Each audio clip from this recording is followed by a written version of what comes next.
Building over backwards, trying to figure you out. And I think I know the answers, but the questions are in doubt. And I'm acting indifferent as I'm trying to get you out. Acting so stupid, innocent shot. Yeah, I've been embarrassed by some things that I've done. But if you take a look around, I'm not the only one. There's a job for you, and nothing that I can do because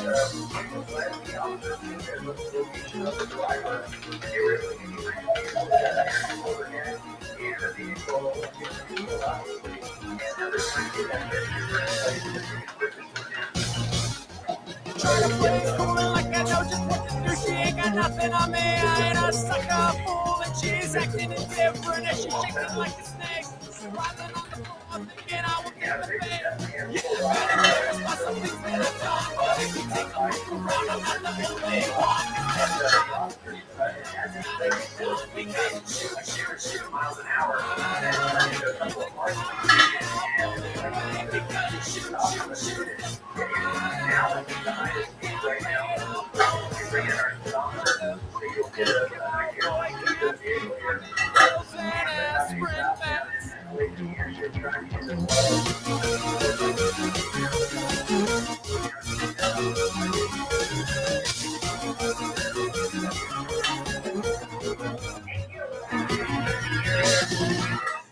building over backwards and I push it till it breaks. And I think she thinks she's too good to waste. And on the way home, we hit up a parking lot. Hop in the back and we give it all we got. Yeah, I've been embarrassed by some things that I've done, but if you take a look around, I'm not the only one. There's a job for you, and nothing's gotta get done because shoot. That's what I'm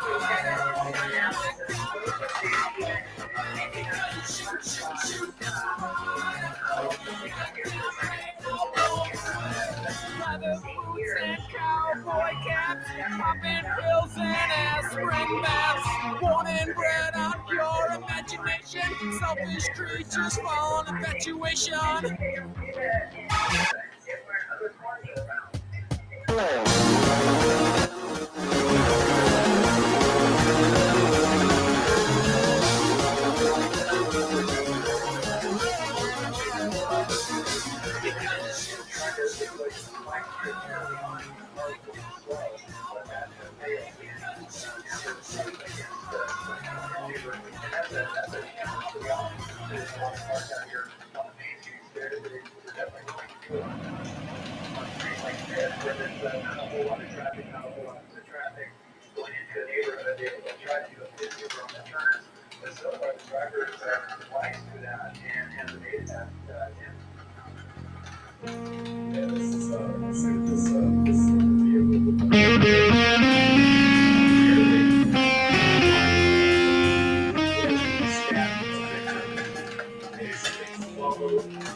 Fireworks on the 4th of July, I used to see the sparks in your eyes. I'm still wondering why I still love you, why I still need you. Good were the times we had. I know I should be so sad. I miss you so. Who I control. Rolling like fireworks.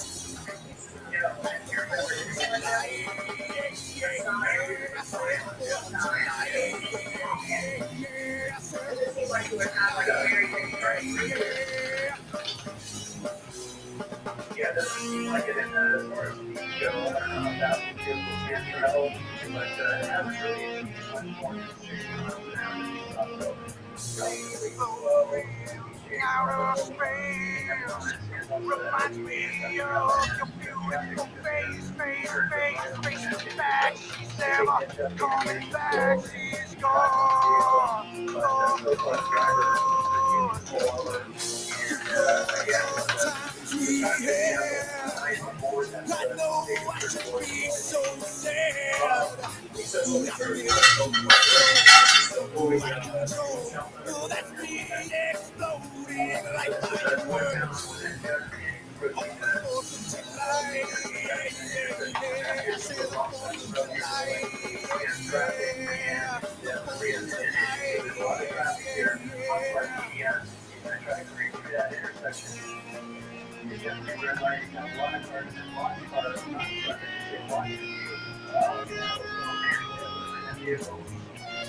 that's the nature of that watch. There's lots of different instruments. But we are now less than Arcadia.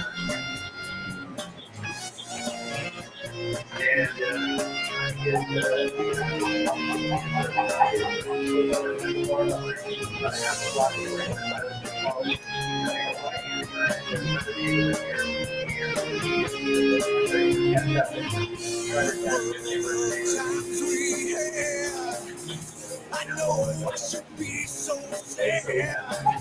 My mission so out of control. Oh, that's me exploding like fireworks. On the 4th of July.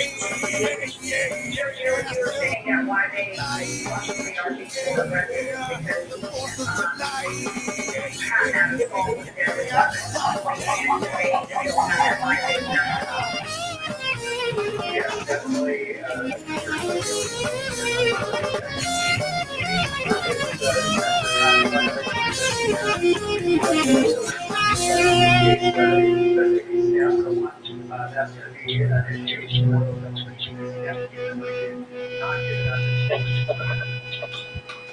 Okay, back with the next yes, very quick here.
He's Jerry! He's got new skis! He's gonna go ski with me! He's Jerry! He's got new skis! He's gonna go ski with me! He's Jerry! He's got new skis! He's gonna go ski with me! He's Jerry! He's got new skis! He's gonna go ski with me! We're gonna take a trip to the top of the mountain! Then we're gonna ski down the mountain! We're gonna take a trip to the top of the mountain! Let's ski down the mountain! He's Jerry! He's got new skis! He's gonna go ski with me! He's Jerry! He's got new skis! He's gonna go ski with me! He's Jerry! He's got new skis! He's gonna go ski with me! He's Jerry! He's got new skis! He's gonna go ski with me! We're gonna take a trip to the top of the mountain! Then we're gonna ski down the mountain! We're gonna take a trip to the top of the mountain! Let's ski down the mountain!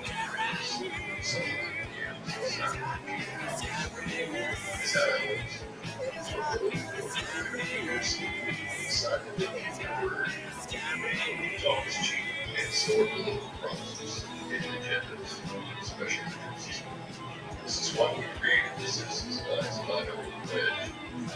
Affirmative values Idaho has been living by for years, inspired by the 42 documents of Israel, missing region and Bible. So when an Idaho legislator signs an pledge, everybody votes for the pledge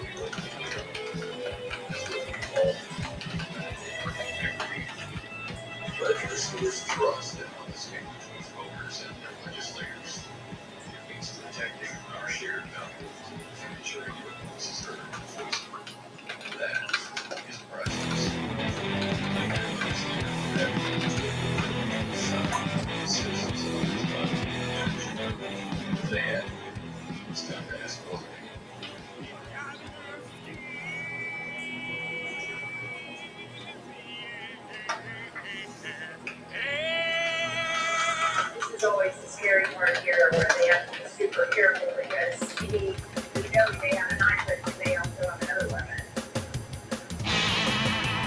So you never know. So you got to be very cautious with a situation like that. You have to hide, you could have a gun, and that's definitely an issue. So you see all the guns around here. Yeah, you kind of stop them. But yeah, dealt with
That's it.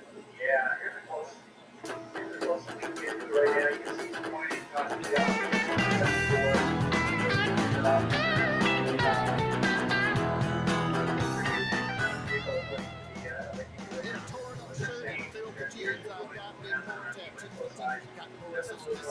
In my head, but I got no self-control. Drunk tank, skid row, I'm scruffing, mean and underfed. If I hold it once, I hold it twice. Getting caught and paid the price. Get sprung into it again. Well, the judge said you gone wrong again. Put you where you belong. Find me somewhere room in the pen. Cause I'm a repeat offender. Send me up to the big house where I can snap your money suspender. Or sneak a peek beneath some lady's blouse.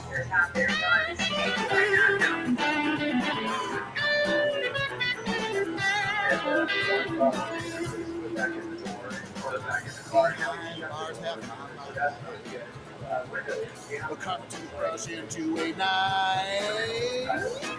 11 worth or the tunes. Too many crooks, too little room. 2, 3, 4, 5, 6, 7. Over the wall after dark. Steal some clothes, I steal a car. I knock over a grocery store. Well, they show my face on TV, somebody recognizes me. You ship me up a river some more. Cause I'm a repeat offender. Send me up to the big house. They say come out and surrender.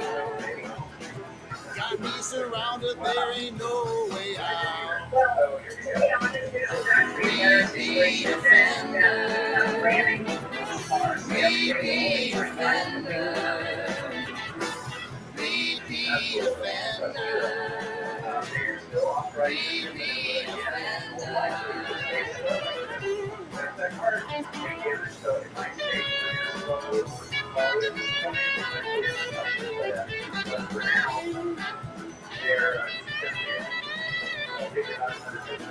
Wow, that must be so frustrating for them.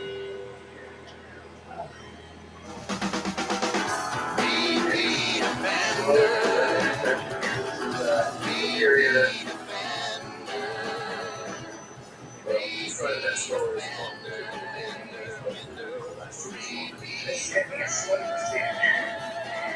You know, it never fails good.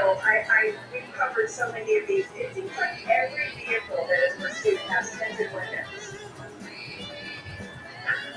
It's a little hard to see in there. It's difficult. Yeah, especially at night, because during the day, this is heavy tint on this vehicle, and hard to see in there. But the driver, you can see his driver. We'll see what's here on the after side here. And you can see the damage done in the car. So, yeah. Trying to keep it straight. Trying to get part of the side fender. And you got some stuff here as well. So,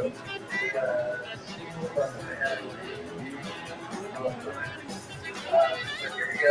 That's the intersection stop. That's the stop sign. So we're back to that super slow pace of how it's parked.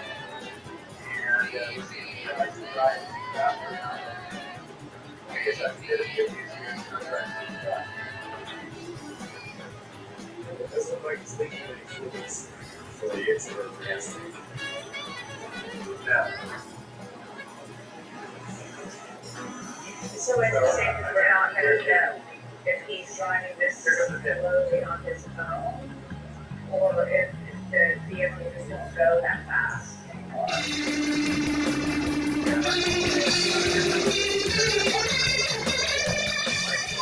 Anna Pavlovsky always desired fame, cunning, gorgeous, and actress by trade. But it's hard for one to get where one wants in life with a husband who holds one back, won't let one work. So Anna decided he needed to be disposed of. She invited him up to the roof on the 4th of July to watch the fireworks illuminate the backdrop of the sky.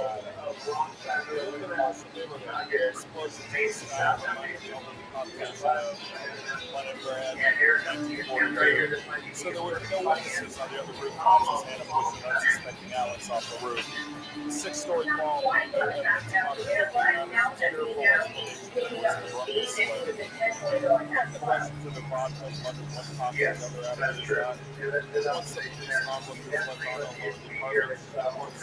regulatory drink from the bottle, which Alex never drank from. Vodka always gave him a headache. She held him glass aloft, toasted her dead husband, imagined how she would spend the money he left her, spent cocktails on one giant ball, and collapsed to the floor.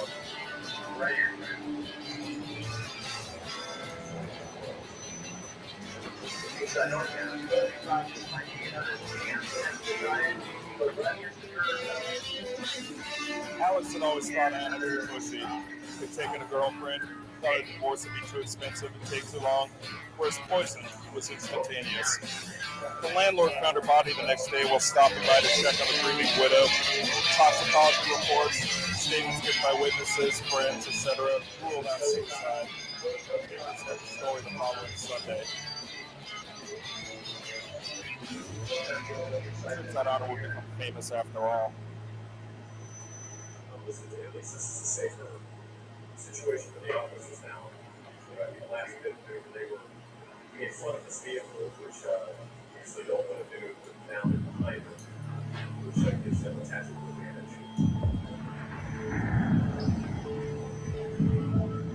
These guys are way over there with that car in front of them and also the driveway behind it and decides to back up. But that would be a good idea back into those officers. They're going to jump. So, see that just gets up to this point. Maybe this is an area where the cars are there. Or maybe He definitely took a chance, putting it in reverse. I know you could have never know, but he definitely was aggressive with them pointing, not hanging out the vehicle, closing the door, bringing his wife back in, not easily giving up.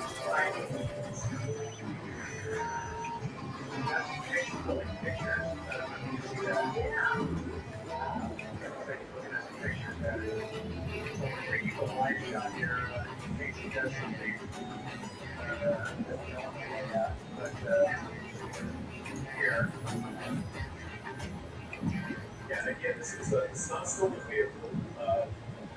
Apparently it's some kind of a The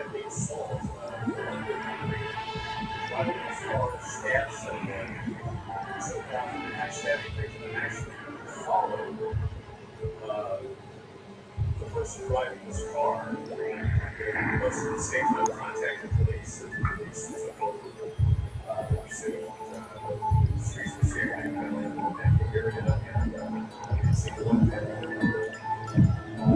safe.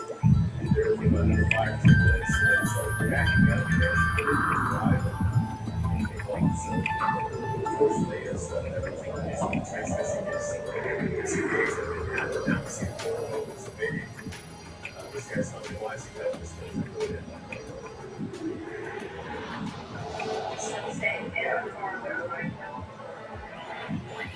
That's right, we were in Glen, we have a secret keys come out there, but hospital called for that, they'll ask the driver to throw out the if they ask for pictures still in here, it's like, and hospital turn down the and it's a good for the first one, that these things can be custody.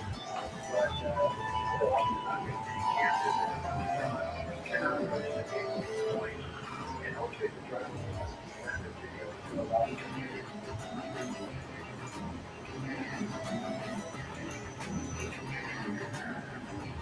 There's a lot of reasons why the CRV is SUVs on the road. The CRV is and it's a free vehicle. It's got features and it's a space inside. It's a year after year.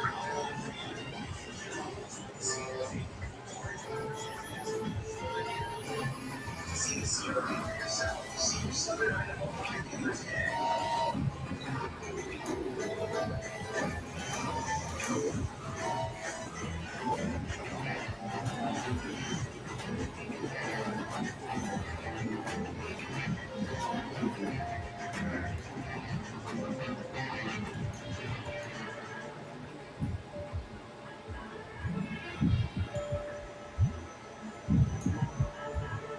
This happened started around an hour ago, usually. I want to say it's a little less than an hour. A long traffic there, yeah. That's what I think. He had as a following. The LED was a following there. Once they got eyes on it, they made a contact with the victim in this who was following him. And that person is and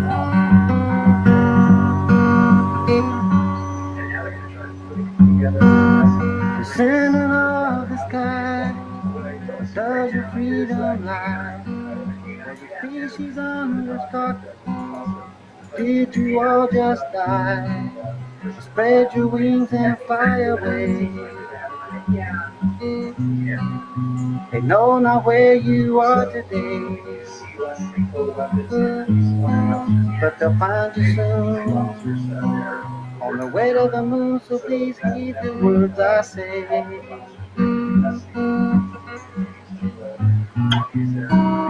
You are the wings of man, no matter how he flies.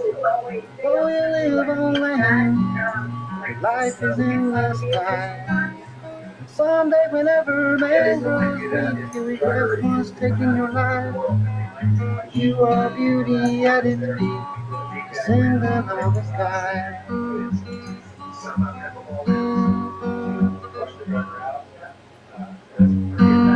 As beautiful as you may be, I'm sorry that you can't be free. You soar so high beyond the eye, what the human can see. You pierce the clouds and find the sun. Do it over till your life is done.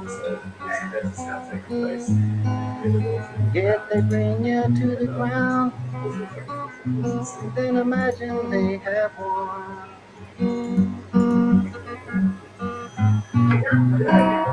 You are the wings of man, no matter how he flies. Though you live on land, your life is in the sky. Someday whenever man grows weak, you regret once taking your life. You are beauty at its peak, descendant of the sky.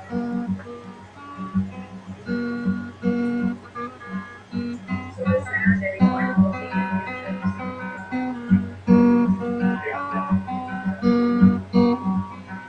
Although it seems like the people are just, I'm just sitting here, but almost like a domestic situation, where he's looking at the kids, or maybe the argument was with the wife or an ex-wife,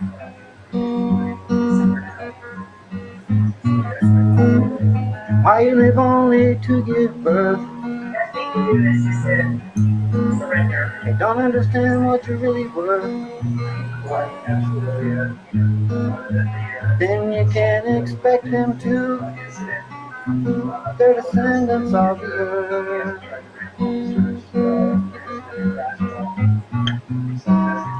While the wings of man, no matter how he flies, though you live on land, life is in the sky. Someday whenever man grows weak, you regret once taking your life. You are beauty at its peak, descendant of the And sky. I mean, I don't know how loud it is there. Obviously, there's so many helicopters around, but they are close enough where they're not having to use a megaphone. They can hear them, or they can hear officers pretty clearly.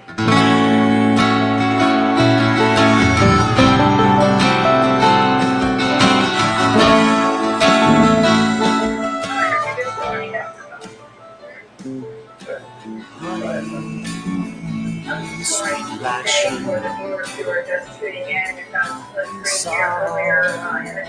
like a cotton ball,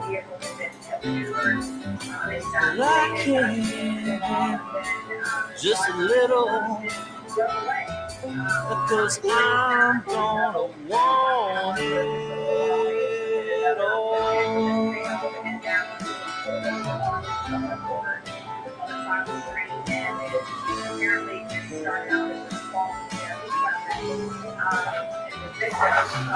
Ooh, honey, sweet like sugar, so nice, it's just like a summer breeze. I wanna be yours forever.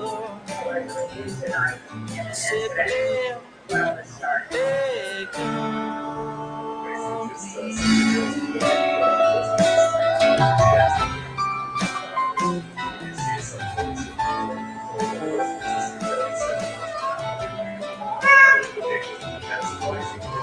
winter's gonna spring, yeah, summer's gonna fall. The days go by, I don't care at all. Winter's gonna spring, yeah, summer's gonna fall. Without my baby, I don't care at all.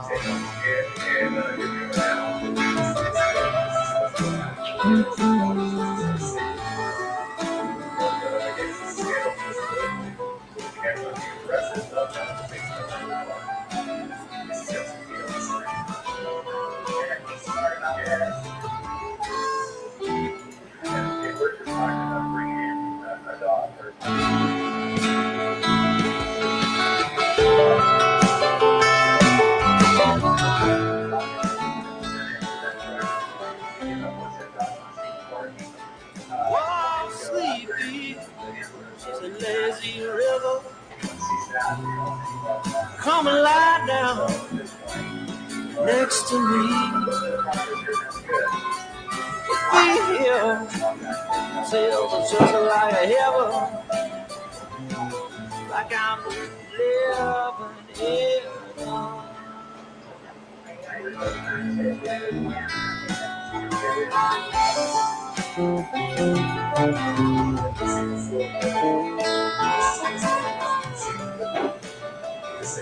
No, not thunder, no, not lightning,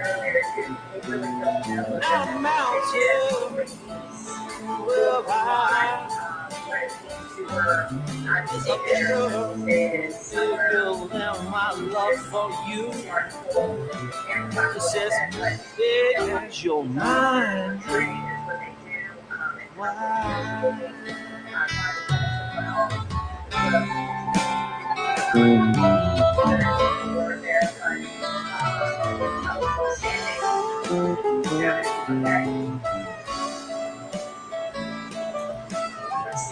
already been wondering. One time with the audience in the East 37th Street. Did he ever go to the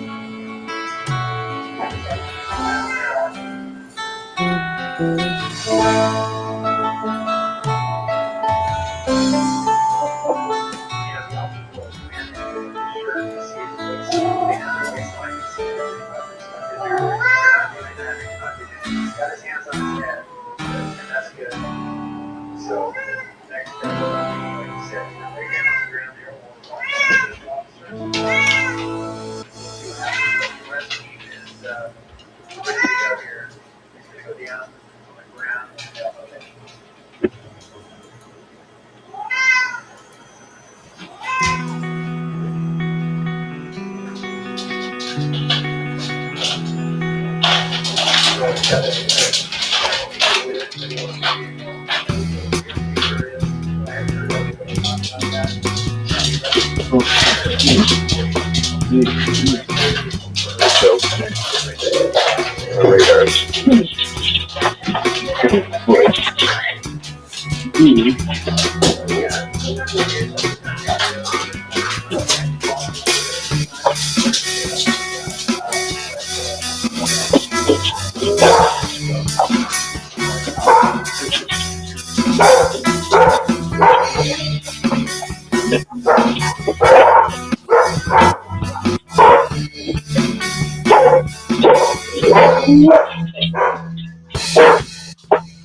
What is up your butt? What is up your butt?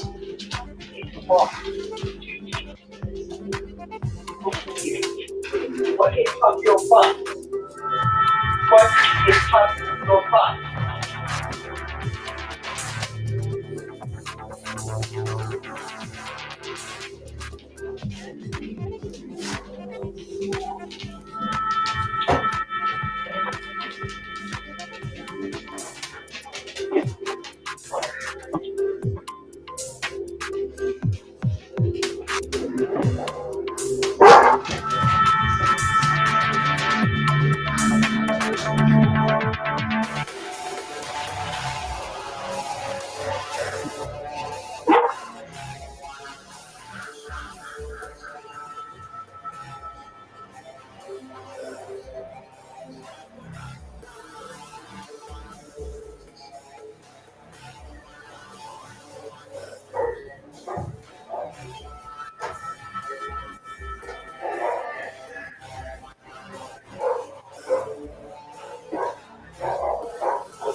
I don't know where I've been. Got started late. Ooh, I can't tell. I just I need someone to tell me that I am the one. I was lost and oh so tired. I need to take me high. That's when she came to me. That's when I realized you got to be free. She's like above me, flying high above the free. Wanna see her in the clouds today. Oh, like I saw her the other day.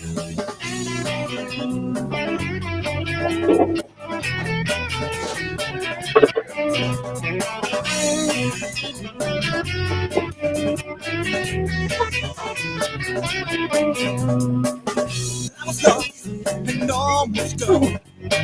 When this girl she comes, she told me I got to be free. And then she walked away from me. Where is that girl today? Willing to show me the way.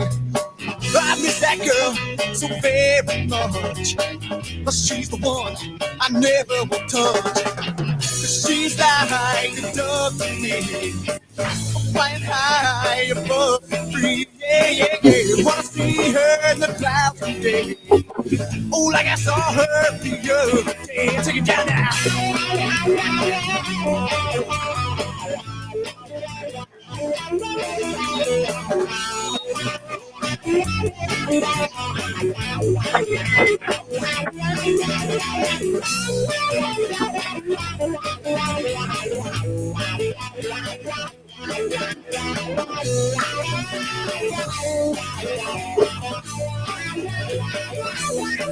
Well, she's like a dove to me.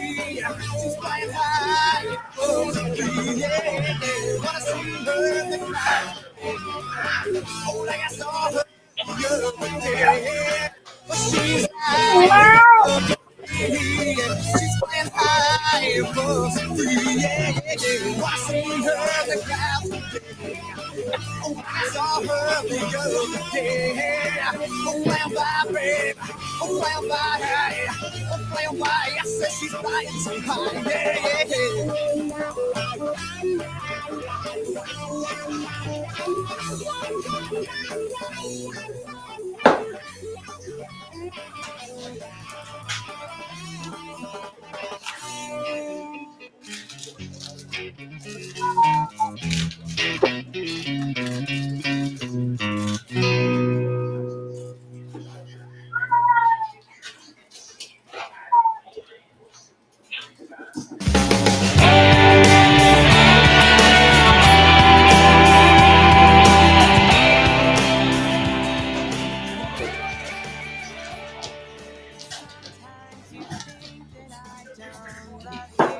Yeah.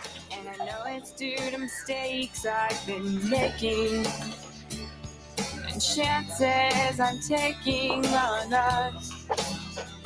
I have so much that I want to say, but sometimes words get in the way. More hurting than healing is done by my voice, but somehow I find a way to easily rejoice. There is too many things to do with too little time to do them. Too much distraction in this world for two people to have. Too many times I found it hard to get through to you. If I say I love you, will you understand? I know sometimes you think that I don't know you're there. You're thinking that I don't really any longer care. But our love is stronger than that.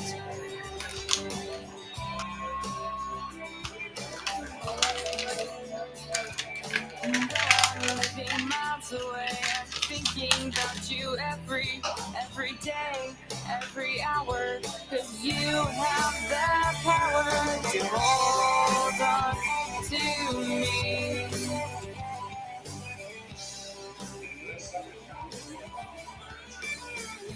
There is too many things to do with too little time to do them. Too much distraction in this world for two people to have. Too many times I found it hard to get through to you. I say I love you, will you understand?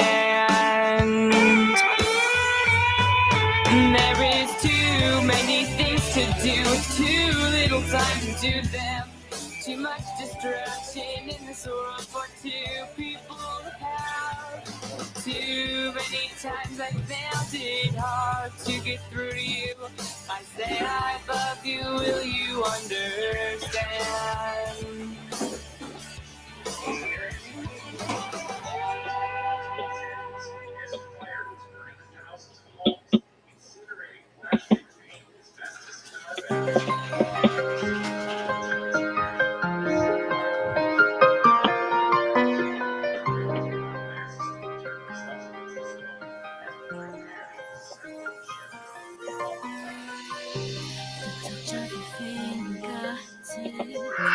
That gets me excited, like a cup overflowing. I'm on the edge going under because I'm holding on to the memories of what it could and should be. But I know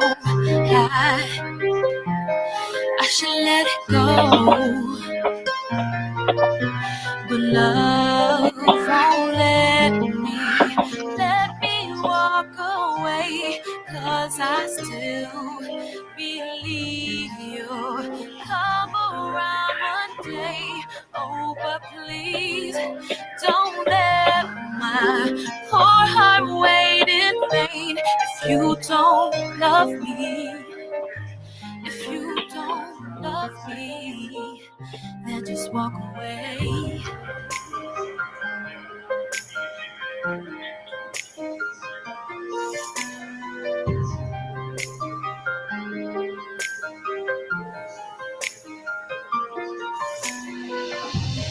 Promise to follow our hearts from the very beginning, 'cause there would be no reasons for you to hold back your feelings, but you make things so complicated when you said you needed space and time.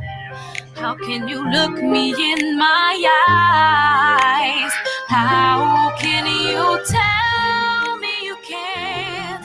How can I make you understand that you are for me? Can't you see?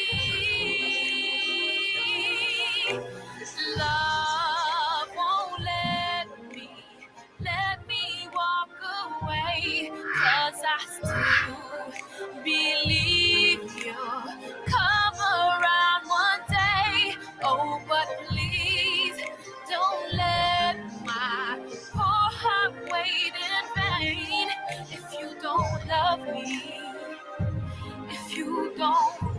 me, then walk away.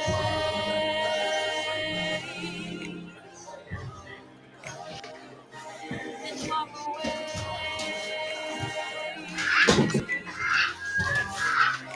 I'm not sure that's good.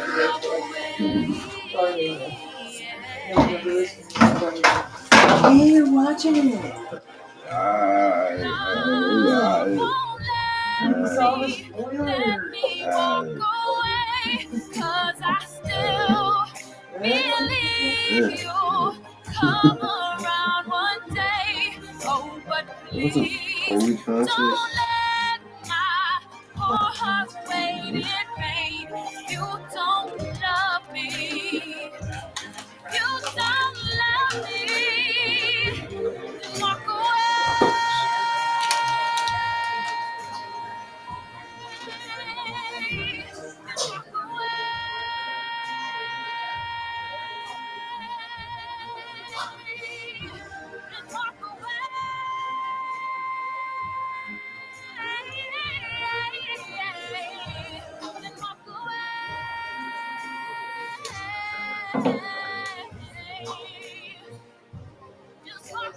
Ahead of the president's address to Congress tonight, the White House is implementing two new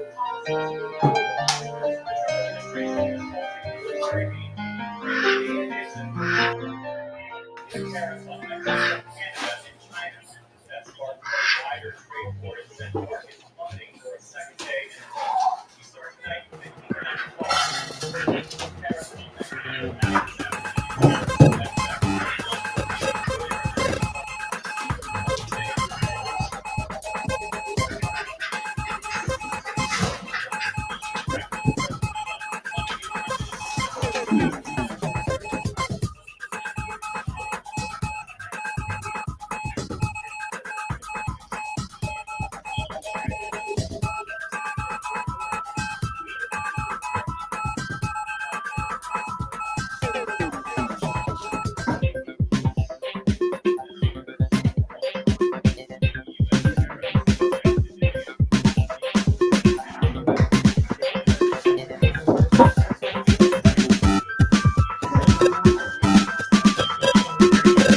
Yep, for the second day in a row.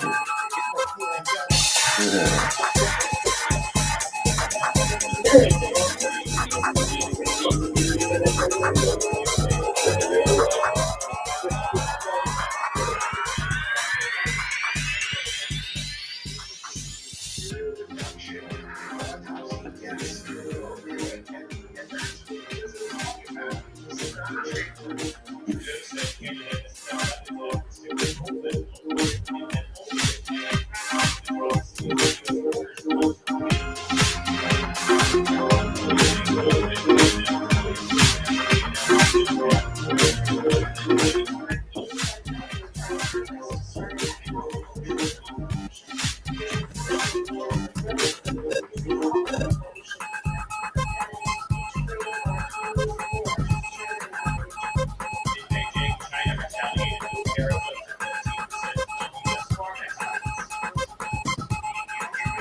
you singing? Well, she owns my love, I'm existing for her touch. But the other night at the tank I drank too much. I don't remember it. I blacked out. She's not talking about it. Something I said to the core. I heard her deeper than I had before. Something I said. Something I said. And you think that I would know by now. I could never trust my feet. Something I say, something I say. Life, well, she rules my life. I am living for her love. And I'm on my knees. Will it ever be enough? I would do anything I can, make it up. She's not talking about it. Something I said to the core. I heard deeper than I had before. Something I said. Something I said. And you think that I would do by now. I can never change my mind. Something I said. Something I said. He was singing all four bars on top of the bottom half of the bar. Because the top part wasn't quite open enough for him to want to jump off. Unless he like do it all four bars. The top part wasn't quite open enough for him to want to jump off.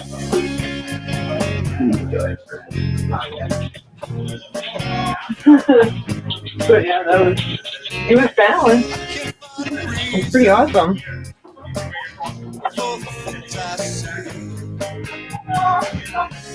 It's always the words that seem to get in the way. Can't get these thoughts out of my head. All the things I shouldn't have said.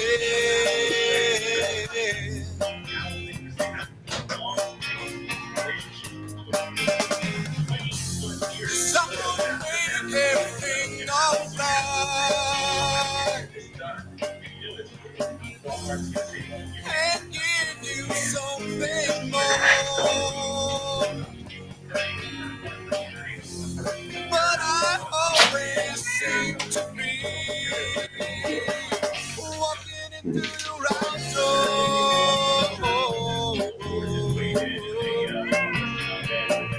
Walking into your right door. Exactly. I'm living in paradise.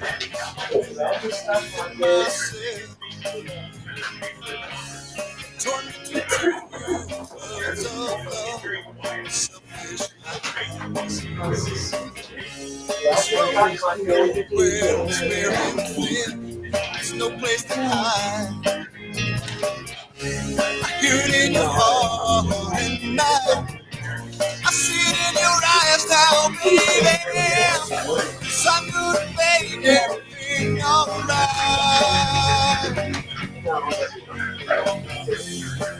and give you something more. But I always seem to be walking it through your house door.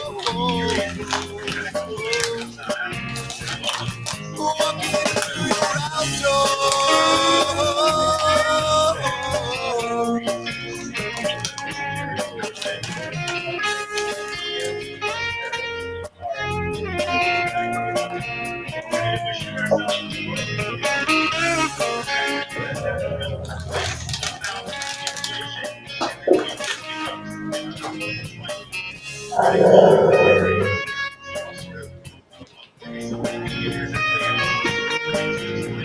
Hi, Jenny.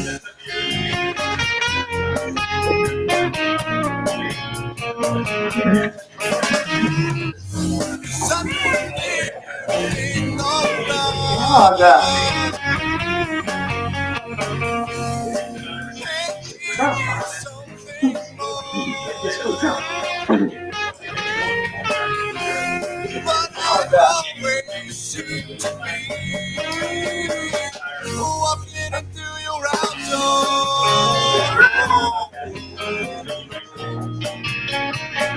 Walking into your outdoor.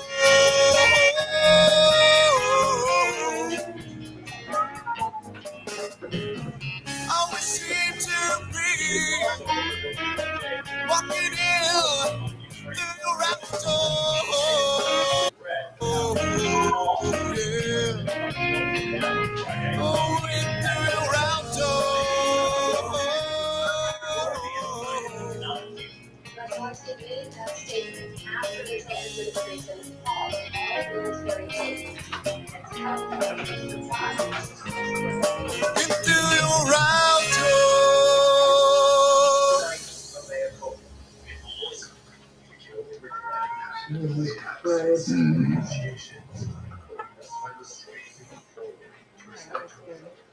All right, that's good.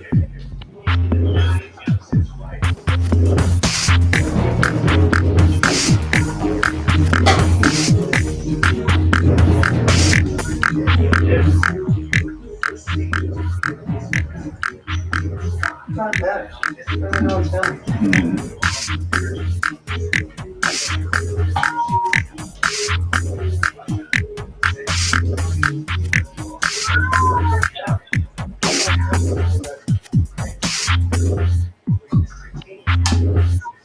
That's the only place I'll say it.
Yeah.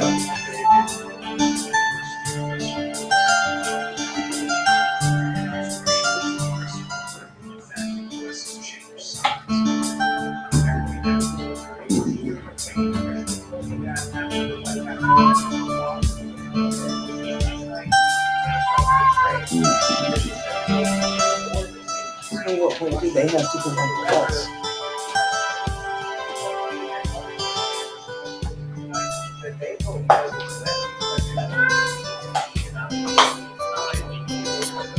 You do it with Europe. Fuck the US. Apparently a lot of European countries don't rely on us for like, you know.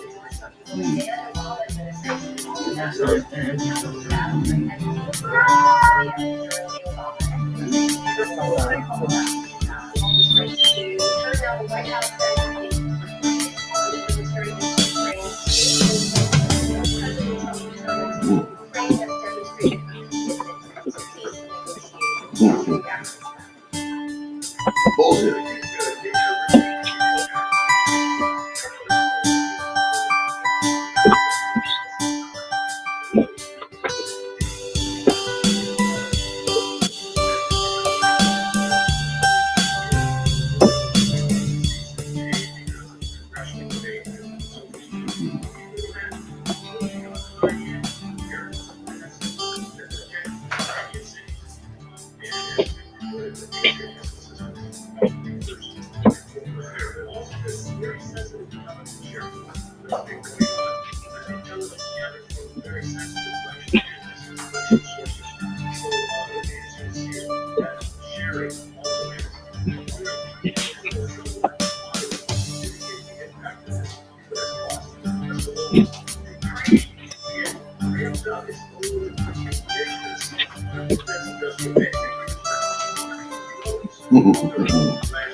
President Zelensky seems to want in these talks security guarantees up front first, and then to talk about negotiations and a ceasefire. President Trump and his team want to talk about the ceasefire first. For a war that's now in its third year, what's wrong with that approach? President Trump has said security is the easy part. Getting to the negotiation. As he implies, getting to the negotiations are not. That's simply not Zelensky. Zelensky's had the Ukrainian experience over the last 12 years. 11 years of experience.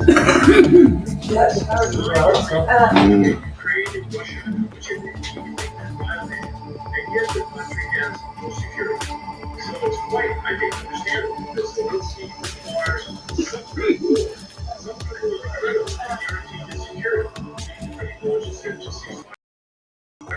Minute or so we have left. Do you see that the agents are still have the leverage going in?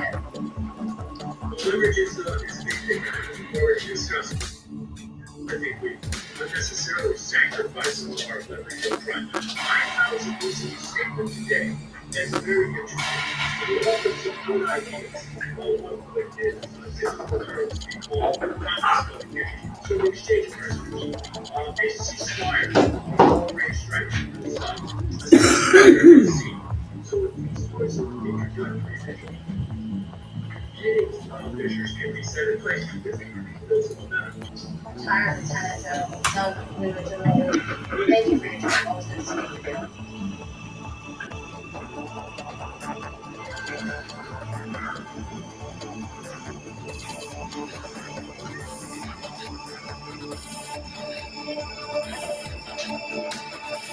We start the day's other headlines with a massive storm system that's rumbling across much of the country, stretching from Chicago all the way down to the Gulf. The most severe thunderstorms are carving a path across the South tonight, leaving toppled buildings, debris, and more than 400,000 people without power from Texas to Mississippi. The weather system hasn't brought just rain, it also kicked up blinding dust storms across parts of the Southwest. And threatening with a damper like Mardi Gras festivities in New Orleans tonight. Officials have booked out and shortened the city's two biggest parades, hoping to wrap things up with high winds and wind. Turning over overseas, Arab leaders from across the Middle East endorsed a plan today to rebuild the Gaza Strip. The measure would allow the territory's 2 million Palestinians to remain in Gaza. They said the counter-proposal Palestinians from the area and beach destinations.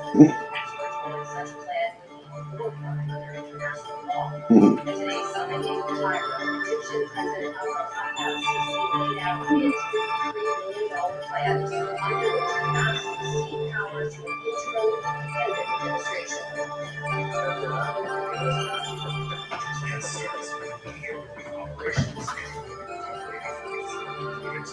administration. Egypt calls for adopting this plan on the summit's day and mobilizing international support for it. President of the Palestinian Authority, Mahmoud Abbas, was also there. He told the summit he's ready to hold elections as early as next year if both conditions allow. Palestinians have not held presidential elections in some 2 decades. In Serbia, at least 3 lawmakers were injured after chaos erupted today.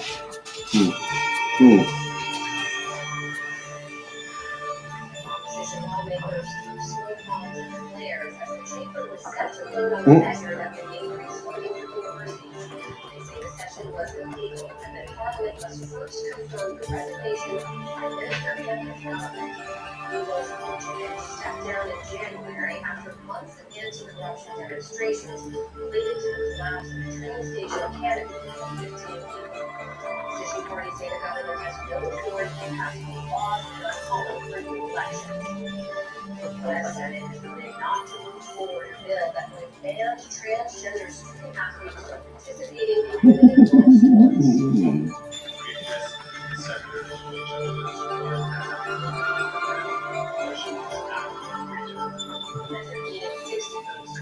It failed along party lines last night. The House has passed similar legislation with 2 Democrats supporting that.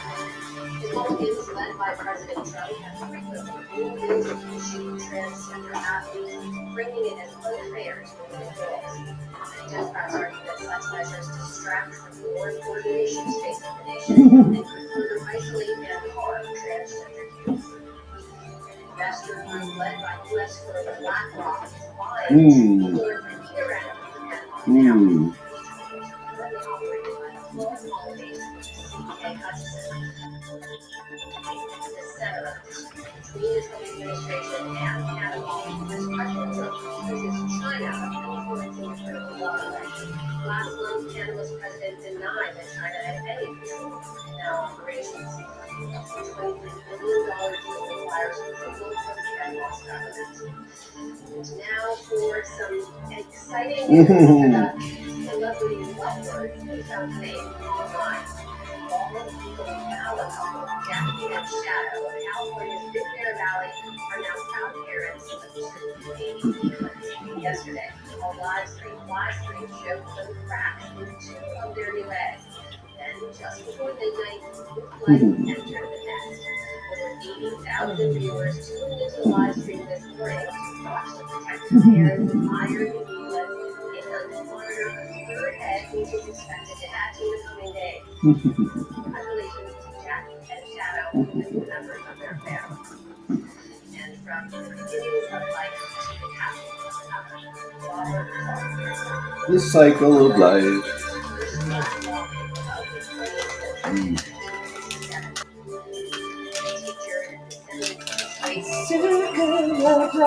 Yeah, that. Yeah. Good shit.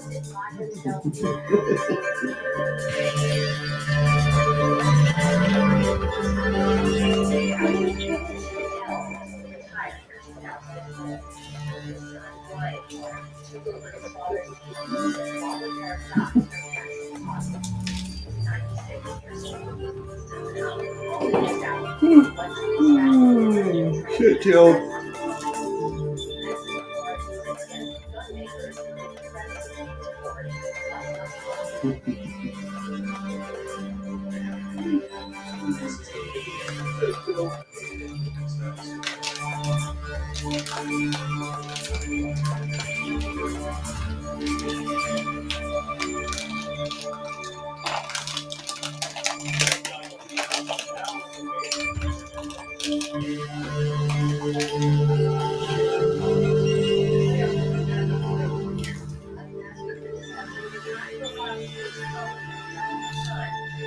Here it comes.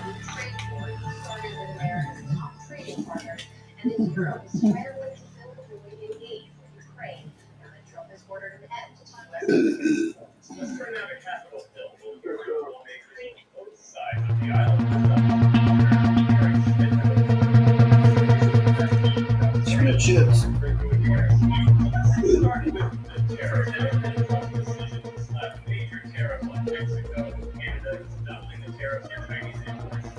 What the fuck?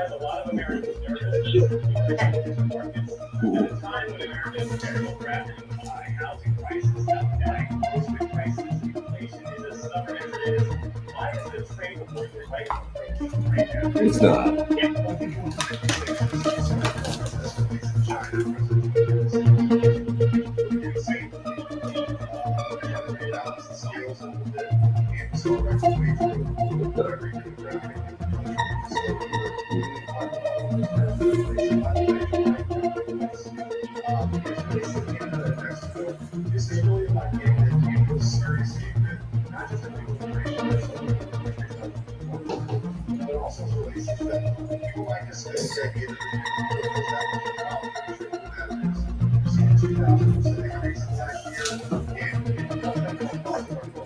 Because he sent it up there and brought it back.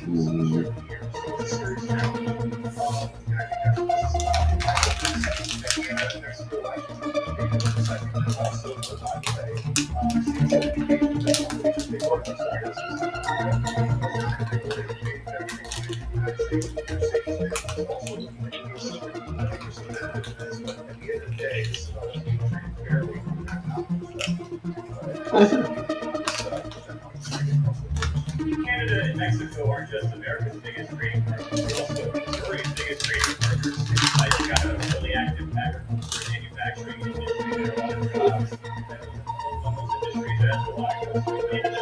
Canada, their constituents are looking at today about their research about these.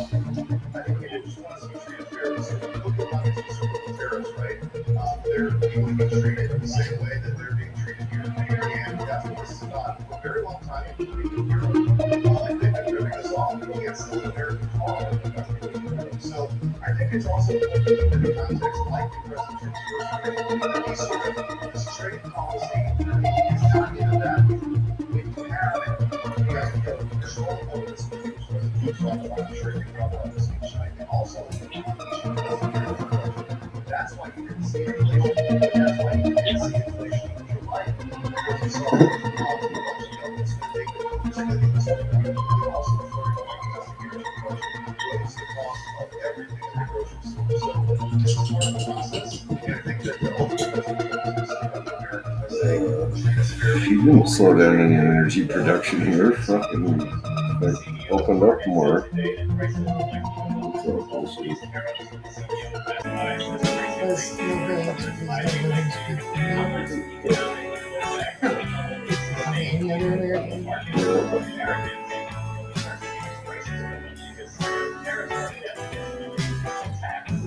Well, you know I fucked up really bad.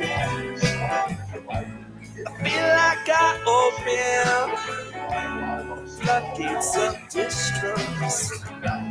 Oh, baby, you know that I need you back so bad. What's your portfolio look like, buddy? Girl, I want to see that. it's a must, oh yeah.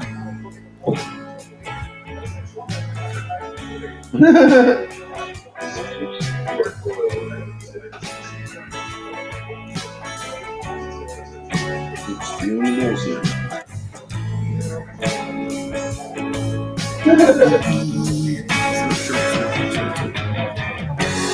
Baby, it was never a thing without you. You got second thoughts. In a time full of emotion, we are part. Now I know there's only one simple thing I can do. Is to say, baby, I love you.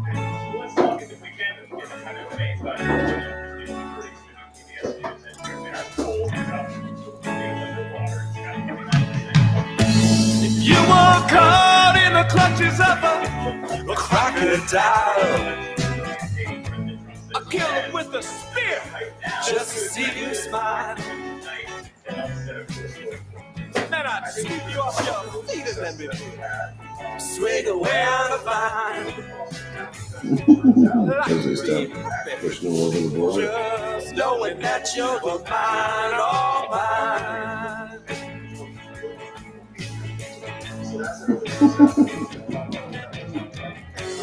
Baby, it was never a thing, but now you got second thoughts.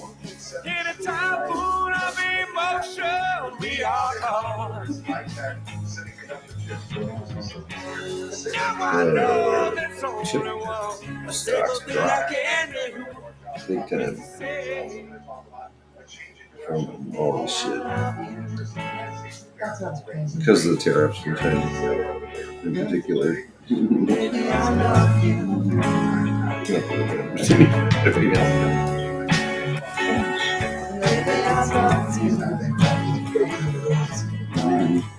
Also, functions his own.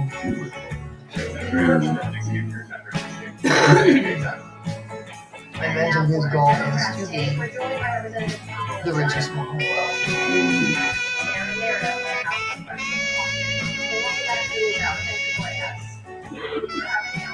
So we saw how Jeffries wrote to Democratic lawmakers, and he said, for tonight it's important to have a strong, determined, and dignified Democratic presence in the chamber.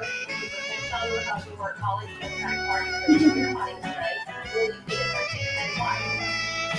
I will be there because I was there in the gallery after 6 months from the insurrection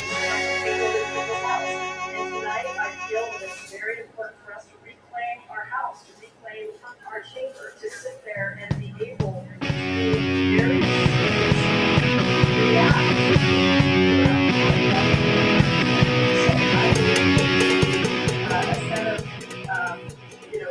lies that he's going to be spreading that are completely divorced from reality.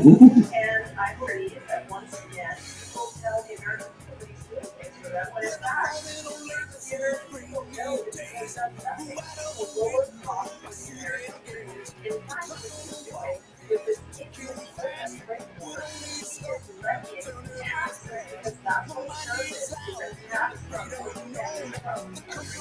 so this is paid for the tax breaks that he wants to doing their jobs.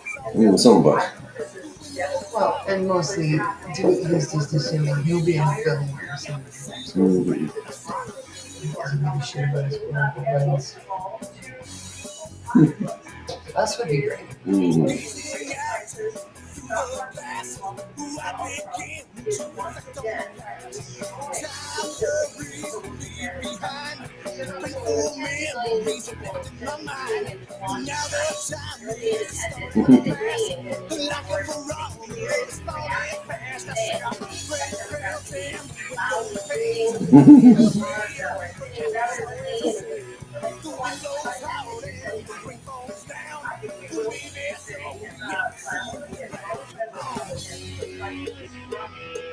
Democratic president, that's the history of the Wilson, the Representative Wilson, died on that street, Marjorie Taylor Greene, value consistently as Joe Biden, and I think what you will see tonight in the Democratic Taylor is a very appropriate, dignified way that says to the American people, here's the concept. Democrats are about protecting American families, about protecting working families' benefits, not slashing Medicaid, not slashing Social Security, making sure that our vacation safety is protected.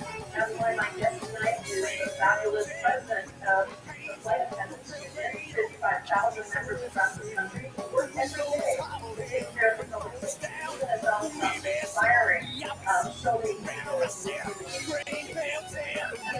Melissa Slotkin, the former House colleague, also her Democratic response.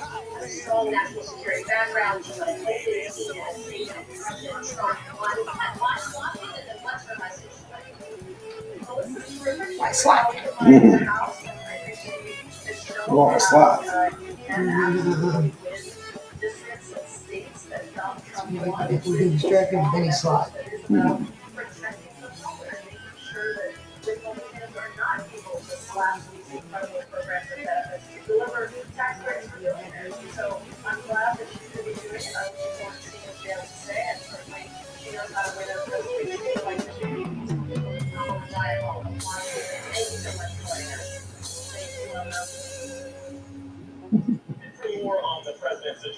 joint session of Congress tonight. Let's bring in our White House correspondent, Laura Moses, and our congressional correspondent, Lisa Deja, and go to the Capitol Hill.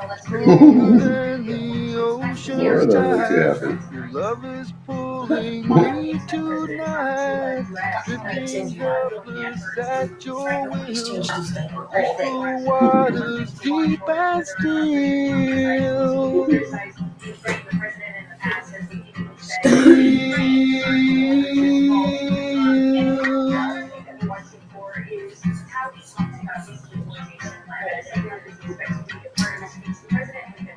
Blow me down like a hurricane. Days go by, but your breath remains warm and humid on my skin. My soul cries out to breathe you in.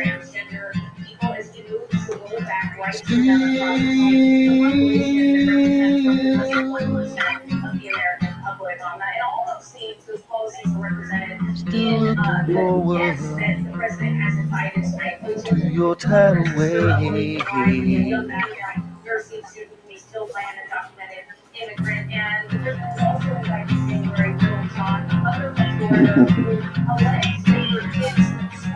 Stronger than the ocean's tide, love is pulling me tonight, drifting helpless at your will. I wish for waters deep and still.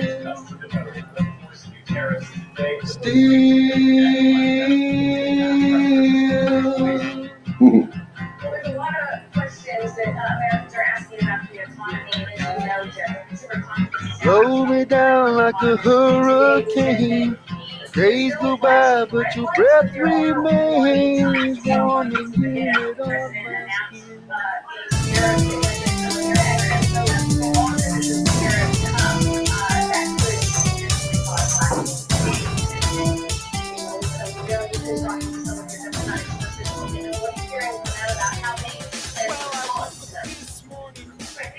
It's a very big night for President Trump. It's a big night for Democrats who have needed to find their footing after the election in November. They realize they have been made a lot of attention to how they tonight. For one thing, they have the Democrats on the House story of events today. To change just a couple of them, these senators actually were the Senate leader there at the Capitol step, railing against Trump, railing against Trump's actions so far, and then appointing House Democratic women. They are hearing tonight. I'll let you see that in the chamber, led by Catherine Clark, the House Democratic whip. They want to see Democratic House women in the chamber, and they also want to show themselves as the Harrison board. This is all happening in DC House as we discuss the reaction to the one protests around the country from people, civil workers who are protesting Trump's actions. Here we saw some protests here in Washington across the country yesterday. Fire federal workers, people who've seen their pay cuts, all of them starting to come out in slightly larger numbers around the country. Today, on the last day, I can report that, for example, one agency that does real estate, they have their own employees and their own cuts. I doubt that God really cares about the after our death. God will just be considered a myth, and maybe with love we'll get by. But then again, love is suicide, and maybe the rules not maybe it's a joke or a poetry.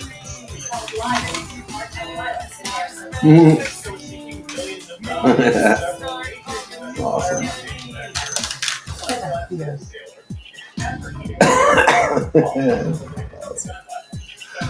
Oh my god.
We hear nonstop about drug trafficking and human trafficking at the southern border. Those are top priorities for U.S. politicians.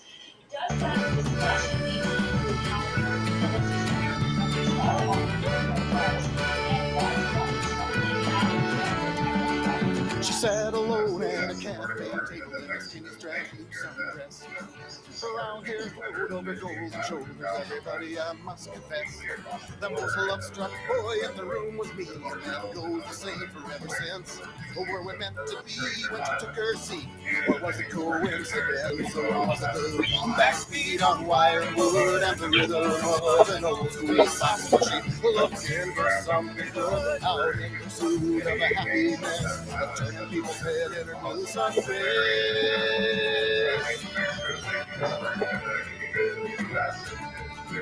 She drove us down to the Jersey Shore, to the beach at Barnegat Light. Her skin was the color of sun on sand, and mine was a paper white. She bronzed up nice by afternoon and watched me turn stop sign red. She said, let's go dancing and have some fun. As soon as I recovered, I said she was here at the backseat on wide. And I with her all the old squeeze spot. She was looking for something good. What happened to us? I was a sunburned man. She was the goddess in a blue sunset. PBS here. She slapped my back and she held me tight and said, now it's me and you. I wiped the tears are running down my face and said, let's go have a few. Now there's a moral here in this song, and I don't mean to boast, but don't you leave that lady sitting by herself. Yes, the taste is toast, and you'll never hear the backbeat on wired wood and the rhythm of an old sweet spot. If you're looking for something good to happen tonight, you better do your best, cause here comes a woman in a blue sunset.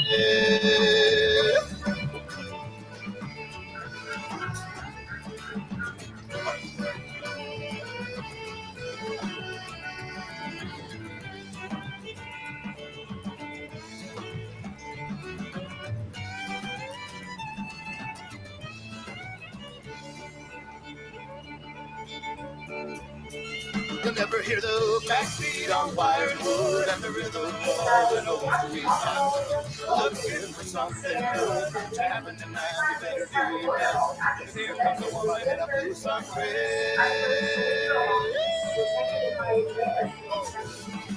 But now the inspection reports have come out, and that is really not it. What the results are.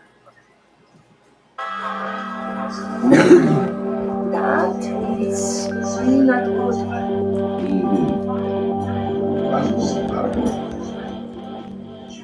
Big vagabond.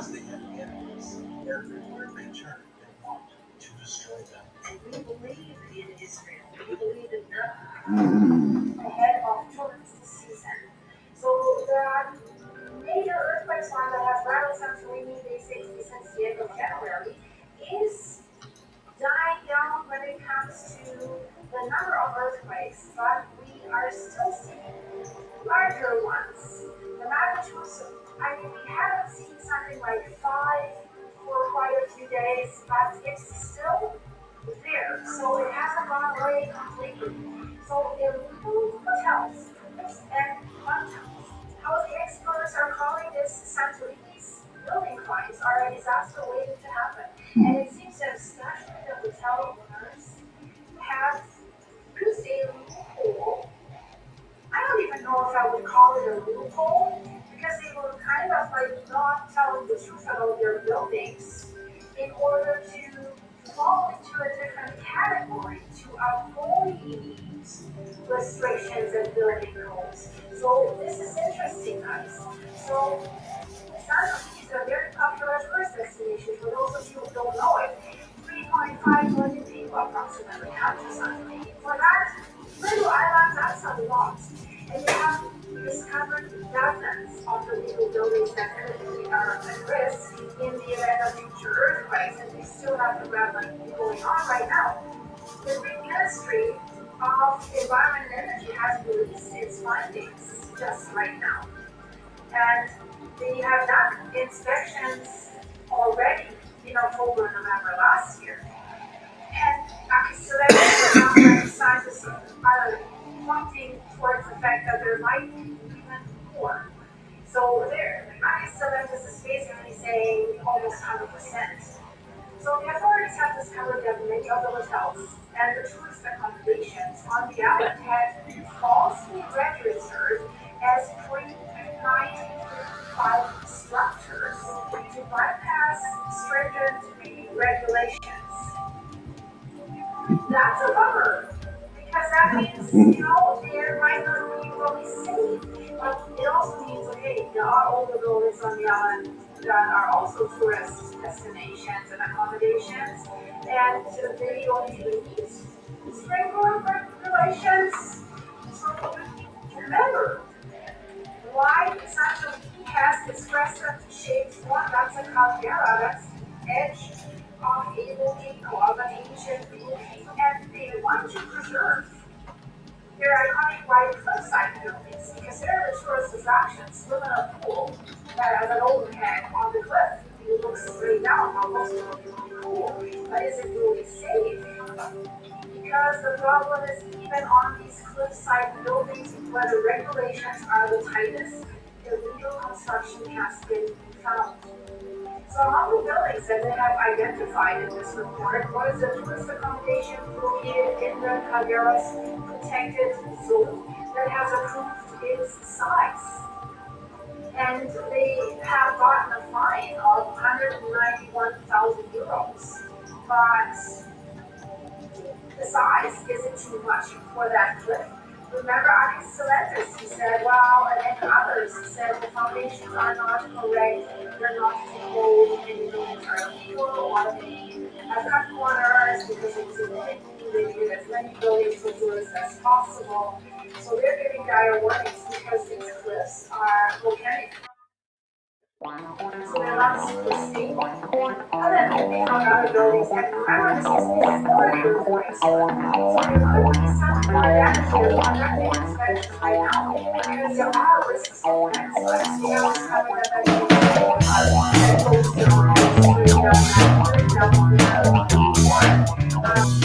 and by this current earthquake for 4 weeks at least, evaluate continuously and continuous coverage.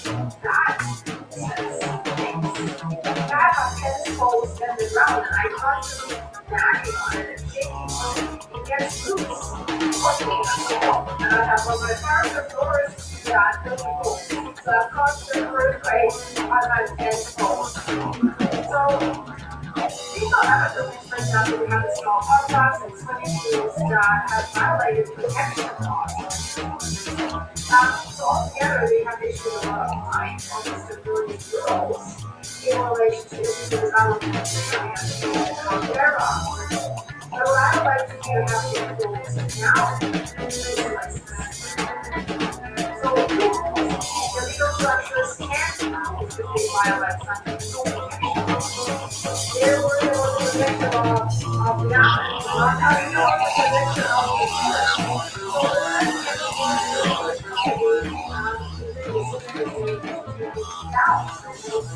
what's going to happen? We also want to increase protection of the island. So they are investing 130 million euros in satellite images and AI to better identify construction like spying on illegal construction. So they hope that they will have access to information by summer 2026. But again, the psychologist Alex Salentis has posted a service posted highlighting the how he calls it further building science on such. And he says that it's a demand for profit that aligns even if he does not see that it is, or invests in an environment within which there are 2 active volcanoes and a seismic fault beyond. And he's right, and we kind of have that problem with they want to know $50 million euro investment next to Sopatara, I think, I don't know. I've been working about this in my other videos. So why are these buildings illegal? Being illegal, you know, is the one thing, but are they structurally safe? Probably not, right? If they haven't gone to the proper channel. When are we thought to the development of Ghana following that general earthquake that happened in 7.7 times the earthquake that was caused by the 2009.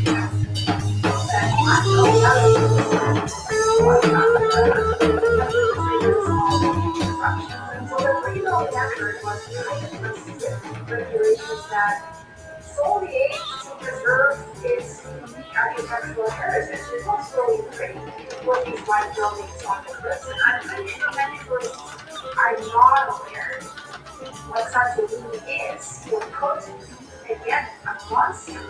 I have just released a video about this. How powerful. That's what it is. You should really check it out. And one what happened. Totally different person. That affects the whole world. Less everyone has in the past, and not for a short period of time, for several years. So once the video gets impacts, it's really very interesting.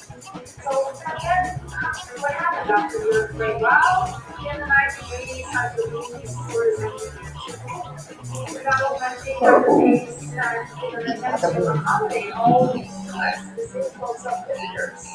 The local authorities tightened up building regulations to control the scale and the style of the constructions, and also to limit ways structures being built.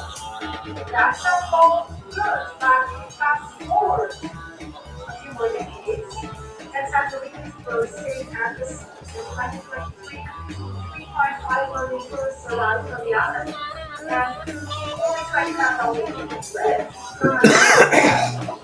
So they had days where on one day more than 70,000 tourists that's years, 40% and that has caused the government to implement caps and fees for the next year's arrivals.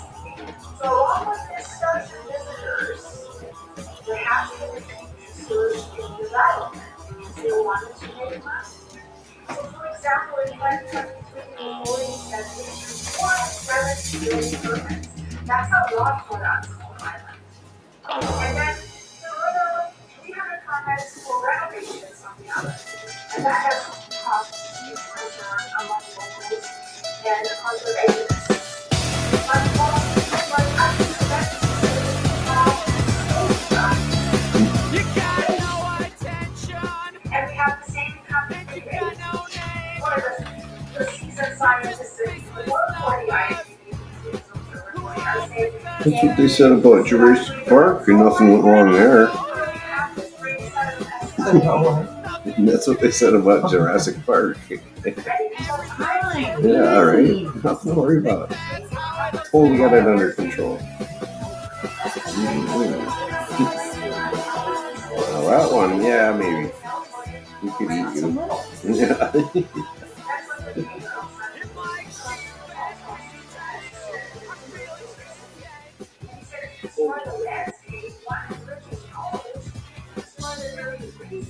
You want your cake and wanna eat it too. But if you're gonna want it, you'll have to give a little time. And the hand of God, hold your Christian defense. I've always God must be a capitalist.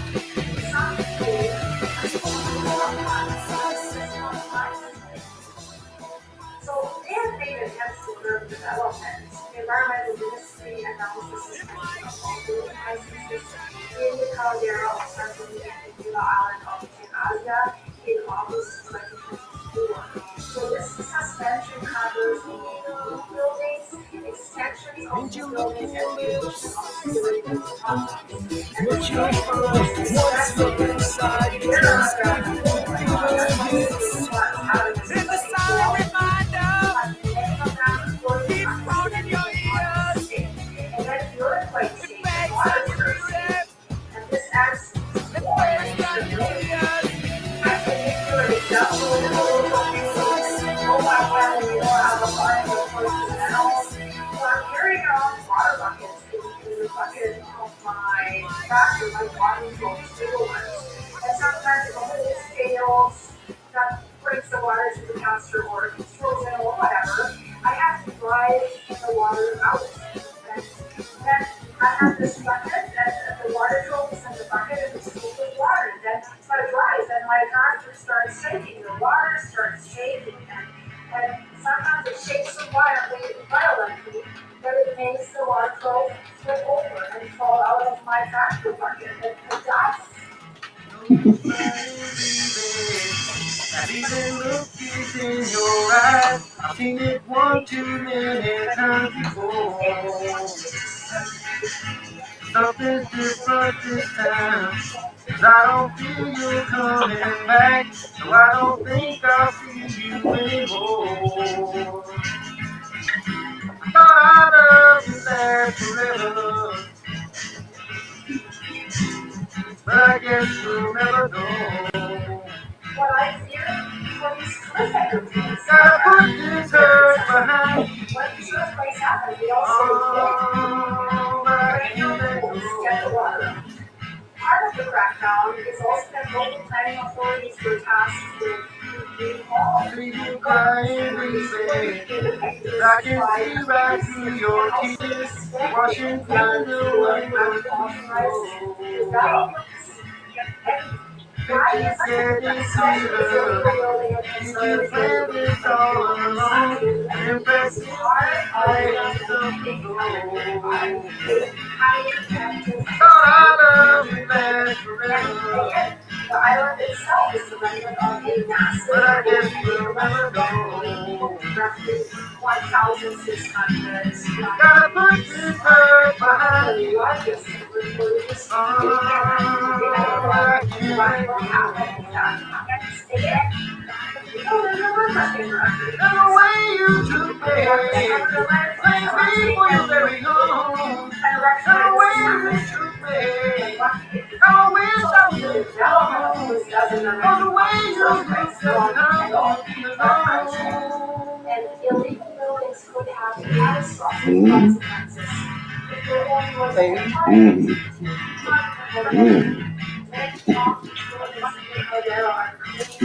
Can't get my nap.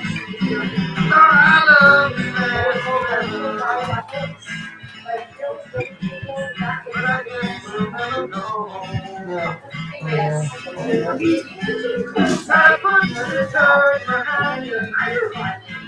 Oh, I can't let go.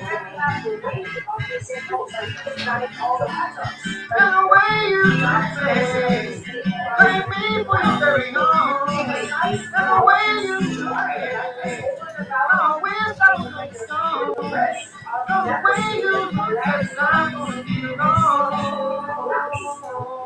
During an earthquake, but also after these earthquakes, if there's heavy rain, because it's not just right now, but every point, the cliff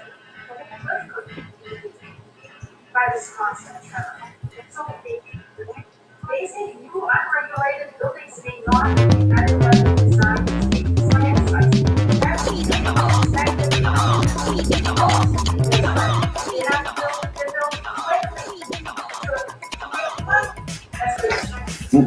Professor of geology at the University of terrible. The island didn't pay attention to environmental but also issues. Nothing should have been built in this city. Said it was referring to soft volcanic soils that of the caldera. Imagine that all these buildings in the house are going to slide down with the bridge. It's a whole side on that cliff. That would be catastrophic. Before the recent displays, the concerns were emerging more and more for citizens' structural safety. So there was another report in 2021 by the American Society for Environmental Heritage, and this report said the safety of the buildings on the caldera urgently needs to be assessed.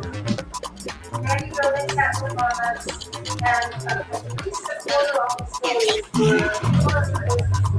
were not yet. That concerns for buildings that do not legal where they said they have to sell the heritage.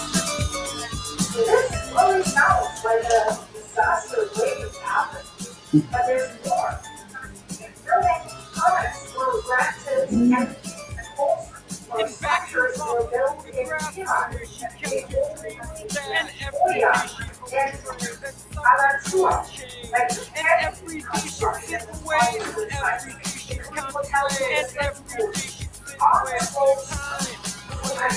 I really wish tonight could have all she ever wanted, and I really wish tonight she could make things happen. I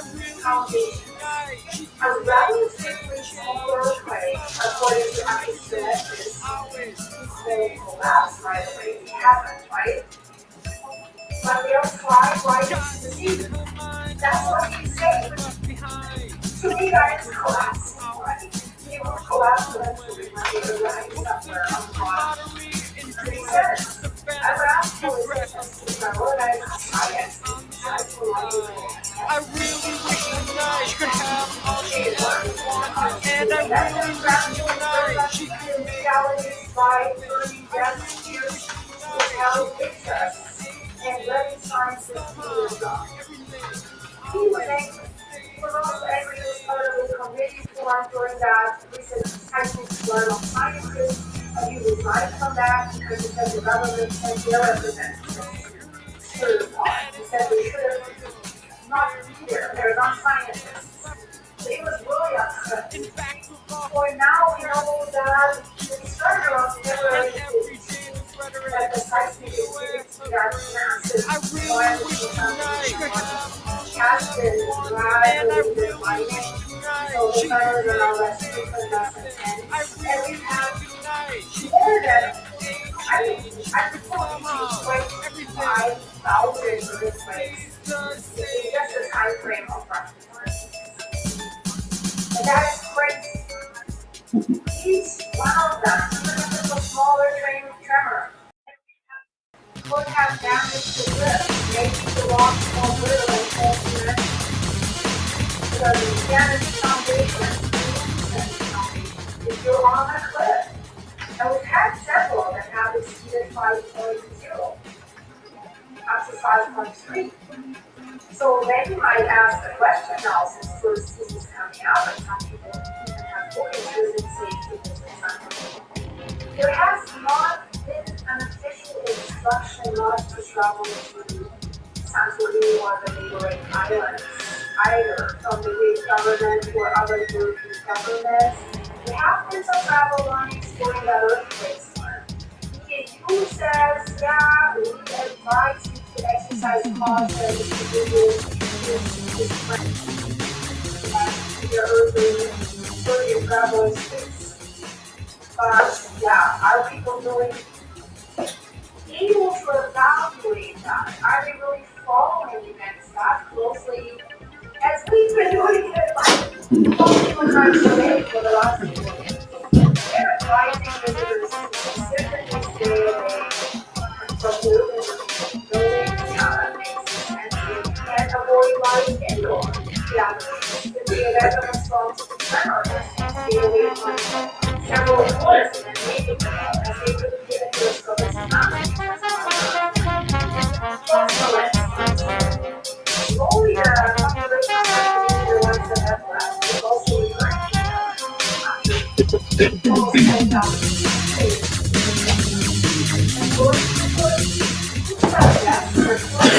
have started alive as well, despite the fact that we still have the earthquakes. So the islands, of course, the tourism industry on the island is hopeful of getting back to normal at times for cases. I guess Celestis is really yelling at people. He says nature can take revenge if you do not respect it. The growth of tourism is nice, but the earthquake comes to remind us that it's not only humans who are in charge of the planet. That's a very good sentiment.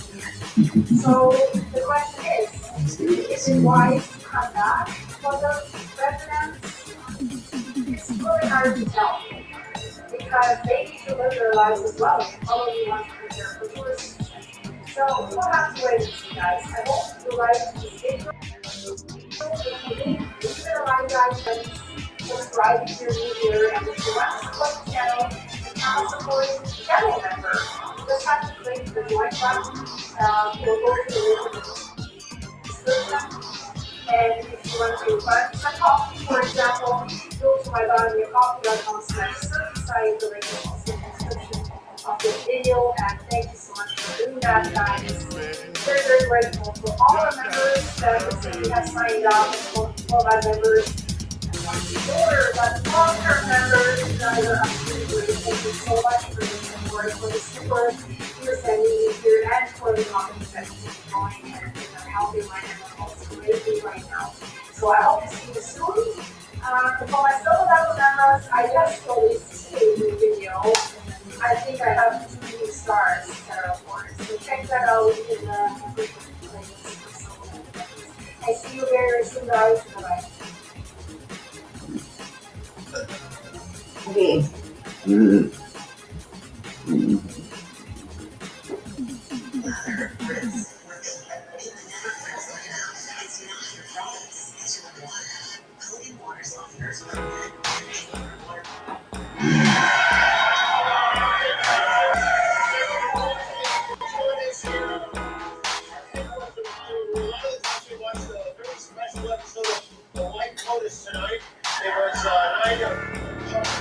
Circumstances not address the important session of Congress because Ed Taylor gets to be on TV, so why not? I think anytime this maniac speaks, it's a joint session. It's a joint session, it's an edible session, it's a medicine cabinet or anything to go the day kind of night. And tonight was no exception. The speech started late. I guess they're waiting for that last sort of shellac to dry in the face. When you used to read it, guess what? You did great. Or the Fox News anyway. Mostly English-sounding words semi-coherently strung together without any visible on-air defecation of masturbation. Sean Hannity really has to wait with you. This is the quite an introduction from the Surgeon at all. Masters, good job! Members of Congress, please welcome Taylor Raleigh and Mussolini. Captain Thomas first.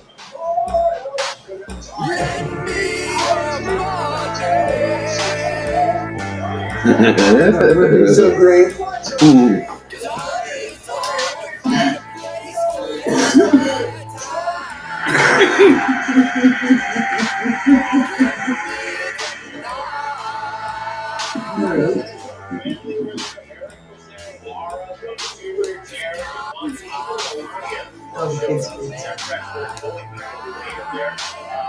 Trump went into the speech tonight with a negative approval rating, which is rare for a new president. According to CNN, 18% of Americans do not wait for extending his job as president. The other 48% responded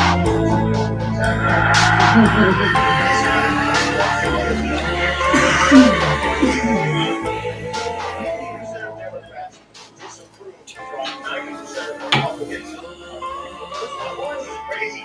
10% of Democrats will approve of what he's doing. And who are these crazy 90% of Republicans who approve of what he's doing? And why is this happening to us again? It's like we remarried an ex-husband and now we're like, oh right, he eats, steals, and farts at stores all the time. Many of the president's closest allies were at the address tonight, and you could feel their enthusiasm as he entered the room.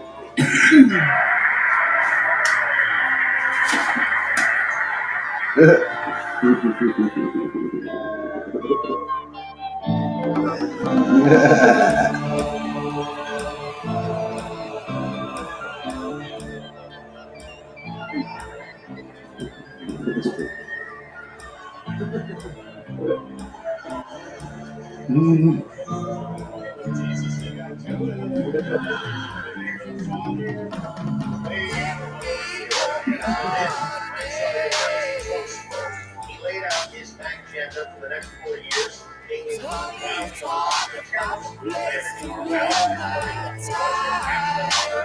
ensuring Gaza into Atlantic City, all America. Is back, our spirit is back, our pride is back, and not the regular. What he's talking about, I have no idea. The stock market's down, consumer confidence is down, the dollar is down. The only things that are high are maybe prices and Elon Musk. There's Elon.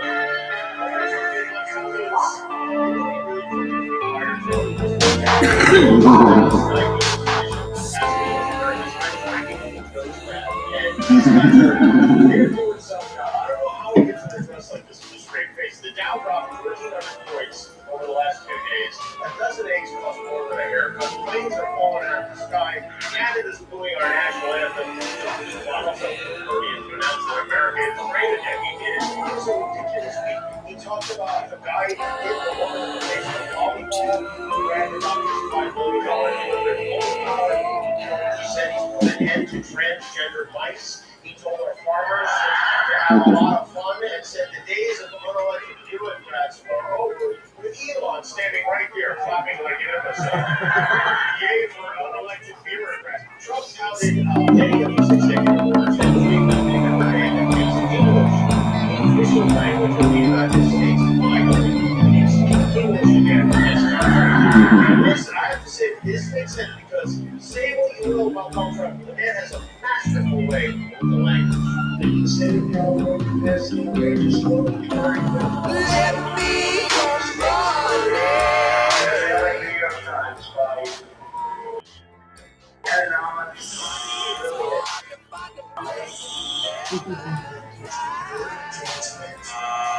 when they gaze upon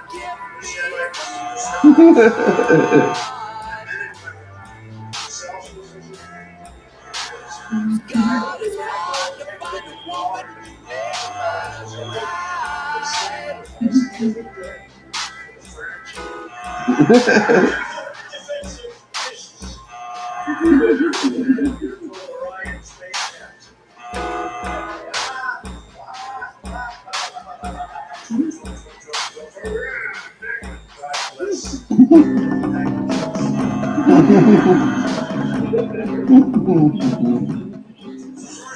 Oh man.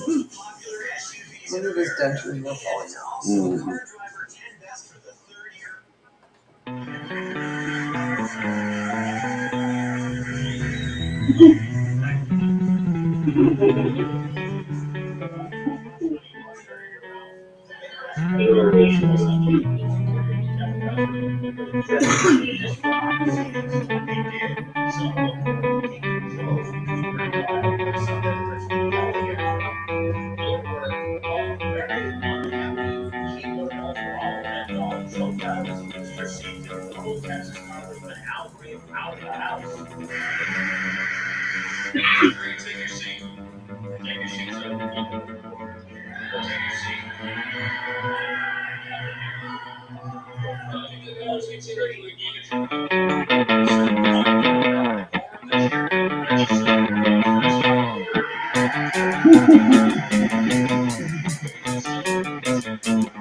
So today, the United States must control the border against killing.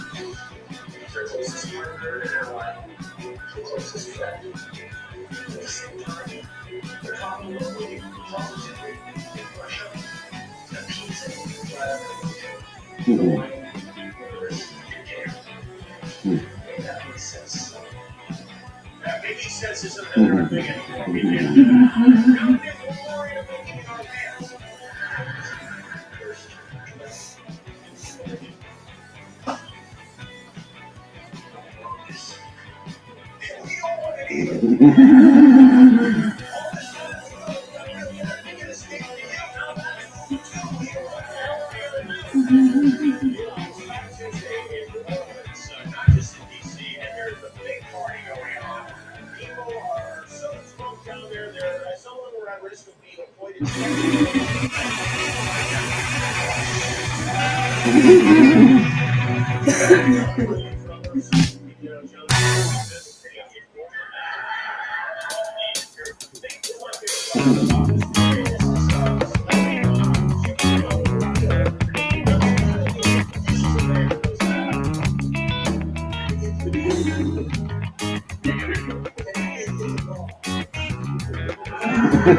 Make way for the soul to the earth so gracious. The multipliers be all contagious.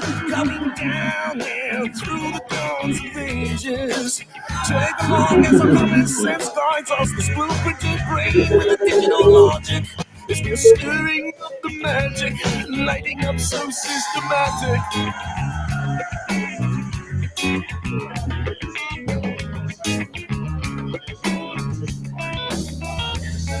But I wanna bring down the wall my way. A brand new love and a brand new Right here in the world state.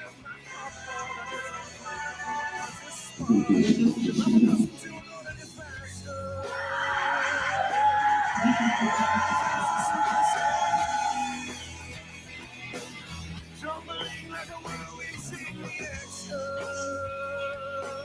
Playing down and turning back in routine. They make the waves like this. You saw the one where he makes up with drinking.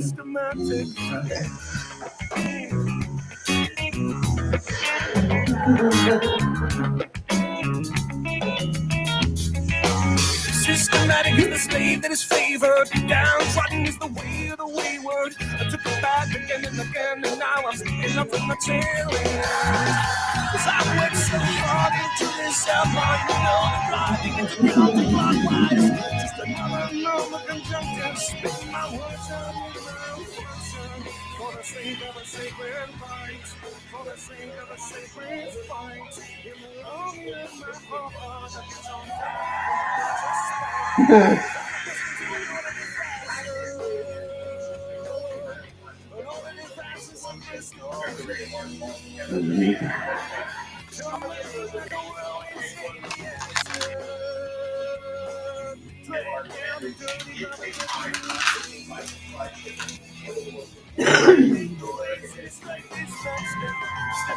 so systematic.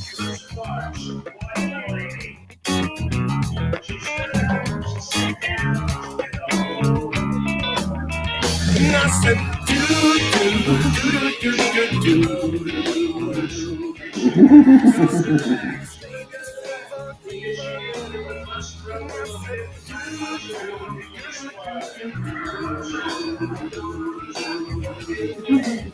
So systematic.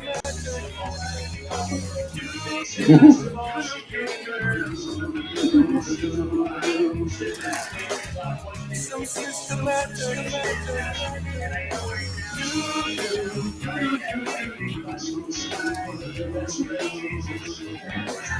So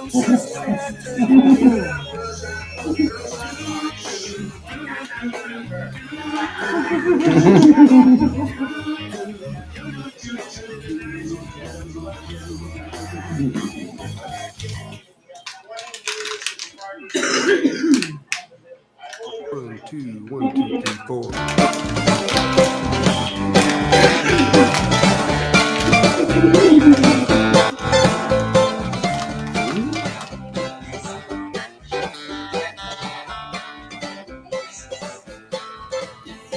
Standing by the road with the wind at my back, I thought that I never would see the day when that train came running down the track, bringing you to see me.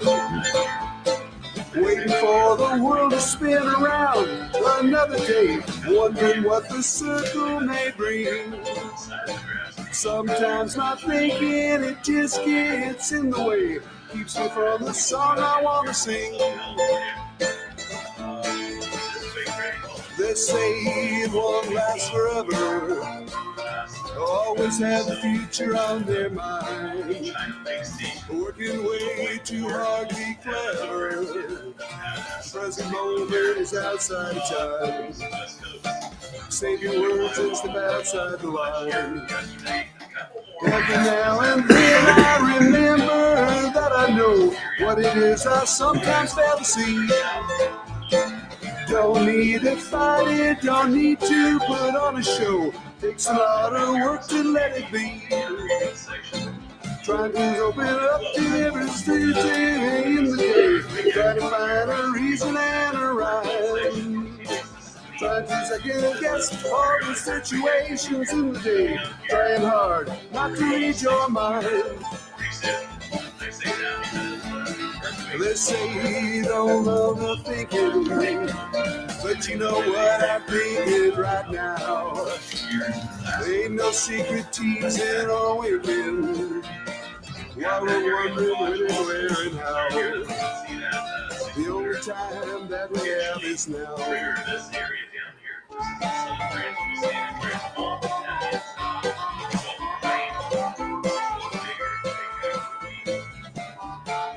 Sick.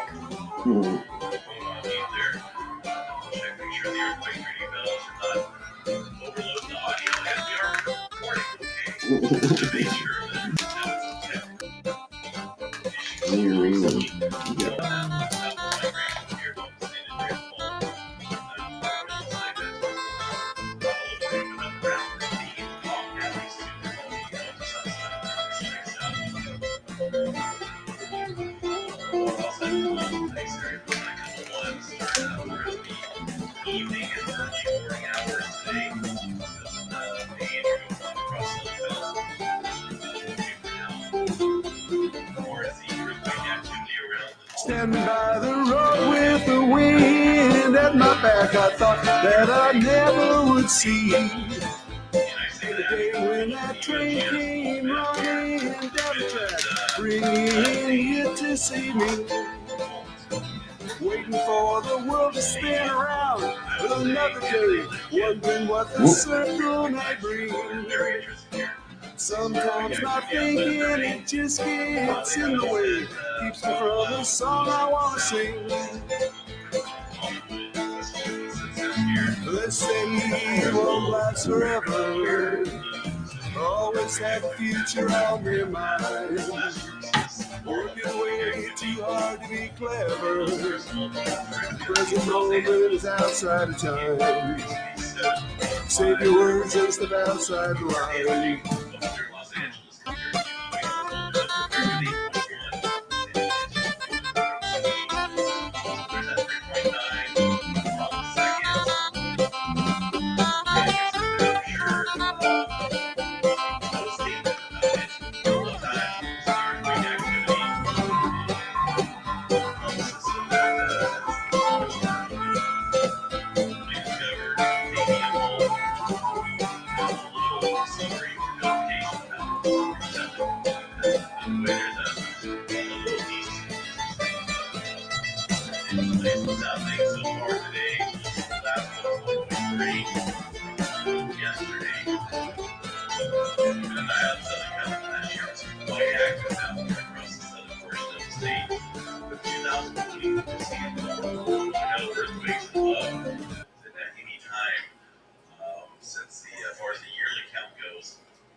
We push our cart past fields of broken, blighted ground.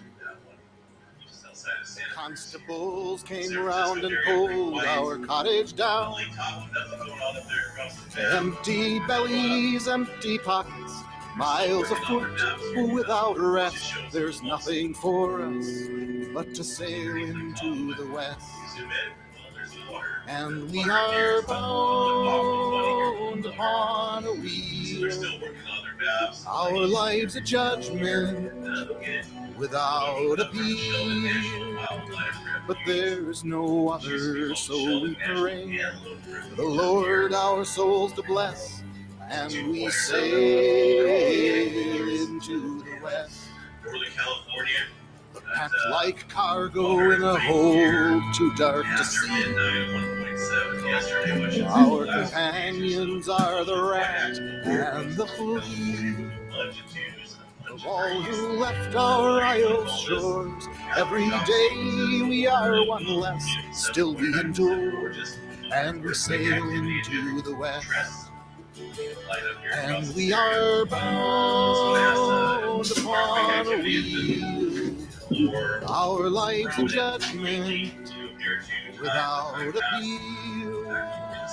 But there's no other, so we pray the Lord our souls to bless, and we sail into the west. We slave away in their factories for a meager sum, and then we booze in cheap saloons in the Irish slum. A freer life on our own land, a beggar's dream at best. Drink up and sing how we sail into the west.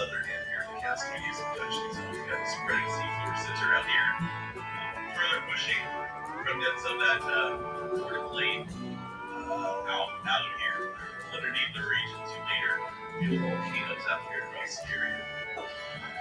So it's just continued earthquake activity, and at any time when there's elevated earthquake activity, we're going to see something larger. Keep an eye on that. Tremor activity last night. Lines are laid across the immigrant's back. Folks apologize about it. It's the pick, the spade, and the mick for laying trap.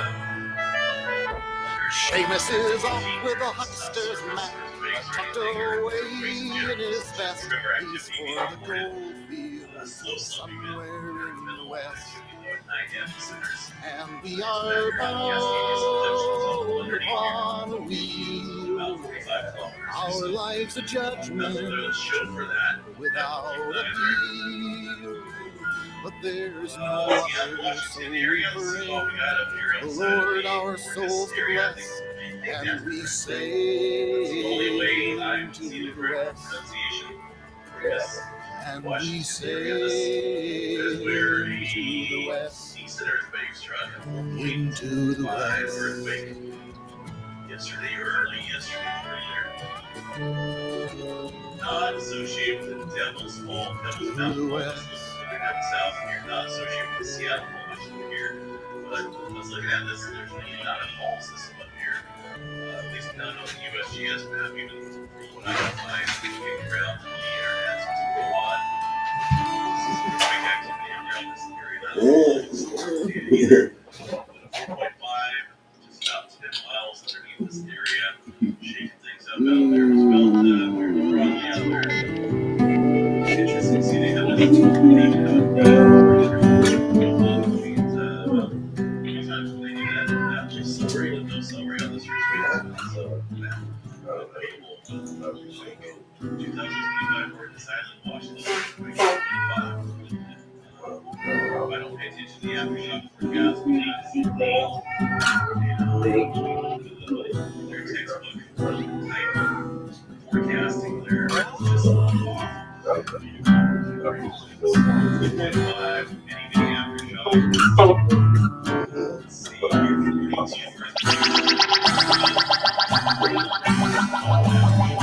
Surprised we haven't seen anything. Archery's coming. Haven't even seen the chart. Yeah, not even at 2 meters. Much of the stars. We haven't seen many vibrant things. But nothing in the range. It's not a little odd. To see a 4.5 and a bunch of zeros and negative faces. Interesting. Don't see that all that often.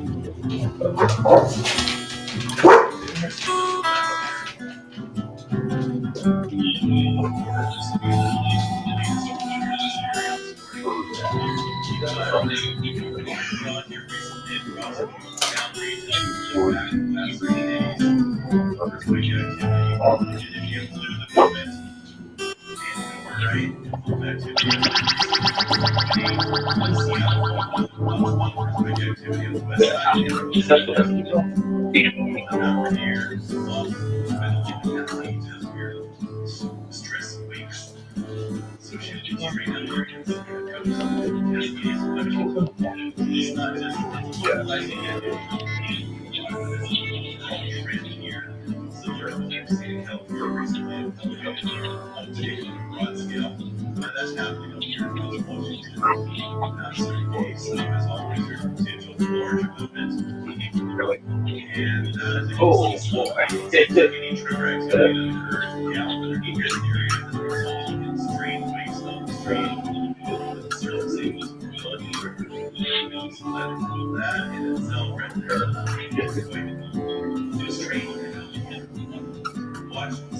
Oh, still, yeah, that's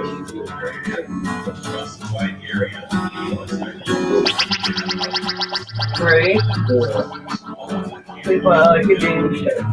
Love you.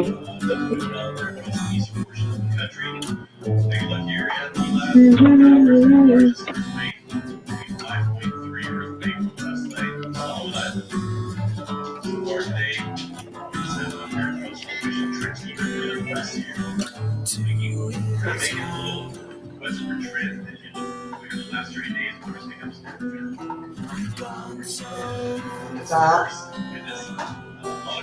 Stop.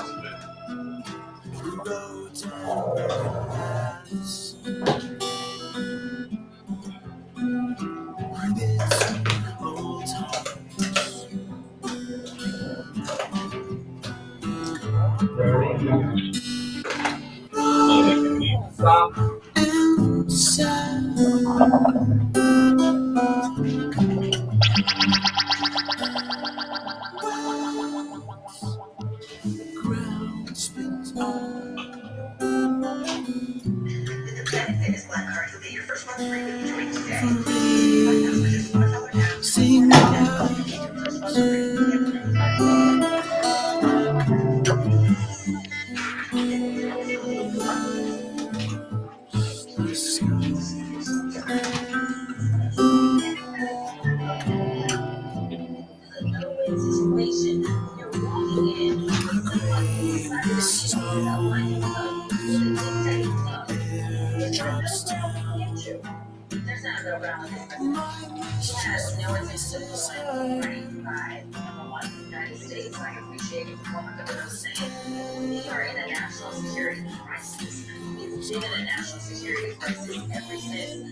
name is Surrey Crow, and you're watching the Midas Touch Network. Well, the fallout from Trump's disastrous meeting with President Zelensky continues. After Trump's pathetic brutality cabinet kicked a wartime president who was supposed to be our ally out of the White House last week, European allies gathered around Zelensky with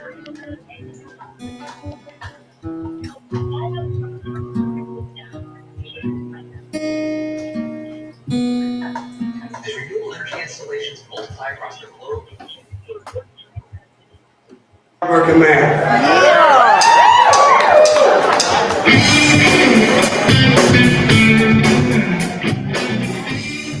thank you, Mr. Speaker.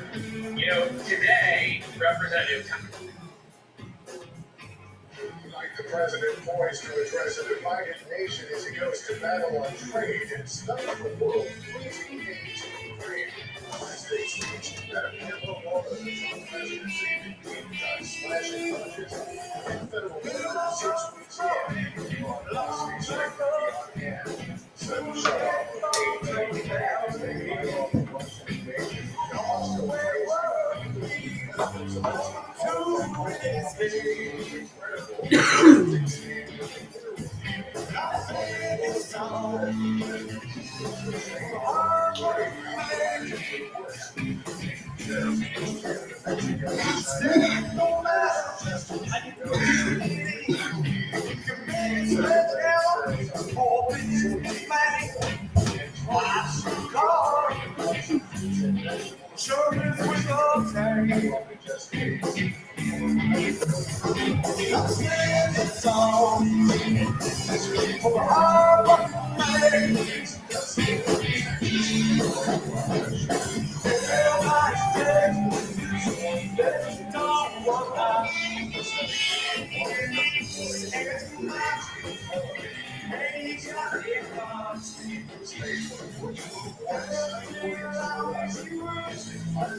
I'd like to introduce my band real quick. Give them a hand, y'all. Come on, y'all.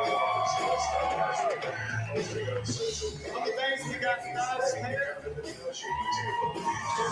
And on the drums, we got Kevin on the front. And we are the Black Market Reporters. Not for only long, I'm going to do something like this.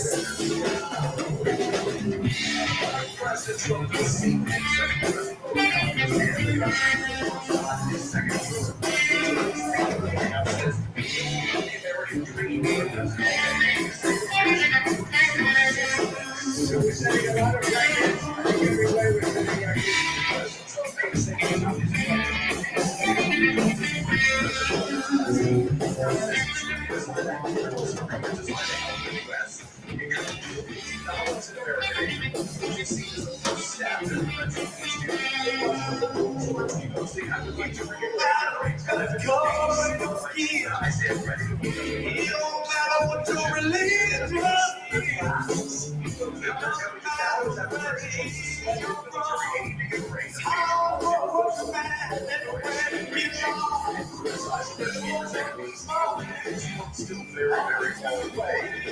Official television news calls us the game is because let me tell you, you don't have the cards.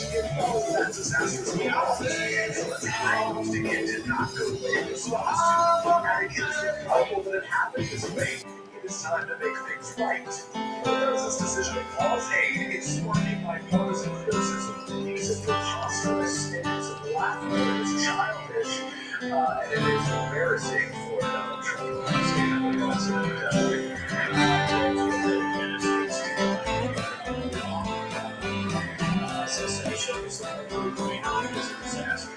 Since one tonight is also expanded how progress on key campaign promises where we live costs of cash flow. When the lights dim down, I'll carry the sound. While the wind blows through your mind, Then there's the presence of artificial efficiency with Elon Musk is set to attend tonight. time will come and time will It's the go. first term of the bureaucracy. Feel the Democrats have truth slammed the that Democrats time may show. To be there in the night, and standing in the light. When those ships Changed come in 5 years. home, President Trump's last address came before COVID, with Speaker Nancy Pelosi over his shoulder ripping up his speech. Looks like there's a Republican speaker and a different vice president. it doesn't matter when. The sun will shine where the fields may grow. Tell me where you want to go. I'll be standing by to see the night wings fly. Then I can always see what's right Alright, Peter Alexander, thank you. And Marcus Temple, the Psychedelic Aire, one of President Trump's new terrorists, who now lives in 13 points in 2 days. Now the Trump administration is signaling a tariffs pullback will come as soon as tomorrow. Warriors proceed on Only hours after President Trump's tariffs on America's 3 biggest trading partners kicked in, rattling the markets and escalating fears of a global trade war, the administration appears to ease off. The president's listening, but you know he's very, very fair and very reasonable. But I'm telling you, he's going to work something out with them. It's not going to be a pause, or that pause stuff. But I think he's going to figure out you do more, and I'll meet you in the middle some way. Secretary of Commerce Howard Lutnick earlier in the day defended new tariffs, saying they are not inflationary. This is not a trade war, right? This is a drug war. He insisted that Trump's 20% tariffs on China and 25% tariffs on Mexico and Canada are about fentanyl coming into the U.S. When the sun comes up, it won't be wondering why. Less than 1% of fentanyl My flows guitar in hand, I'll be searching for a place where Tearing into President Trump. thinking back to an open space. You were standing in my place. I'll be staying there. When you see me President today standing avowed there, retaliation. China and Canada now targeting tens of billions in American farm goods with tariffs of their own. Wall Street on edge as companies brave for a trade war. Shipping giant bears work in cross-border goods. Insurance leader Progressive sees higher insurance rates as cars get more expensive. Best said vendors would pass on higher prices for electronics and Target Video have been forced prices for vegetables come from Mexico. standing in the I think these comments of the Commerce Secretary late today seem to be a potential shift in policy. Yeah, that's right. It's hard to say if this was a reaction to all the backlash from foreign invested today, backlash even from some within the president's own party. And not lost on this White House is that consumer spending just dropped for the first time in nearly 2 years. New tariffs could have a big impact on people's willingness to spend money. Lester? All right, Christine, thank you for joining me now. Kristen Walker, moderator of Media Press, and Howie Jackson, Singers, 90 News Sunday. Kristen, only 6 weeks into the future year. This is still a very critical speech tonight. It is, Lester. President Trump heads into tonight with an approval rating that is higher than where it was at this point in his first term. Where a number of his predecessors were enacted to pass a record number of executive actions, but he's also facing some headwinds. Most Americans say that he should be more focused on lowering crisis is there's that uncertainty on the world stage. So his challenge tonight is going to be to convince Americans that his bold moves will help their bottom line, that this is the biggest stage he will have likely this year. I feel like we should agree that that's what allows power here. The balance of power still is just important. That's right. As one Democratic member put it to me today, the party has gotten off to a lackluster start when it comes to a cohesive strategy to try to oppose the new Trump administration.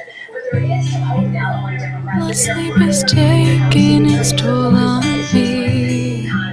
Those tariffs we've been talking about, like Medicaid, for example, you're still seeing some of those divisions, like for Democrats at 10, don't attend, hold up a sign, don't hold up a sign. The response to that will come from Michigan Democrat Elizabeth Slotkin, Senator who won a state that President Trump flipped in the 2024 election. That I'd find you here. This is the last place I'd want you to be. Tell me you're not lost, darling. Please find your way back home to me. Don't lose the glow that's always been there in your eyes. I know your smile's still buried deep somewhere inside. Remember how you felt and somehow let it show. And prove to yourself that you are so beautiful.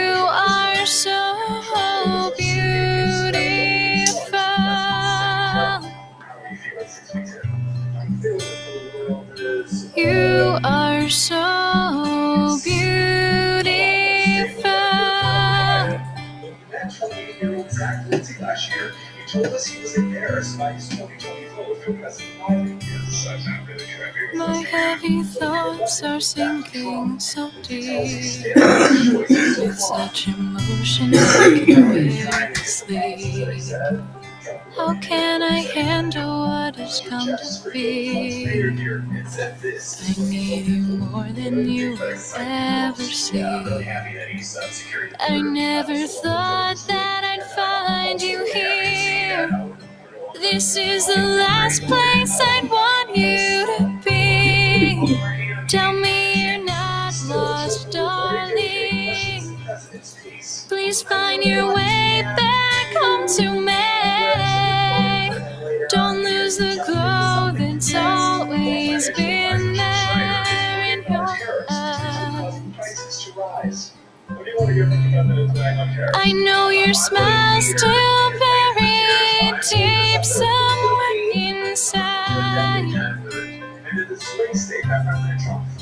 Remember how you felt and somehow let it show.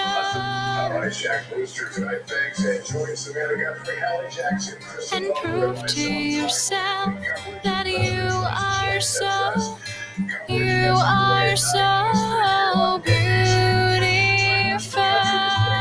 Severe weather is shaking up some of the nation's biggest Mardi Gras celebrations. Our Jesse Kirsch is in the storm zone in New Orleans. Jesse, what's the scene like here? So we're expecting heavy rain here shortly, plus the possibility of damaging winds and potentially even tornadoes. Don't lose the glow that's always been there in your eyes. I know your smile's still buried deep somewhere inside.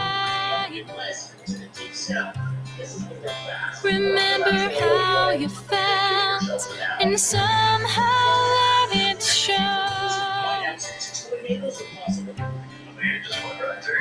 And prove to yourself that you are so beautiful.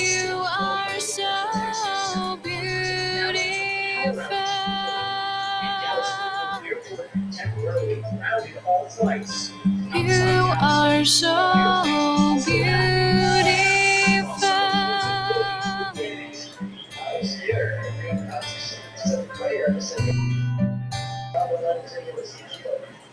The dangerous storm sweeping across the South on that Tuesday, jeopardizing massive Mardi Gras celebrations.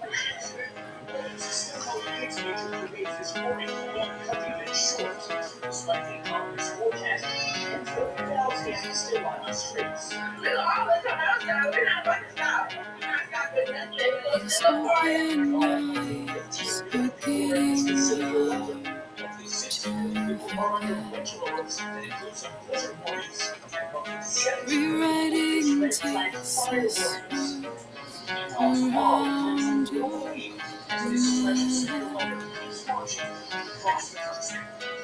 whisper softly,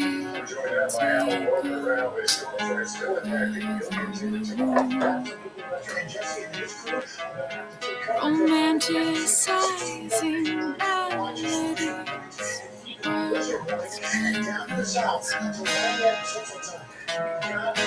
Why do you say you're sorry?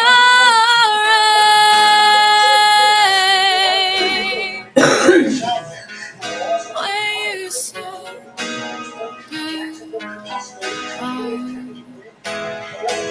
and I know you don't see the world the way that I do.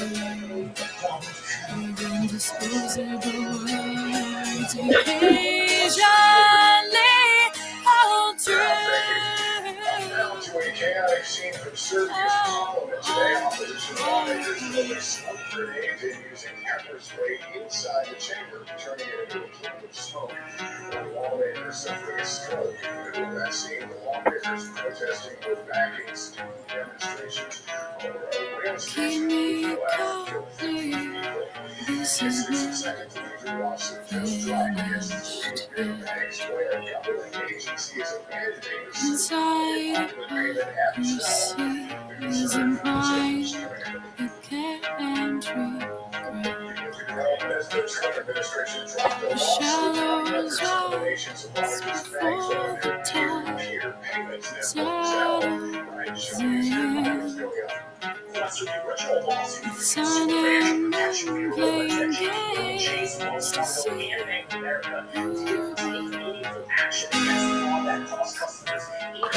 Why do you say you're sorry?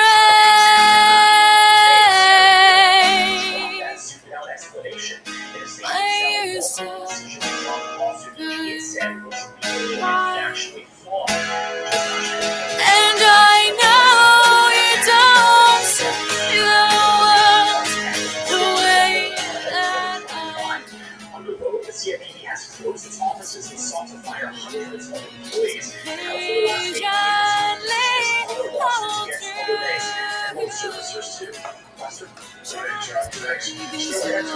Like the rain on my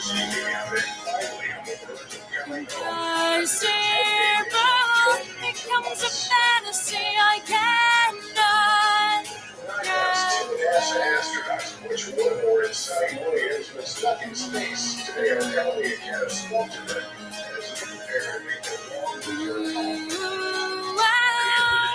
Are you ready for the event? Speaking out from space. NASA astronauts search for the ocean for still more, not seeking another long-awaited return to Earth. We'll be coming home, flying the plasma, splashing down in the ocean, so that's what we're looking for. Alongside astronaut Nick Cage, who arrived on please his don't let me go. this month, nearly 300 days later than William DeWilmore initially planned. What has been the most challenging aspect about the changing timeline Why of do you space? say Thanks everybody for that question, because it brings to my family and all the people up and around who support us. when you said goodbye?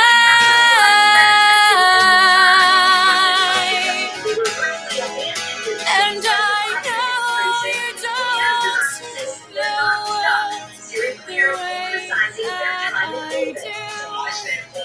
Even disposable words occasionally hold true. Shadows kick against the wall like the rain on my back. Impossible becomes a fantasy I cannot grasp.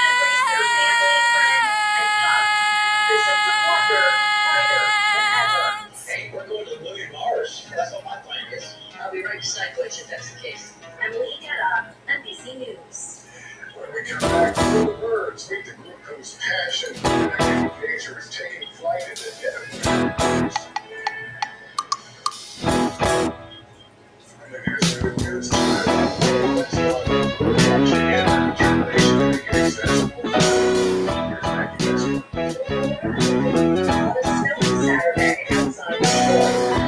I was wondering what to do. How do I get through to you? Still I'm chasing, we're still in the making. Well, I was wondering, what do I do?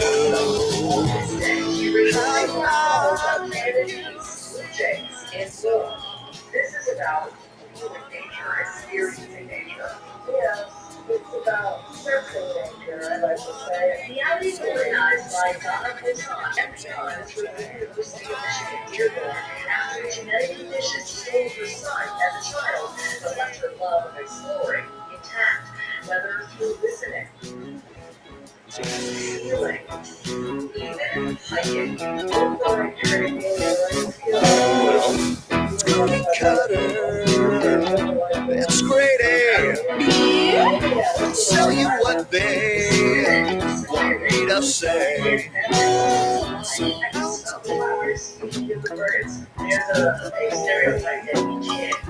Corporate daddy, you're okay.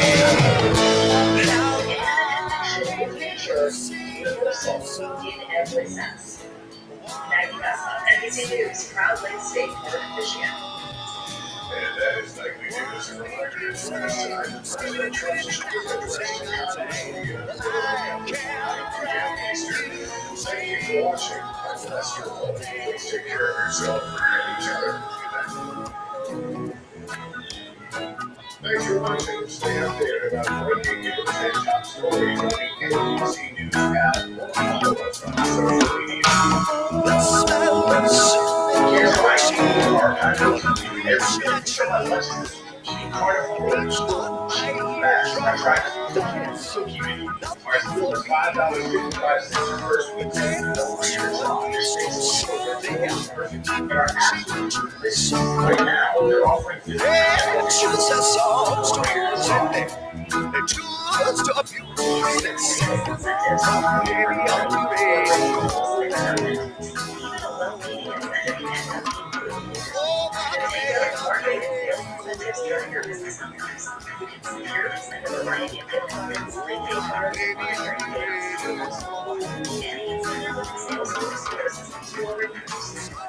The best part, your sales team can pick from more than 1,000 options to review. Push their sales goals, it's easy with Tango.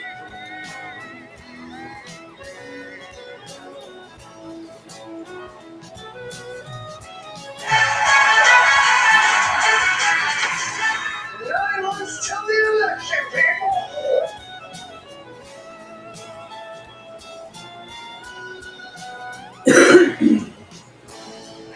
Electric speech.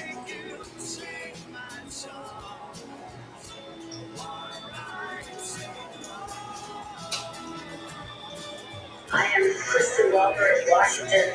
The president of tonight touted what he described as the swift and unrelenting action of his White House around the office, highlighting his administration's sweeter country, doubling down on his expansive executive authority while vowing to push the limits of that authority. The speech was rash, boastful at times, intensely partisan, focused on cultural war issues, and at times ripe with hyperbole. It was also the longest presidential address to Congress ever. Democrats in the hall pushing back, at times vocally, many holding signs of protest, even after being urged by Democratic leader Jeffords to retain a dignified presence. Nothing Democrats left the chamber before the address was finished.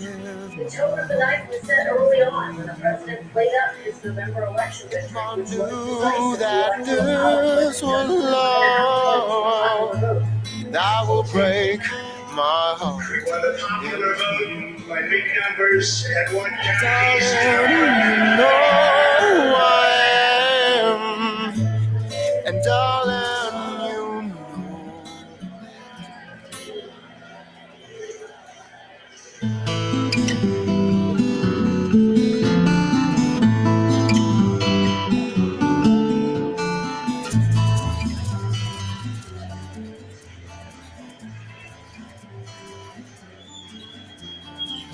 Go to call and Memphis. Go to call and Earl. Go to call and Dallas. Even though my girl's for Then, in an unprecedented moment, Texas Democratic Congressman Al Green stood up, shouting that the president has no mandate and refused to take it down. He was escorted from the chamber by the Sergeant at Arms and ordered the House Speaker. Two other Democrats were also escorted from the chamber. A major theme throughout the speech was President Trump attacking his predecessor and excluding Democrats, placing the blame for America's current economic situation squarely on President Biden. Under Joe Biden, the worst president in American history. There were hundreds of thousands of illegal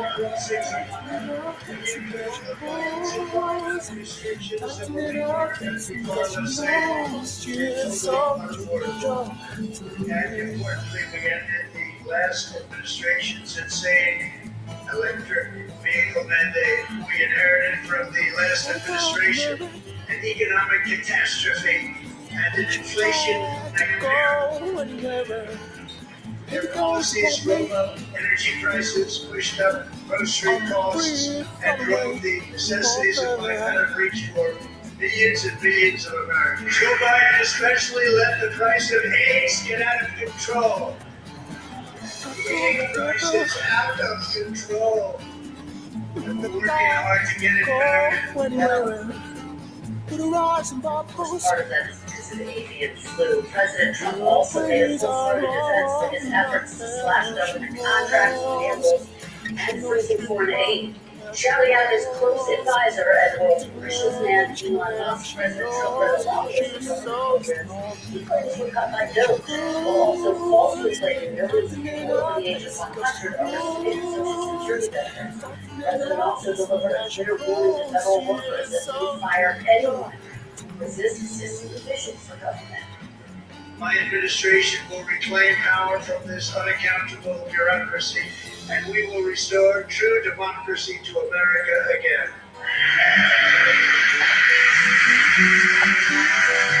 I've been with many girls, been so many towns.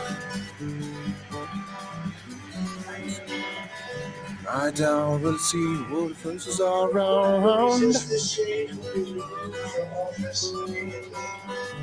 It's too your cool, and what am I to say? It's too your cool, better that all the way.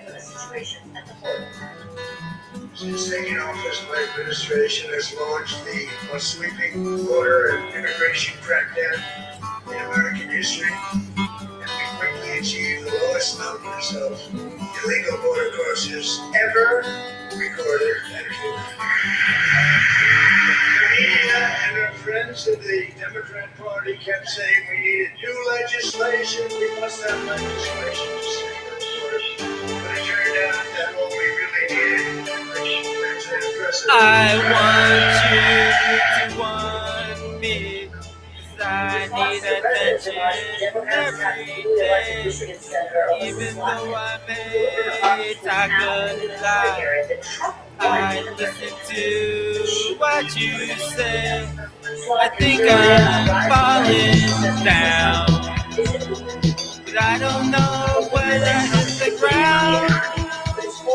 With the stardust in my eyes, maybe I can fly.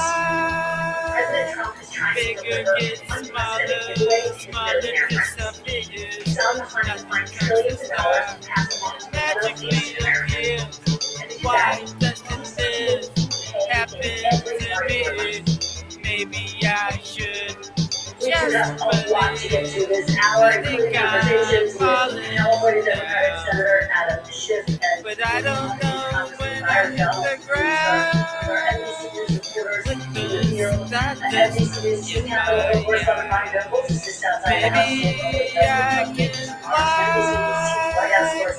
Well, actually, no, we're going to go to NBC's senior White House correspondent, James Gutierrez. So, let me start with you. What is the mood based on the sources you're talking to inside the White House about how the night went, President Trump? Hi there, President. We're expecting President Trump here arriving at the White House. Bigger, yeah. officials are enthusiastic about the president's speech. This is Trump 2.0. The president put wind at his back with a certain swagger that he had during his first term. Now, as you mentioned, that was long list of accomplishments that he touted, but he also made news on several fronts.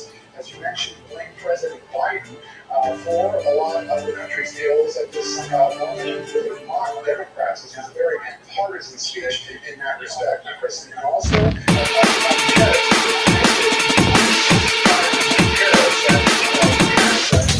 Canada and Mexico. So Commerce Secretary Bill suggested that they might be scaled back tomorrow. He, for the first time, said that there would be a little disturbance for Americans, essentially prepping them for some short-term pain, but he feels long-term this will be beneficial.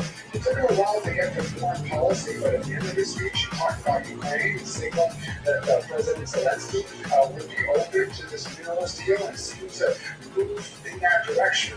The president and the Trump administration was ready to vote on that minerals deal, by extension, about a peace deal in Ukraine. Now, in terms of foreign policy as well, he talked about a very muscular foreign policy. At one point, he brought up reclaiming the Panama Canal and acquiring Greenland. And he also talked about, this was a headline, something that he brought up a lot during the campaign trail, the disastrous withdrawal from Afghanistan. The president saying that an ISIS terrorist that the U.S. says helped plan, it was actually the mastermind behind the plan of the Afghan bombing that killed over a dozen service members, was being extradited to the U.S. after being detained by Pakistani officials based on CIA intelligence. So the president also touted his immigration policy. Illegal border crossings, he said, are on record lows.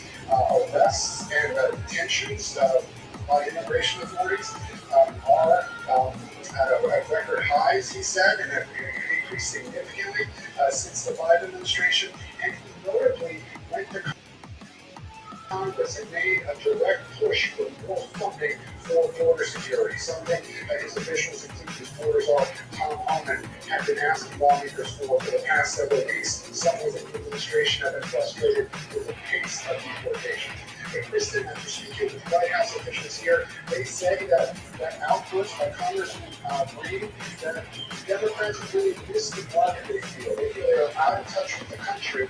The president, with his policies that he's been in office 43 days, he's able to countless accomplishments successfully tonight, and they are thrilled by how his speech turned out, the longest such presidential address in history, as mentioned.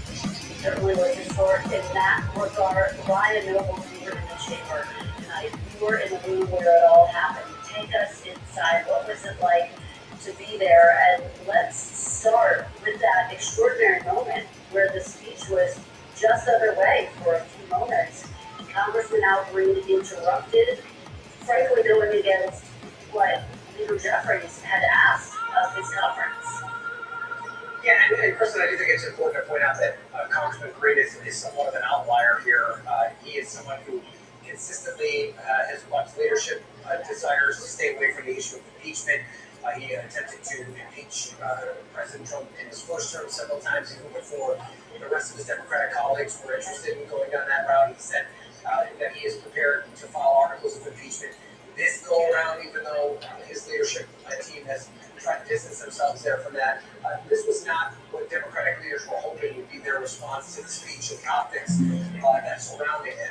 And so this is going to be something that people are going to be talking about because it was an unprecedented moment by any measure, but it's not what the overall message that Democrats wanted to send today. And I do have to tell you, being inside the chamber, it was unbelievably stark, the difference between the way Republicans responded to this speech and the way that Democrats responded to this speech. Republicans uniformly across the board, standing and applauding at almost every single thing that Donald Trump had to say, where Democrats consistently were sitting on their hands. Usually, these speeches, it's not impossible for presidents, even in the most polarizing times, to find one, two or three issues where you can get everybody in the chamber to stand up and clap. That was not the case tonight. Democrats made a concerted effort to not respond positively to almost everything that Donald Trump said, including that moment where young, now soon-to-be was surprised by the announcement that he was going to be admitted into the military academy. Every word,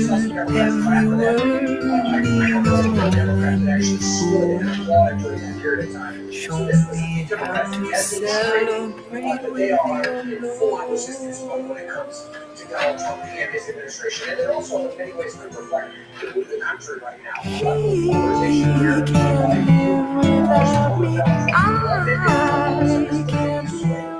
Where if you are opposed to Donald Trump, you're opposed to him in almost every single thing that he is doing. And that was on display throughout the entire speech. The other thing that I thought was pretty notable, and you could really only notice if you're inside the room, was the way that periodically throughout the entire speech, Democrats were just getting up out of their seats and leaving. Where by the end of his speech, there was as many as 40 vacant seats on the Democratic side of the aisle. And the second speech was over.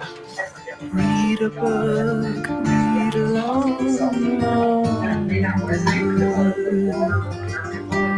When you're done, you've got my not to burn it. Donald Trump was saying directly to the camera, they will see. Pick me up, so I can see. I can give you what you need to be free. Even to the point where it was difficult for them to get their protest message out in a way that could resonate with the American people. You can't live without me. I can't live without her. Lawmakers get their reaction. But first, I want to bring in my incredible, fearless panel for sticking up late with me. Joining me now is that FDM Peace Tracker, Harris, as well as Mark Short, White House Legislative Affairs Director during President Trump's first term, and former Trump staff to Vice President Mike Pence, NBC News Chief Washington Correspondent and Chief Foreign Affairs Correspondent Andrea Mitchell, and Molly Ball, Senior Political Correspondent at the Wall Street Journal. Thanks to all of you for being here. Apologies in advance for that to interrupt our conversation to go to Congressman Donald. Andrea, kick us off here. What will you be taking on address that first delivered? There was all. I think he had some moments, certainly moments. He's making about his mother and sister and one for the hostage prisoner. Brought back successfully from Russia.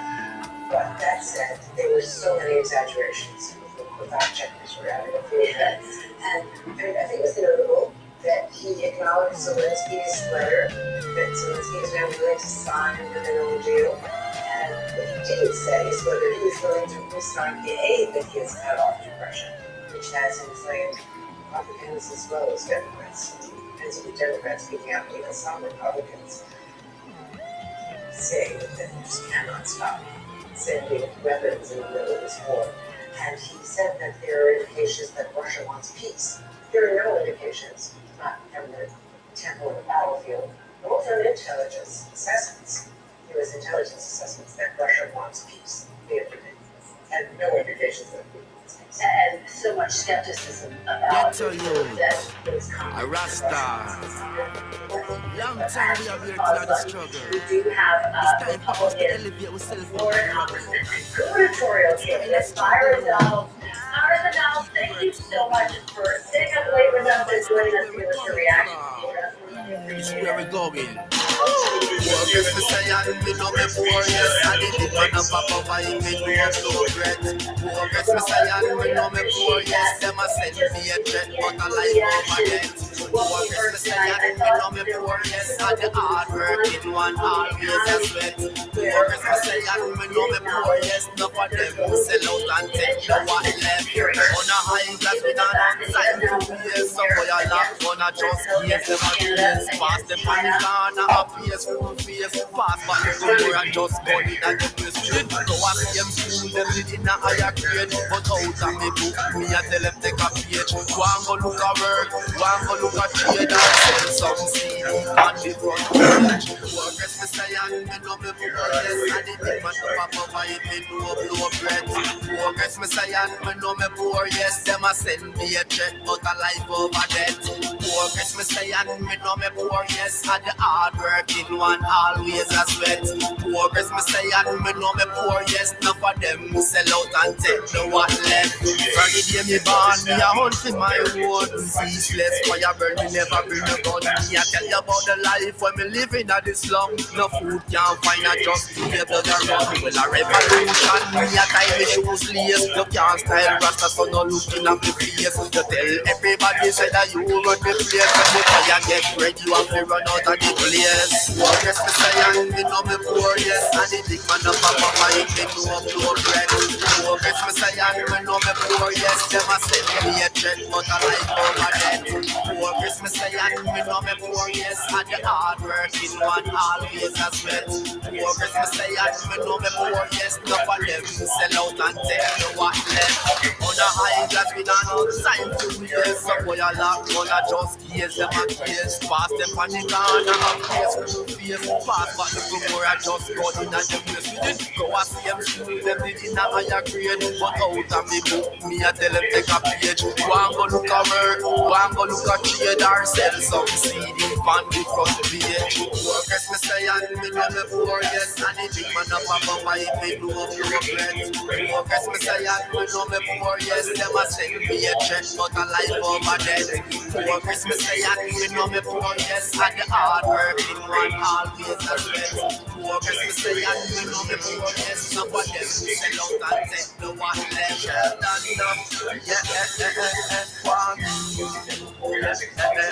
Alfonso, Bobby, all people, we are star, we are star, Rasta. Progress me say and me know me poor, yes. And the big man up above my head, me know no bread. What you say, what you told our Robin Roberts about the husband and the baby eagles that landed. Thank you for the followers were cheering as they watched.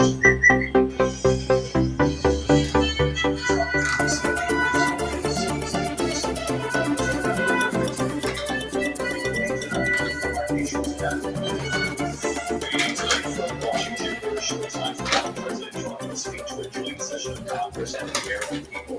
His first five-time address is returning to the White House will carry it live right here at ABC at 9 p.m. Eastern.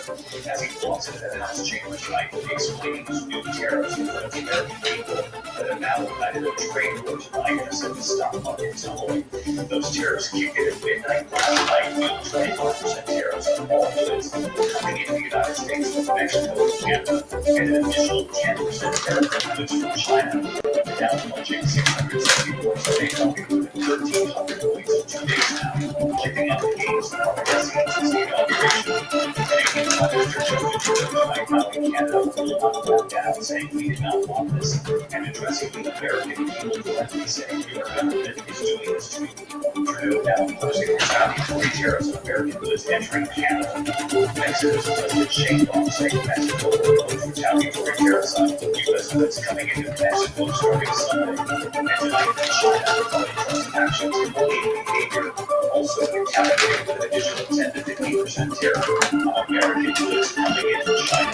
Tonight, Target and Best Buy stores here in the U.S. already warning Americans to request on everything from groceries to clothing, cars.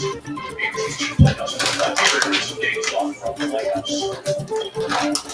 The president prepares for reservation to down the second day in a row downtown.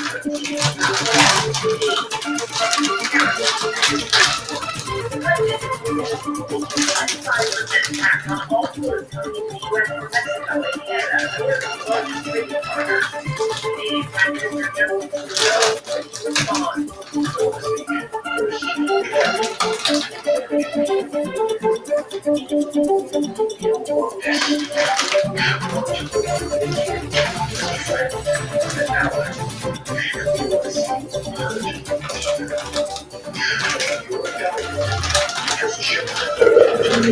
Hey,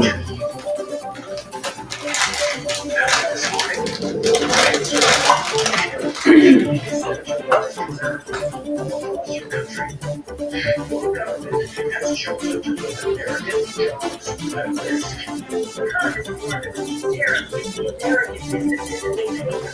coming into the country half the cost of American consumers. With the average household spend up to $2,000 more a year on everything from groceries to electronics. Today, Target CEO warning Americans to see prices rise almost immediately on fruits and vegetables imported from Mexico. Those are categories where we're trying to protect pricing, but the consumer will likely see price increases over the next couple of days. American farmers Canada now responding with plans for their own 25% tariff against $155 million worth of American goods. The answer is and we are collected.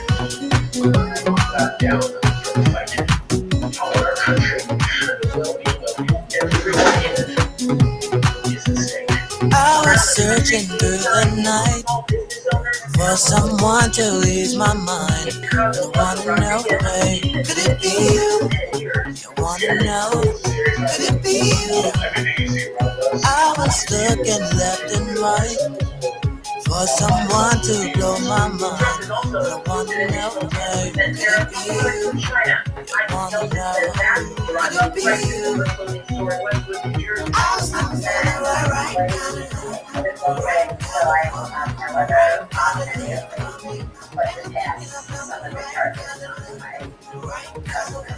China now retaliating with an additional 10 to 15% tariffs on some U.S. goods, including chicken, meat, soybeans, calling Trump's actions bullying behavior. Mexico's President Claudia Sheinbaum saying she will announce retaliatory tariffs on Sunday. Trump tonight prepared to double down, saying he'll fight back with even more tariffs. The tap. Could it be? I was looking for a clue. One who I could share my dreams. I wanna know, babe, could it be you? You wanna know, could it be you? I was looking for See a short time after on ABC in the meantime, President Trump will also talk about Ukraine tonight after the exclusive meeting with President Zelensky in the office. Today, President Trump halted military aid to Ukraine, and now tonight, President Zelensky calling an Oval Office meeting incredible, saying he's ready to become a peace deal. So let's get right to more the attitude here in the studio tonight. As part of President Zelensky also offering praise about President Trump in this statement.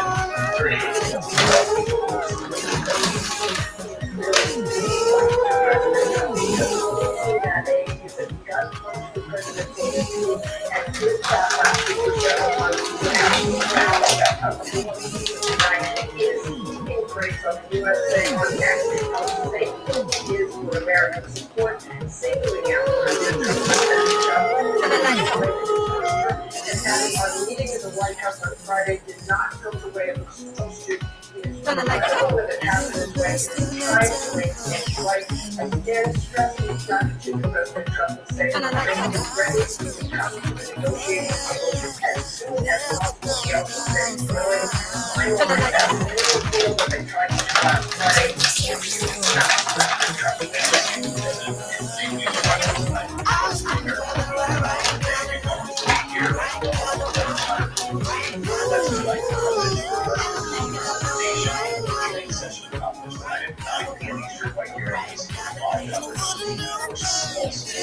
In the meantime, the news this Tuesday night, there is a massive cost reference to 100 million Americans all right now. Flying news to know and rain and tonight is Peace the Dudes Jaway. The storm heading to the East Coast next, from Washington, D.C. to New York to Boston. Already striking in Texas, and the acceleration to the clouds on hold tonight. A confirmed EF1 tornado with 105-mile-per-hour winds ripping through the elementary school. This is EF1 right here. Warehouse ripped to shreds in Houston, Texas, near Dallas, damaging every truck near the parking lot. Highways blocking traffic lights near Lake Charles, Louisiana. Severe storms bearing down on New Orleans during Mardi Gras. Legal alert has the forecast of Victor Kendo in the storm sunshine. Tonight, rain and lightning, violent storms entering the zone. As a resident, affecting severe weather rain across the Northland.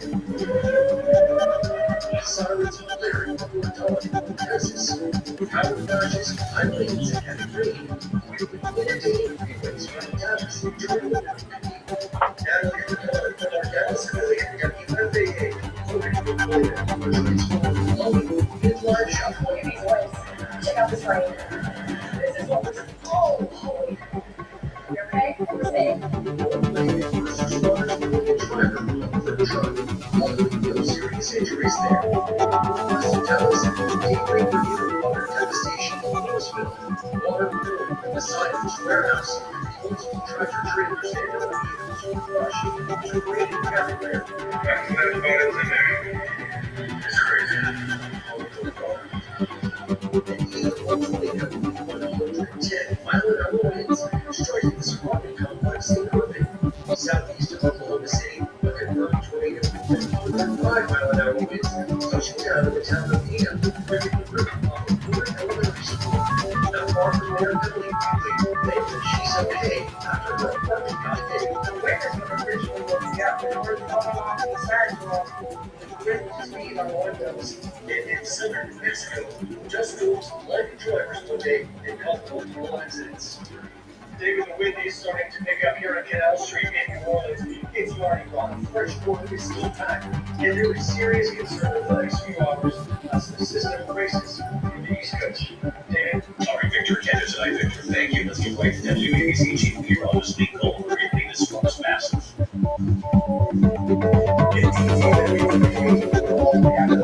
Classic flashing. Spring is leaving the severe weather. Active tornado warning near New Orleans, west side of Lake Pontchartrain. The tornado watch was just extended until 1 in the morning. The threat goes from Louisiana to Mississippi into Alabama. Part of that massive swarm gives wind alerts across about a third of the country and blizzard warnings across parts of the Midwest into tonight. Let's time it. It'll move across Alabama, Georgia, Florida, Panhandle tonight. Then that storm will start to reach the Mid-Atlantic and the East Coast as we go through the morning hours tomorrow. There's an enhanced threat for damaging winds all the way from Charleston up to Norfolk, even severe weather up to D.C. Then later tomorrow, it's a small line from Philly to New York City, all the way to New England late today. We get a nasty evening in the Northeast. David?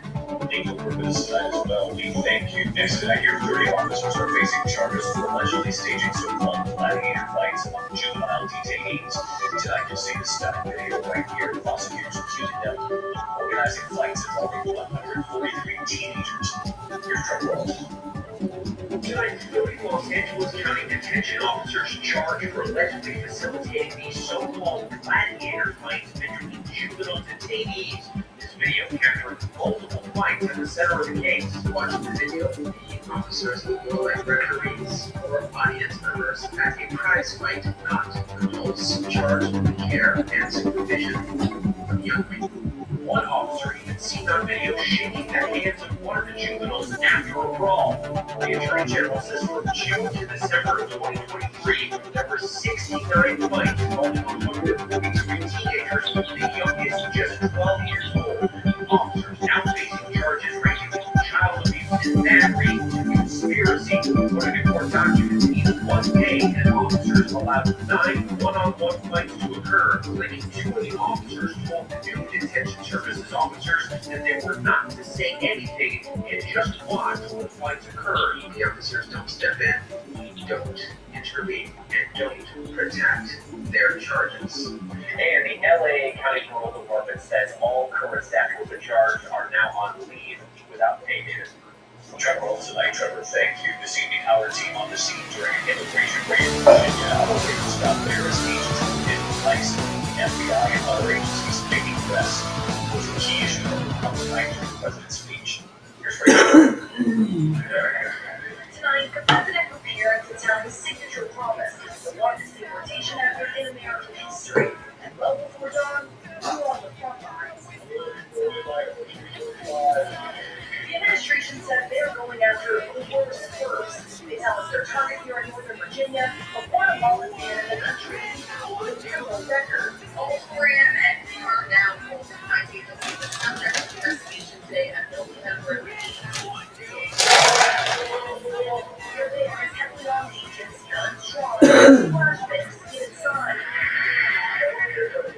The suspect out in cuffs, loading him into a waiting patrol car. Authorities saying they've arrested more than 20,000 people since Trump's office. ICE and Border Patrol say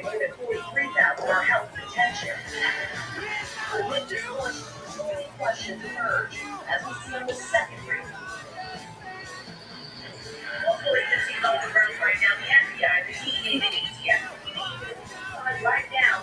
All agents seem to the window making a notable arrest.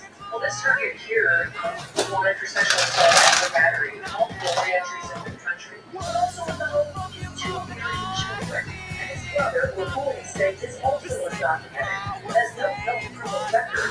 That brother is now deported too. He asked Homeland Security Secretary Christy Knoll what happens to the children. There is not likely to family stuff. There is consequences, and we're giving him time to leave these children with someone else. The Department of Homeland Security says they handle these situations involving children on a case-by-case basis. State voters are Tom Holland telling me the administration is looking to what he calls family residential centers as an option to keep families together. Rachel Scott tonight. Rachel, thank you. Women get back here attacked by an alligator while kayaking. Also, news of Gene Hackman and his wife. And Dolly Parton tonight on the death of her husband for 60 years in the colony. A kayaker is recovering from an alligator attack in Polk County, Florida. Authorities say she was bit on the elbow while paddling near the Tiger Creek Canal. The alligator teared the victim has been airlifted to a hospital. Tonight, the investigation into the deaths of Gene Hackman and his wife in Santa Fe. Authorities now say the gas company did find a minuscule, non-lethal gas leak coming from the kitchen stove. They believe not enough to cause their deaths. Let me go back here to measles cases in New York City now, and Dolly Parton hospital.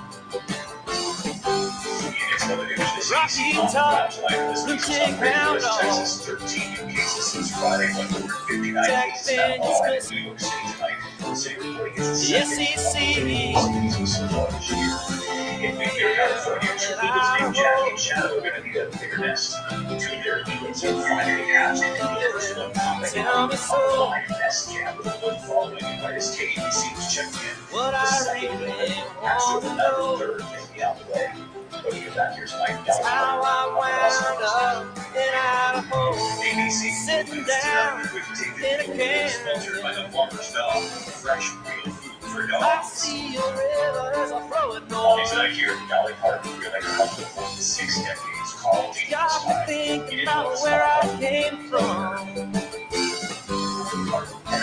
About the day walk right through the door. Yeah, to Idaho.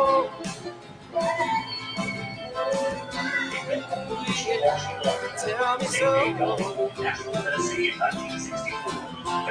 Feeling lost at the crossroads.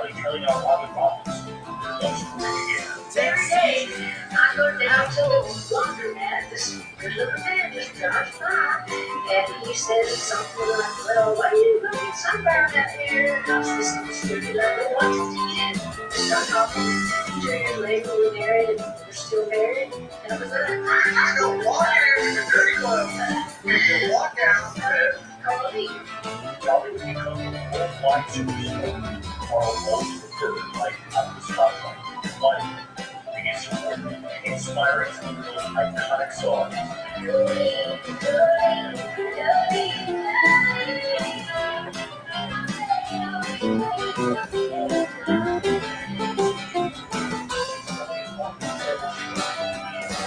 I'm hauling ass down a dirt road. Got the mountains to my back. You know, sometimes when I start driving, well, I forget, hard to go back.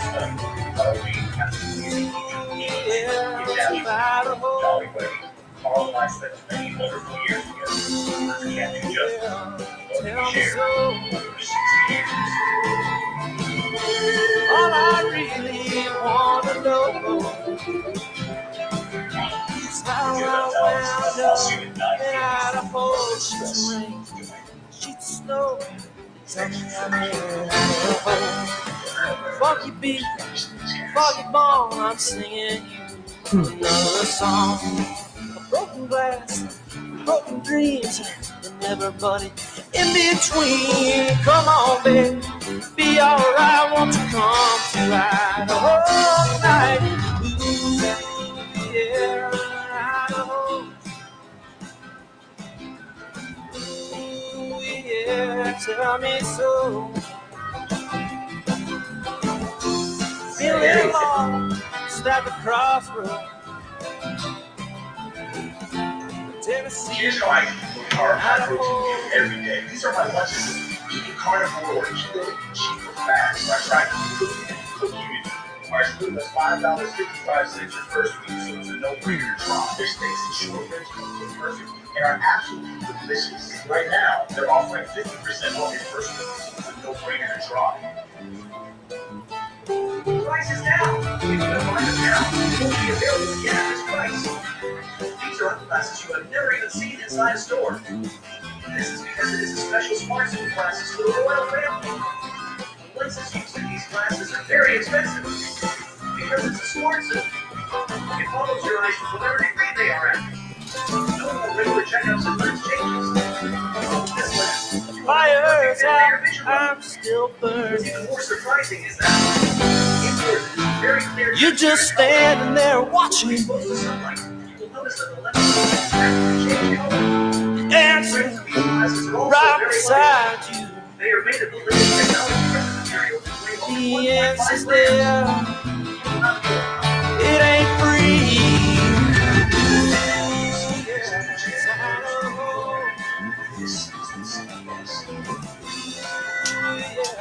Tell me so. What I really like to know is how I feel out loud of Idaho. Started one trade war. Its first casualties were investors. Import taxes took effect today, 25% on goods from Canada and Mexico, and something 20% on goods from China. That was followed quickly by threats of retaliation and the sell-off of country. Stocks plunged, but now lost 1.5%. A total of 3%. The House President announced the tariffs yesterday. While this may be a short war, peace talks are already underway. Commerce Secretary says he's been offered for with Canada and Mexico. Polls suggest that was the economy more than anything that got us elected. Now, Caitlin Joey Burns reports American terrestrial posters. That's right. The economy helped put Donald Trump back in the White House, and it's expected to be a key pillar of his speech tonight. Working Day is going to talk about more prices for Americans, even if his tariff plan threatens to raise them. He's traveled to Florida, Pennsylvania, to get an assessment of support from voters and residents about how they think handling the economy. 29-year-old TJ Michael helped run his family's printing shop, Big Printing, in Pennsylvania. 61% of the county voted for President Trump. How would you describe this area?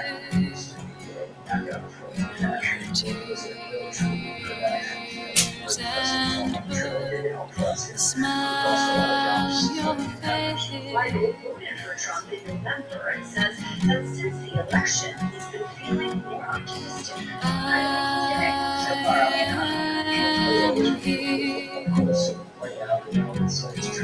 don't have to lose another day. It's a feeling shared by Feed your fears. For now I am here. You can run and play life again. had to start charging more for any dishes. Because of price surge and the shortage. Price of everything really fluctuating so much, but there's certain items you gotta protect. I mean, eggs at a diner is pretty much the same.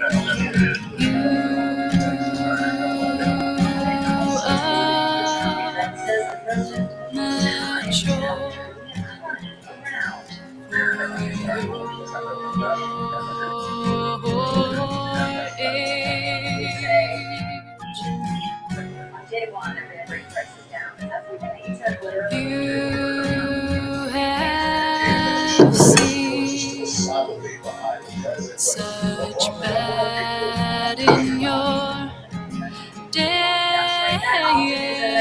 There is not really shared around the country. Polling shows that just 4% of Americans say that they're feeling good about the economy compared who say it's getting better, compared to 49% who said it's getting worse. And the top concern is inflation. That's among both Democrats and Republicans. It's the thing that they want to hear from Trump tonight more than any other issue. And it's an issue they say that he's not prioritizing as much as issues that on the radar.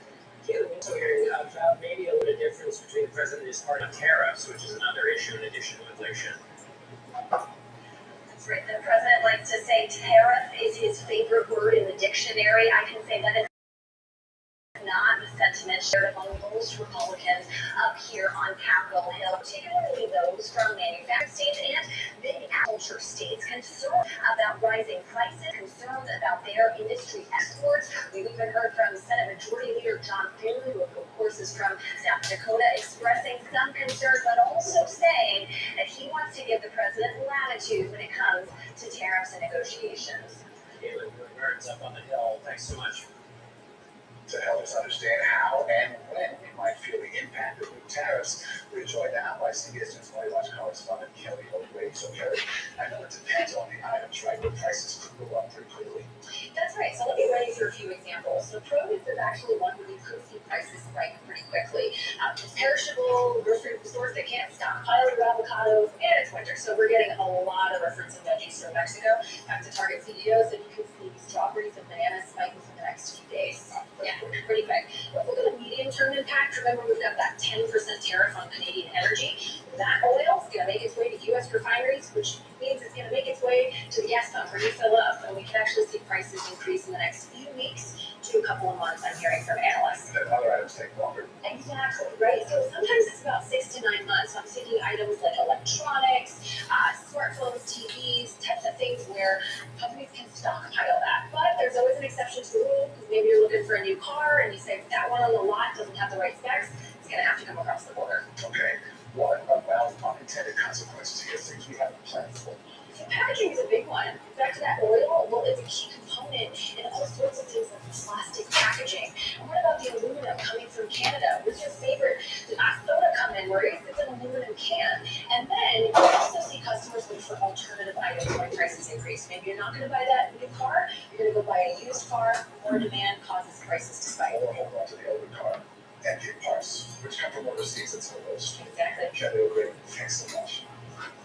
President Trump's policies in these early days of his second term are creating uncertainty across the country. Cuts he's made for food aid could have a major impact in America's heartland, where much of the food is grown. Kelly reports from Arnett, Kansas. Kelly Dryden's family in western Kansas for a century. Wheat, corn, soybeans, and sorghum, or Milo. When they switch to more corn, dryland acres, just knowing there's usually always a market for corn. So you may grow corn instead of Milo. More corn than Milo, yes. Since USAID's Food for Peace program has been suspended, there is virtually no market for Milo, according to Kim Barnes. This is the Milo that you're talking about. Milo crop. You put flour out of it, you go to the pet food, ethanol. With the Pawnee County Co-op that purchases grain from farmers, including Dryden. Now, instead of selling it, he's storing it. When you're sitting here on 1.7 million bushels of buying it, kind of like to see it move on to the next step, especially when we have people who know their hungry. So while this program is paused, what are you doing? Well, right now I'm turning over every rock I can find. Until he finds buyers, he's worried the co-op and the community may take a loss. The person downtown is not going to sell any furniture. The grocery stores are going to be affected. People just aren't going to buy. But Dryden is still going to farm.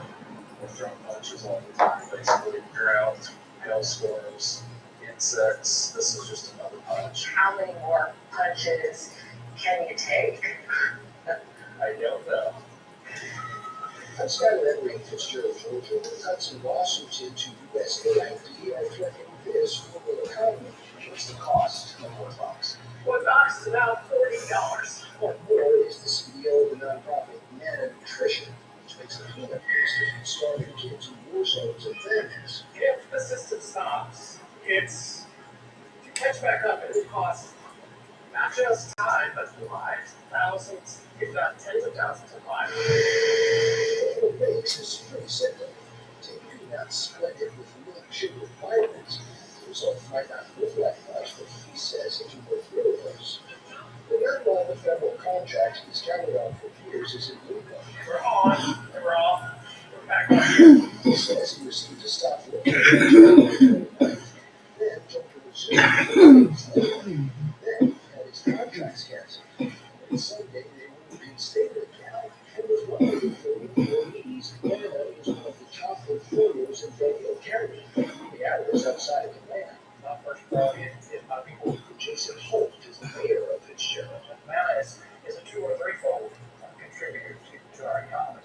They purchase our own products, they employ people, and they serve a great humanitarian purpose.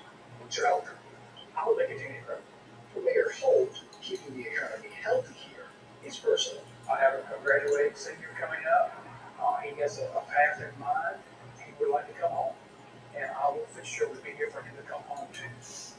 And Skylar Henry joins us now from Atlanta, Georgia. Skylar, this isn't just about one product or one company. Give us a sense of some of the ripple effects here. Yeah, John, this is many farmers in many states. Meta says that it relies, or it can get a supply from as many as 27 states, but they really rely on a handful, and that is milk from Michigan and Texas. They get their sugar from Louisiana and Florida, and then they obviously get their peanuts from right here in Georgia. All of those farmers would have to find alternative places to send their products. Skylar Henry, Atlanta, Georgia. Thank you. This news will bring you live coverage of the president's address tonight.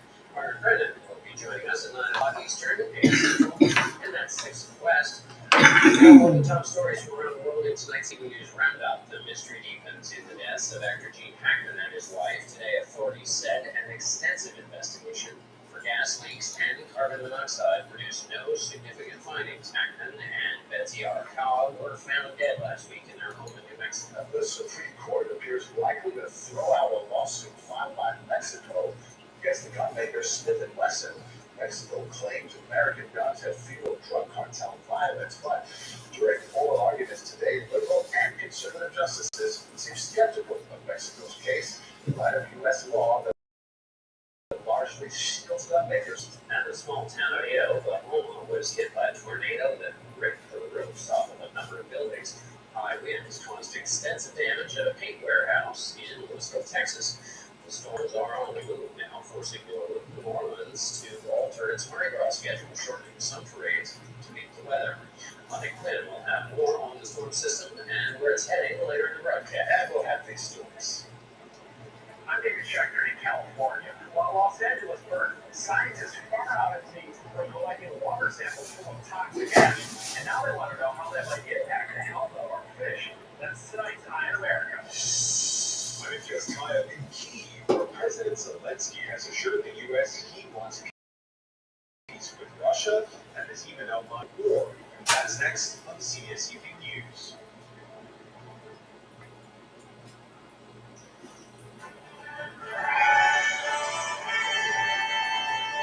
Ukrainian President Zelensky says he regrets his Oval Office argument with President Trump and wants to make things right. What amounted to an act of contrition posted on social media today came hours after President Trump turned up the pressure on Zelensky to make peace with Russia by cutting off U.S. military aid. MTS time is in Kyiv, and MTS, the aid cut is temporary. How long can Ukrainians go without that aid? Well, Ukrainian officials have told us 6 months at the most, and those munitions are so desperately needed. You know, we were with Ukrainian forces when the first U.S.-made howitzers arrived, and they're now looking at the possibility of not having ammunition for them and other arms, a concern we brought to Mikhailo Podolyak, a top advisor to President Zelensky. Can Ukraine defeat Russia without the support of the U.S. and President Trump? I don't see it over to another chair. Russia wants to destroy the world that was built by previous American administrations. It wants to destroy the world that is built on the rules that the US insists upon. That is why I believe that we will come back to a pragmatic discussion with Europe, the United States and Ukraine and will come to the correct end of this war. And MTS tonight we're seeing a glimmer here that things are starting to move in the right direction. Yeah, and we only really have to quote President Zelensky himself, who in those posts on X tonight also said, and I'm quoting here, it was time to make things right. After President Trump had accused him of not being ready to come to the negotiating table, he also outlined a proposal for how the war with Russia might end, including the release of prisoners, a ban on missile and drone attacks on civilian infrastructure, and an immediate truce in the sea, adding Ukraine wants to move very fast and work with the U.S. to secure a strong final deal. Okay, MTS Ty, I've been key once again tonight. Thank you. Some dangerous weather is targeting the Deep South. Lonnie Quinn is following that for us tonight. Lonnie. You know, gentlemen, it so often seems like tornadoes always get the weather headlines, but it doesn't have to be a tornado to do some big damage. Everything you see here, this is a warehouse outside of Dallas, all caused by straight line winds. With 80-mile-per-hour winds, you can get underneath the roof, you can tear it right off. That storm line has made its way from Texas into Louisiana, and as of right now, as we speak, some of the toughest weather of the day in New Orleans. What's going to happen? The tornado threat is still with us as we get to the nighttime hours, but as we move into your day tomorrow, as it pushes towards the mid-Atlantic, yes, it's not a 0% chance for tornadoes, but it's more so the straight line winds. Let's say like around noon or later for Washington, D.C., you're going to have some 40, 50, 60, maybe 70-mile-per-hour gusts. And I can show you the images what straight line winds can do. And you realize there are 120 million people, anywhere from Colorado all the way to the outer banks of North Carolina, that are under some kind of a wind advisory. There are 333,000 people in Texas without power. With wind like this, that number is going to be going up, gentlemen. Money with wind like that, could we see blizzards anywhere? You look, take this way, and take a look at what the radar picture is showing you. On the backside of the ring, there is snow out there, and for a place like Des Moines, with 65-mile-per-hour winds, and all that snowfall, probably 4 to 8 inches of snow, then it picks that snow up, it blows it around. Blizzard warnings in effect from 9 p.m. tonight until 3 p.m. tomorrow morning. That is a tough morning commute around Des Moines. Gentlemen, Indeed, Lonnie Quinn. Thank you so much, Lonnie. This year's Southern California wildfires damage the environment in ways you might not have imagined. The impact will last 4 years on America is next. The Southern California wildfires that began 8 weeks ago tonight are over now. They killed 29 people, burned 38,000 acres, and destroyed thousands of homes. But the damage to the ocean is just beginning. David Schechter has tonight's Eye on America.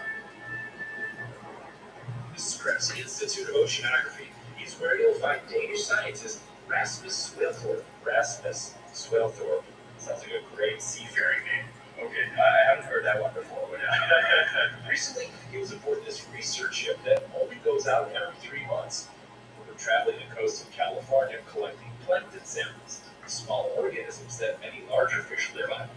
But this trip was anything but ordinary. This is something I've never experienced before, and I don't know anybody else that has. What they experienced, by total coincidence, was pulling up to Los Angeles as fire was burning thousands of homes, incinerating plastic, paint, asbestos, and car batteries, and releasing a cloud of toxic ash that settled out over the ocean for 100 miles. Crew members put on masks to protect themselves against the smoke as black ash settled on the ship. And while the plankton they collect is supposed to look like this, instead, the tiny organisms were swimming in ash. All the organisms that are going to live down on seabed that should not be exposed to this, potentially transporting whatever is in that ash for the food chain. Scientists here have been collecting ocean samples for 75 years. These new ash-laden samples will be added to this vast archive. The year 1978. Andrew Thompson is a scientist with the National Oceanic and Atmospheric Administration. What's the scientific opportunity? We know what the fish are like under normal circumstances, but the scientific opportunity here is to look at the condition of the fish when they're exposed to all the ash. Commercial and recreational fishing in California brings in about $1 billion a year and supports 193,000 full and part-time jobs. And while it could take years to know how or if these toxins impact the fish, fishermen and restaurant owners say it's important to know the answer. That's local Southern California. EKG medic, dry aged rockfish. Michael Cibarossi is the chef at the LA seafood restaurant Providence. The damage that these fires have caused is like woven so deeply into the fabric of our food systems, that it's something that, it should be just an absolute red flag for anyone involved. And I'd be like, for what? Red flag for change. Like, what can be done to ensure that these kinds of fires don't happen again? Rasmus Wentworth says monitoring how ocean life responds will go on for years. We are also going to be looking for chromium, for mercury, things we don't want in the ocean, things we don't want in the ocean. Yeah. But because of a grim sort of luck, these scientists have a head start in knowing exactly what toxins we're looking for. Brian America, David Schechter, Los Angeles. This portion of the CBS Evening News is sponsored by Ashley, for the love of home. Now a few words about a man of few words. Calvin Coolidge, sworn in to his second term as the 30th president 100 years ago today. There's a famous joke about Silent Cal. The woman tells him she has a bet that she can get him to say more than 2 words. He replies, "You lose." Turns out Coolidge had a lot to say about the virtues of saying little. If you don't say anything, he observed, you won't be called on to repeat it. No man has ever listened to himself out of a job. And I have noticed Coolidge said that nothing I have never said ever did me any harm. Well, tonight we will hear from the 47th president. And we'll see what he has to say. And John, Margaret, Brennan, and I will bring you the president's address live beginning at 9 Eastern. That is the CBS Evening News for tonight. I'm Maurice Dubois. I'm John Dickerson. I'll see you soon on Evening News Plus.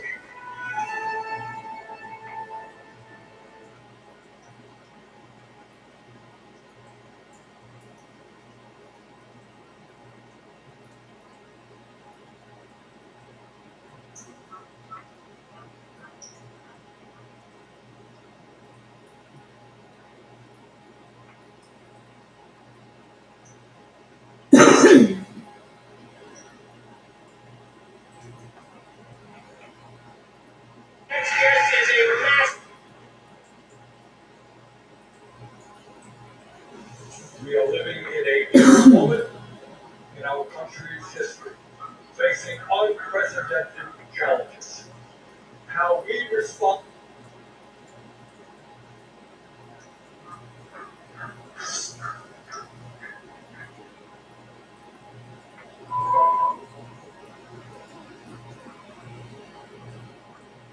We're talking the New York Times' David Barron called you.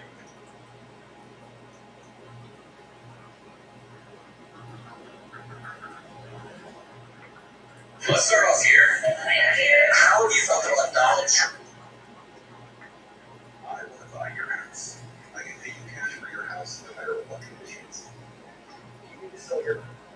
Let's start off here.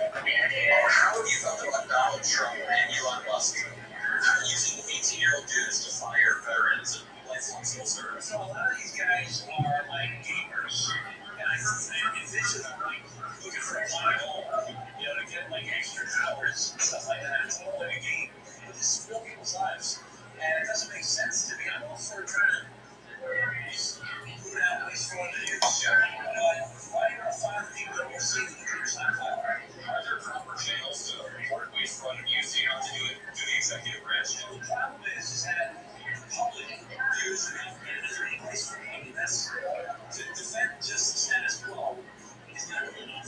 So I'm all for going after waste fraud and abuse. But don't fire, like I said, people that oversee the behaviors like don't fire the people overseeing bad behaviors. And fire the people that are responsible for recruiting out measles epidemic. That doesn't make any sense. Why are you firing the lowest wage people in the probationary period? Instead, you should have a plan over a period of years. People retire that are the senior employees. You don't replace those positions. And then you use technology and use consolidation to try and make things more efficient. So the party that talks about they're firing people very indiscriminately, right? And you talked about the nuclear stockpile, people that were fired. Did you hear that they tried to rehire them 24 hours later and couldn't contact them because they were locked out of their emails? Is this amateur hour or amateur hour? And you're talking about people, okay? There's a woman that came to my district the other day, she graduated from college. She was working as a waitress. She got jobs at all.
security guarantees, as Trump kept saying.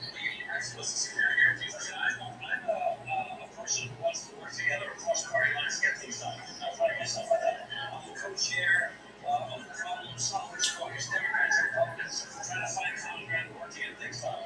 When I saw what happened to him on the other night, I was so angry.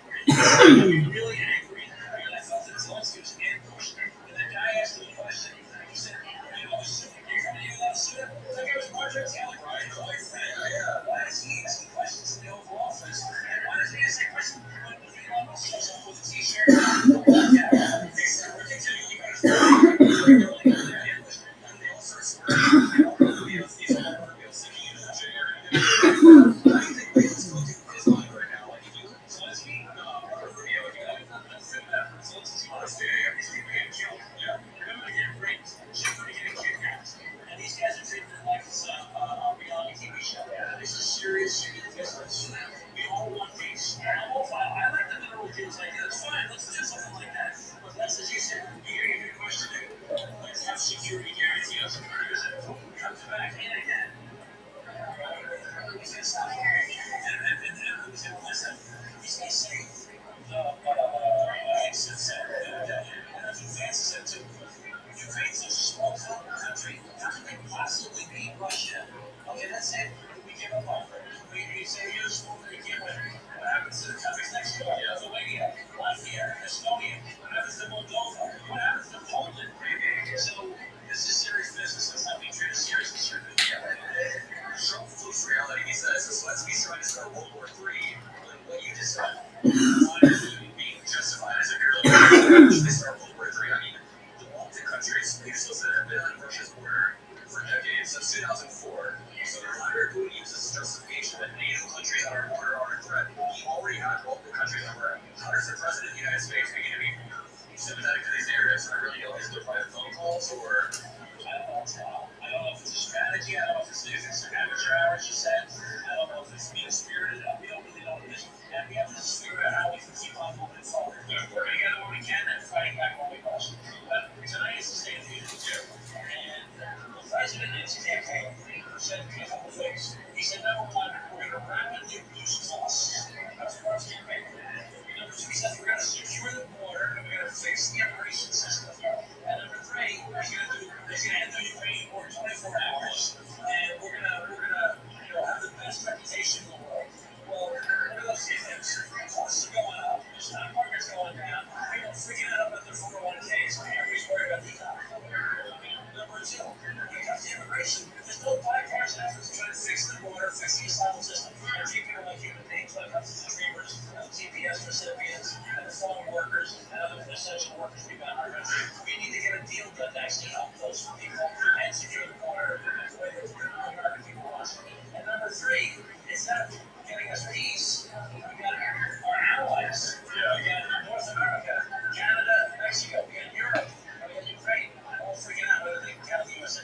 Yeah, and to build on point number two there, I've read numbers that were deporting about the same amount as Biden's last year in office, which means that Trump promised these mass deportations. They're televising them through like Dr. Phil or whatever to try to make it seem like it's all a show. It's all a show. So he promised all these rapid fixes. He just named three of them. And we're about a month and a half in, and we had no rapid fixes. Right? I think we're going to message about this. Well, because we're talking about it. I think people are concerned about cost. People are really worried about the cost of living. And when you see prices going up because of the tariffs, prices going up because of deportation, people are worried about it. And the fact that the labor market is a mess between the deportations and the tariffs, and as well as the firings that take place. You got to have some concern about costs going forward. Absolutely. With the immigration, you got to make a deal. You can't do these executive orders and hope that it's going to be solved. We've had to fix the immigration system for 30 years. I'm going to go to Democrats for one. They're trying to find some common ground. The president to reach out to us right now. They're trying to go my way ahead. And somebody's going to lead the Democrats. When that time comes, we have to be ready to make a deal. You warning districts in New York that was also led by Trump, correct? They have 18,000 legislators. Do you think your immigration message is part of the reason why we talked about this during our last conversation with the Democratic Party has this tendency to purity justify? So if you don't hold every single issue perfectly, they'll try to reject you. Maybe they should embrace, I don't know, a message like common sense. Yeah. We need to embrace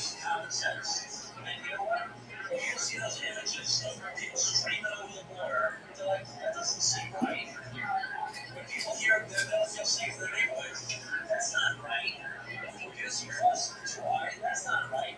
But the problem is, some man that can address these things right away. Yeah. Even in his inaugural speech on January 20th, he said, we don't have to reduce costs. I'm waiting for it. Someday, any day now. There's speaking of Obama in 2012, he had a very strong message on immigration. He said, people need to come over here the proper way.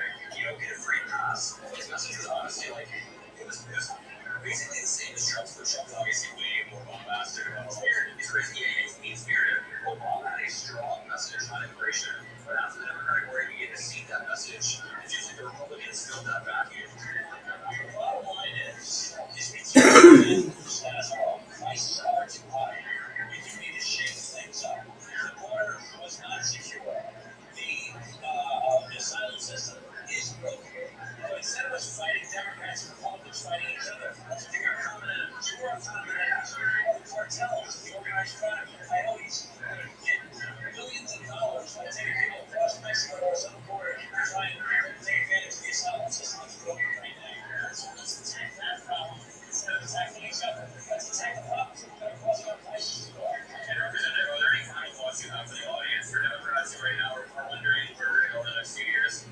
What do you even think about it? The bottom line is everything said and done is I truly believe in our country. I really believe that our systems, our constitution, between the separation of powers, will hold. And there are some Republicans that are starting to speak up. John Bacon from Nebraska has said the law's the law, you gotta follow the law. The guy who's a freedom focus evangelical from Alabama, Gary Palmer, said you gotta follow the Constitution. You can't get rid of the Department of Education.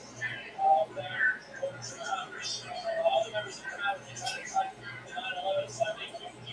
That affects the Navy Yard in New York. Another guy, American Lord from Florida, came out and said he's on the Appropriations Committee. He's going to tell us to ignore that the Constitution is power first to the Democrats. Ryan Fitzpatrick, Republican, Joe Wilson, Republican, are standing up for Ukraine, saying that Trump is handling this wrong. So there is hope. But we got to keep on pushing. We got to use legislation, litigation, and mobilization. Keep fighting, keep on working. Things will work out. Make it work out. Thank you so much for your time, Representative. The last buddy, always appreciate when you hop on. The brothers, I'm sure they love seeing it, so thank you so much. Appreciate it. We'll do it again. Thank you.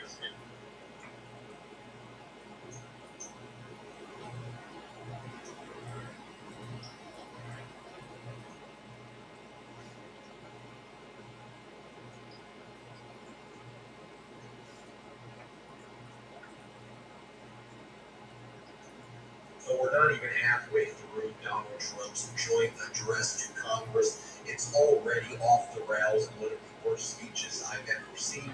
We are not broadcasting it live because I don't need to show Trump propaganda. I want to show. Donald Trump started the tariff war, and now China, Mexico, and Canada are going to end it, but I hope they don't do.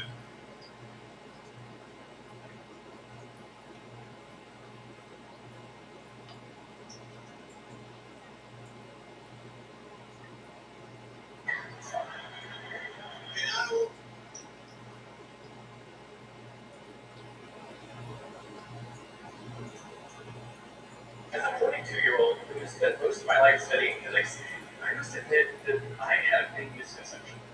I believe that every object has one single trajectory through space, one single path.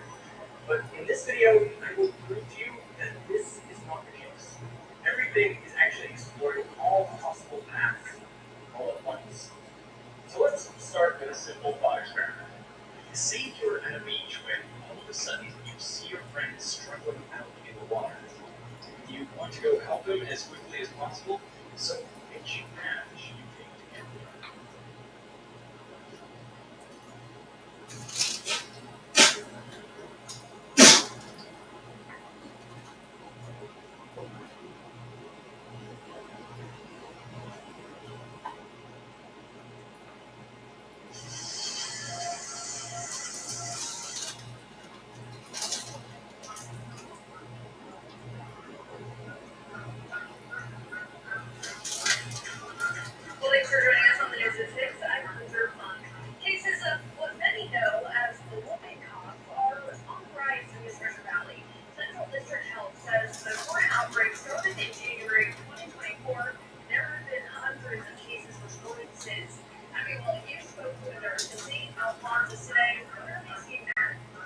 the first death for sepsis or a cough in the Treasure Valley was just reported by the Central Health District. The residents did have underlying health issues, but St. Albans is still encouraging residents to stay vigilant.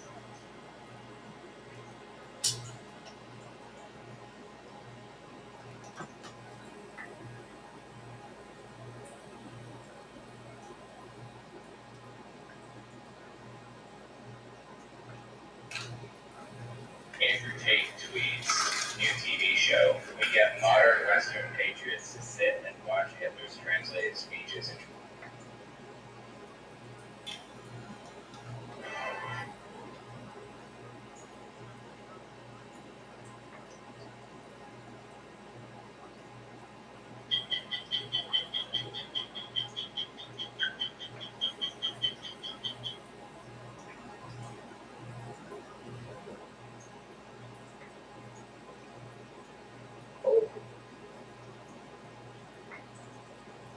Donald Trump's speech before the joint session of the House and Senate.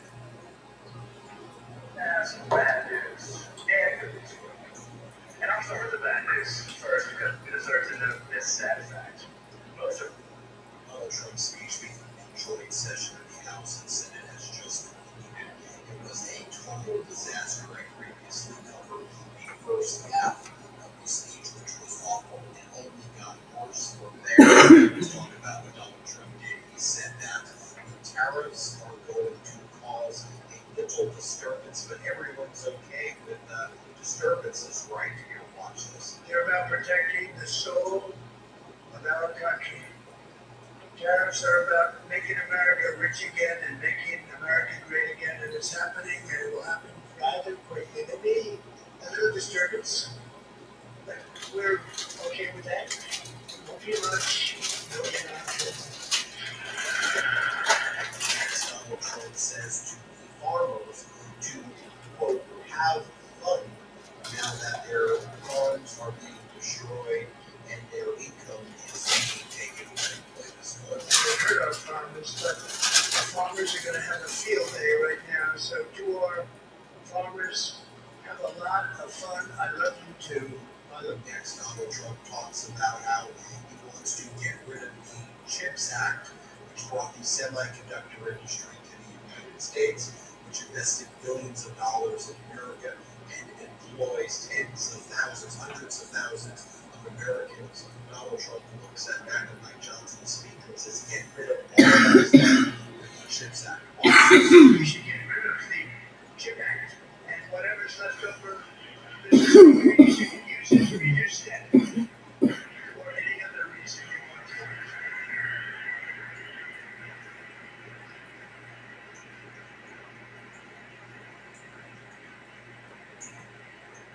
So Donald Trump is quite literally talking about getting rid of American jobs during this horrific joint session speech.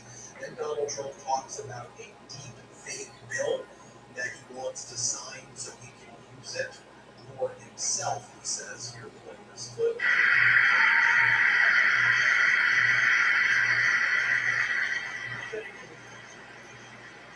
Thank you to John Thune and the Senate. Great job to criminalize the publication of such images online is terrible, terrible thing. And once it passes the House, I look forward to signing that bill into law. Thank you.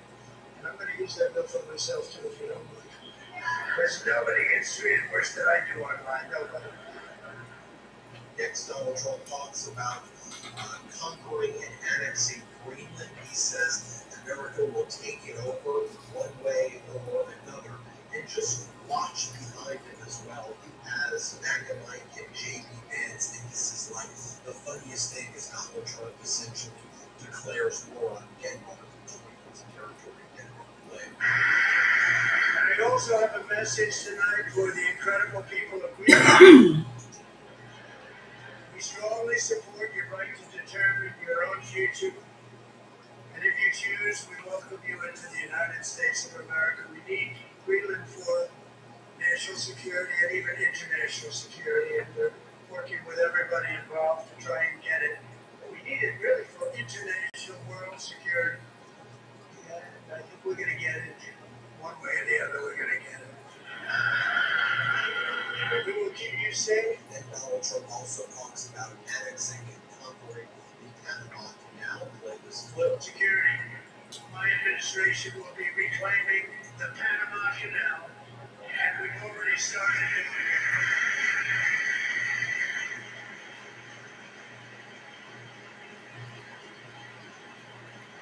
Just a large American company announced they are buying both ports around the Panama Canal and lots of other things having to do with the Panama Canal and a couple of other canals. The Panama Canal was built by Americans for Americans, not for others. But others could use it. Because of American blood and treasure, 38,000 workers died building the Panama Canal. Then there was this incredible awkward moment where Donald Trump calls out Marco Rubio, who just looked like a little Dumbo kind of out there. And here Marco Rubio has told Donald Trump, everyone look at Marco. If we don't conquer all of these countries, we're going to blame the Secretary of State Rubio. Here's Marco Rubio in charge. Good luck, Marco. Now, we know who to blame if anything goes wrong. Now, Marco's been amazing and he's going to do a great job. Think of it, he got 100 votes. Senator Elizabeth Warren will keep it going for another 5 years? Yeah, you would say, oh God, this says yes.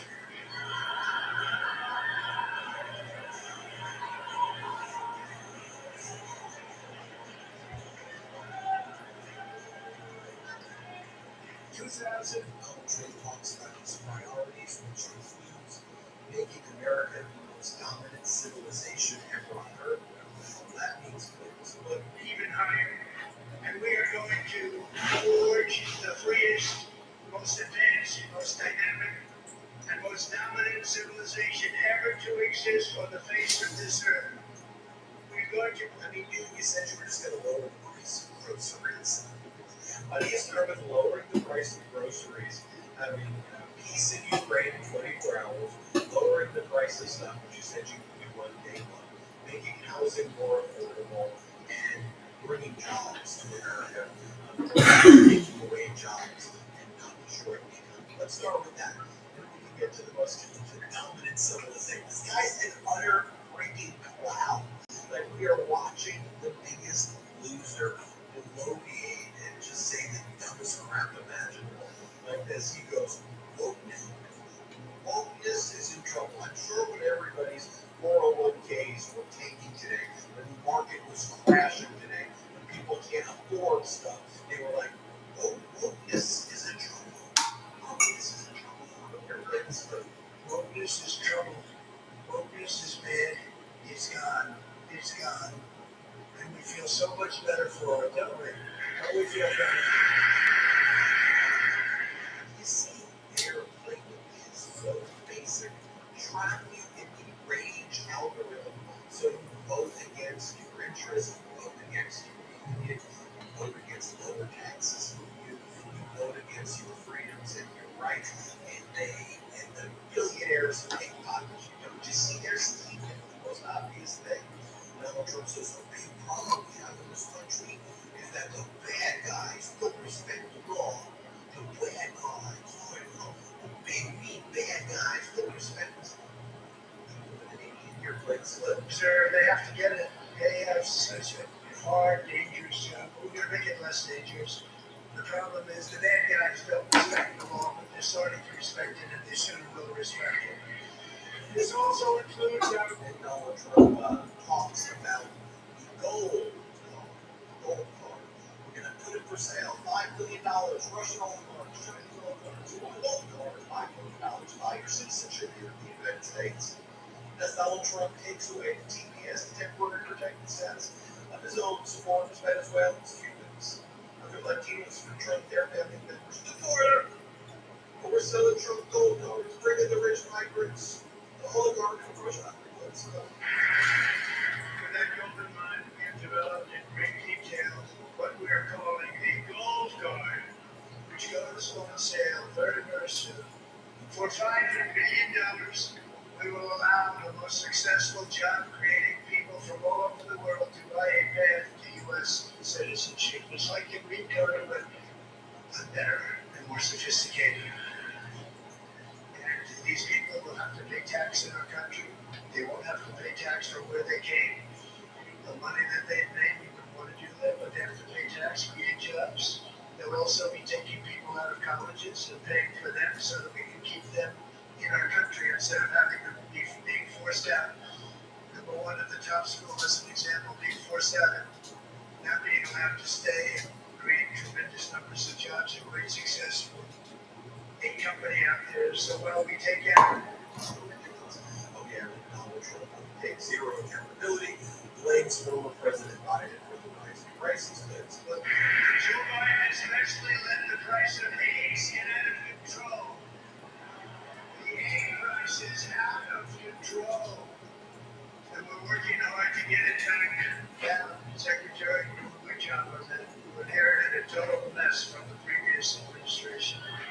Trump also says that he and Elon Musk have found probable fraud in Social Security, which means they're coming after your Social Security plan. Identifying shocking levels of incompetence and probable fraud in the Social Security program for our seniors and then our seniors and people that we love, rely on. Believe it or not, government and the Republicans give a massive standing ovation for Elon Musk, who has destroyed jobs, destroyed lives, gained access to your private data, Social Security, and open tax records, and more. With the 19 to 25-year-old guys unelected bureaucrats. She delivers first money. When it comes to her car, well, it barely delivers anything. Tires are worn out. That's why Debbie's moving to commercial tire.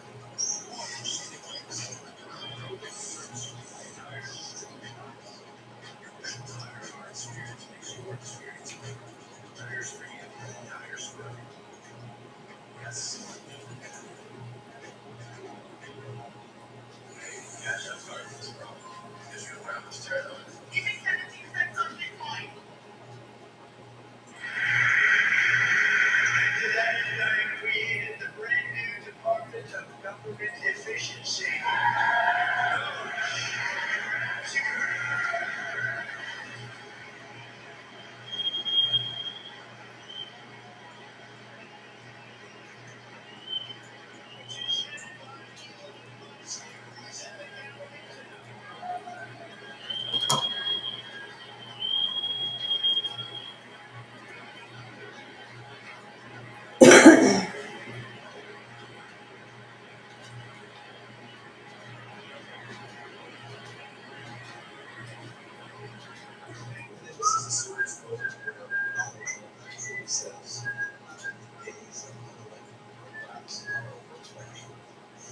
After he goes and calls out elections, the days of unelected bureaucrats are It's very simple, and the days of rule by unelected bureaucrats are over.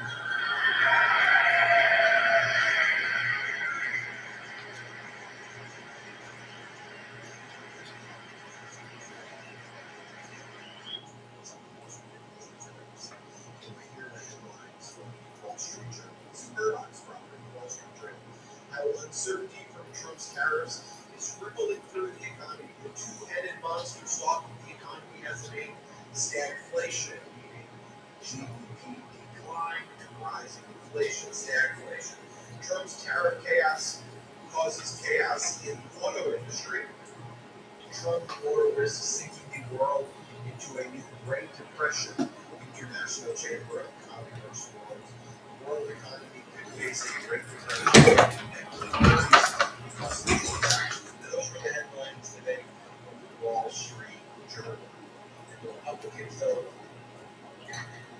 never ask again how some of these authoritarians get into power. Because human beings, these Republicans, show you how spineless they can become. So I can observe it. It makes zero sense to me how beings can behave in such a spineless, pathetic manner. So we all wake up and hold these idiots accountable for things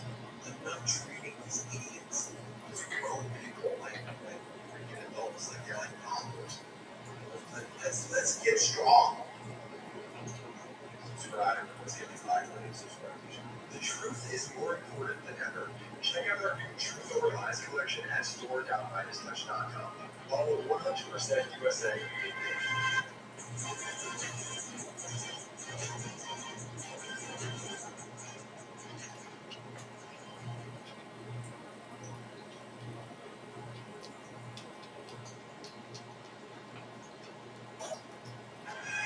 Hey, tell me your thoughts.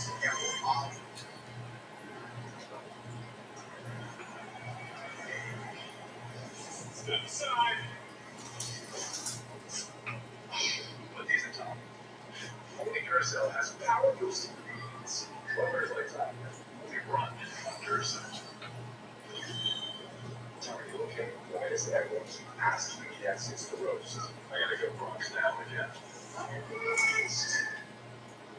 Georgia Junior need to replace their grades. AutoZone helps them find a deal with great companies. Get incredible savings at AutoZone's A to Z savings event. Now to the first 10. I'm sure you've noticed America's place in the world is kind of upside down right now. Donald Trump berated Ukraine's president in the Oval Office on Friday, while the Russian president Dmitry Medvedev tweeted that he loved seeing, quote, the insolent pig finally getting proper slap down in the Oval Office. And by the way, he was referring to President Zelensky, not Donald Trump, whose longtime spokesperson Dmitry Peskov came out and said publicly that U.S. foreign policy now, quote, largely coincides with our vision, as in the Kremlin's vision. I don't know that I've ever said this before, but Dmitry Peskov is absolutely right. I mean, just today, NBC News confirmed that the White House is pausing all military aid to Ukraine, and Reuters reported today that the Trump administration is also drawing up a plan to potentially give Russia sanctions relief. So yeah, Donald Trump really is going all in on helping Russia, while simultaneously inflicting as much pain as he can on our closest allies. Today, Trump confirmed that 25% tariffs on goods from Mexico and Canada will go into effect at midnight tonight, just a couple hours from now. And as you know, that won't just hurt them, it will hurt you, the American consumer. And that fear was reflected in the market today, with the Dow closing down nearly 615 points, thanks in part to this. All the tariffs are ending from California, America, to make a deal before midnight and should be expect those Chinese tariffs the extra 10% to be removed. Mexico, for Canada, the tariffs, they're all set to go into effect tonight. Joining me now is Christian Freeland. She served as Canada's finance minister and deputy prime minister under Justin Trudeau. She's now a candidate for prime minister herself. It's great to see you. You could be, which is it's pretty incredible to say out loud, you could be a prime minister this time next week. Tariffs, of course, are going to be a major issue. You suggested measures like that, very important about that. You pushed to target Wisconsin dairy farmers, Michigan manufacturers, Florida oranges, in a few, as a way of really specifically hitting states that are politically key to Donald Trump, against his heart there. How far, for people who are watching, are you ready to go on tariffs? They're going to be put in like a couple hours. How far are you ready to go? And what other targets would you want to aim for? Well, it is great to be with you, Jen, and I am ready to be the next leader of political party and the next prime minister of Canada. Because right now, we Canadians have to stand up and fight for our country.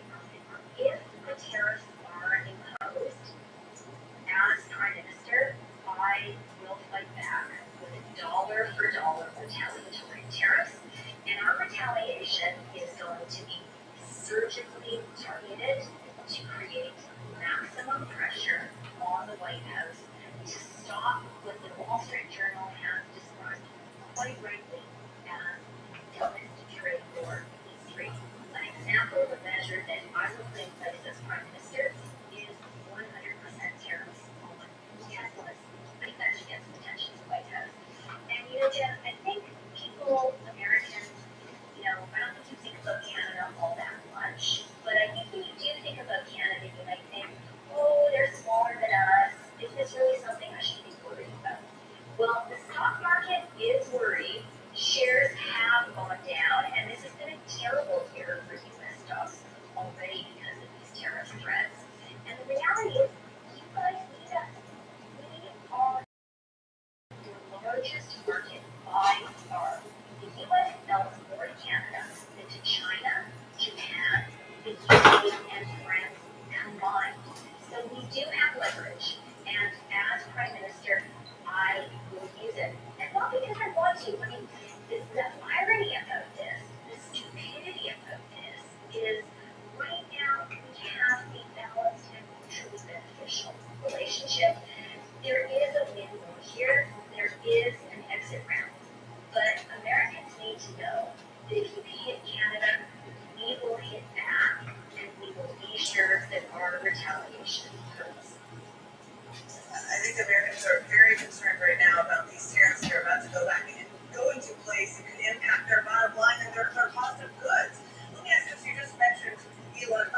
right now, this is maybe abstract for Americans, but if these tariffs are put in place, it is going to hurt Americans.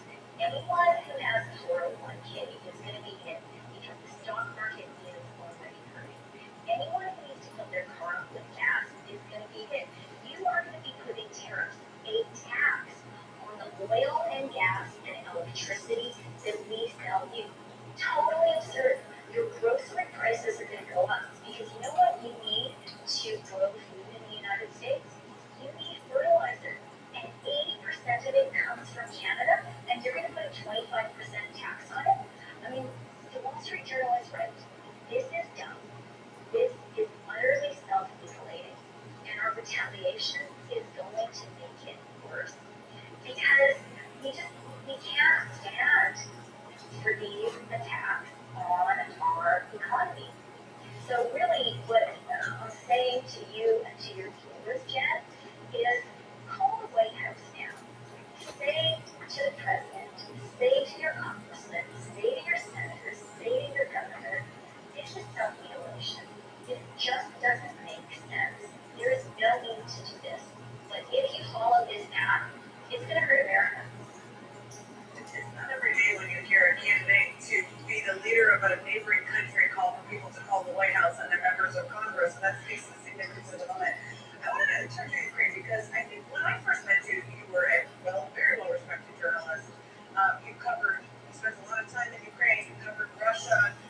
This is obviously something I think we're all trying to figure out what's happening and why right now. There are a lot of theories as to why Trump is siding with Putin and badgering Zelensky, to put it one way. Why do you think he is? I would like to start, Jen, by just being very clear about what we are seeing. It's important to say the scenes that we saw in the Oval Office on Friday were shameful. They were appalling. We saw a U.S. president parroting Kremlin talking points. And I want to be very clear for the record that Putin is a dictator. His invasion of Ukraine is criminal and illegal. Zelensky is the democratically elected president of Ukraine, and Ukrainians are bravely fighting for their democracy and their sovereignty. And by the way, they're doing it alone. We should be grateful to them for fighting for democracy and the rules-based international order, and Canadians certainly are. Social Security has never missed a payment in more than 80 years. But you're going to check my national income. The former Social Security Commissioner, Martin O'Malley, warned today that the slash and burn tactics of the world's richest man, Elon Musk, and his Department of Governmental Efficiency would soon disrupt the system. O'Malley saying, quote, "You're going to see the system collapse and an interruption of benefits. I believe you will see that within the next 30 to 90 days. He added, people should start saving now. Just be careful where you save that money, folks, because this afternoon, Donald Trump confirmed that his costly tariffs on goods from Canada and Mexico will kick in tomorrow. The stocks immediately plunged off a cliff, with the Dow losing 650 points. And by the way, tonight, James Dennehy, he was the head of the FBI's New York office, who was just resigned because he wouldn't help out with the purge of agents who worked on January 6th. There's cancer abroad, there's cancer at home, and tomorrow night the man responsible for it all is coming to your house. Yes, Donald Trump is meant to give a joint address to Congress Tuesday night. This is his first since returning to the White House, and since he started tearing down not just the guardrails, but the government itself. The last time that he spoke to Congress in 2020, Speaker Nancy Pelosi set the tone for Democrats by tearing up a copy of Trump's speech. This time around, Democratic leadership seems to want a more demure approach. Democratic leaders, Congressman Hakeem Jeffries and Senator Chuck Schumer, are pushing members to attend Trump's speech and bring special guests who have been impacted by the administration's government purges. But there are a handful of Democrats that say they may not attend at all, boycotting Trump's speech to drive home one key point. This is not business as usual. America isn't a life support that Donald Trump, he has his hands on the clock. Congressman Criminal Dialogue is a Democrat out of Washington State that she joins me now. Congresswoman, let's just start off the top. Are you one of the Democrats that are planning not to the president's joint address to Congress tomorrow? And if you are, why? And if not, why not? It is so good to see you, Simone. And look, I am still deciding reasons to attend and reasons not to attend. I do have a terrific State of the Union guest. The president of the Flight Attendants Association is coming with me, Sarah Nelson, and we're going to talk about the effects on public safety of people who are taking planes, and yet we're seeing Elon Musk, fire all of these workers who actually keep our skies safe. But I think that your point is well taken. This is an unprecedented situation.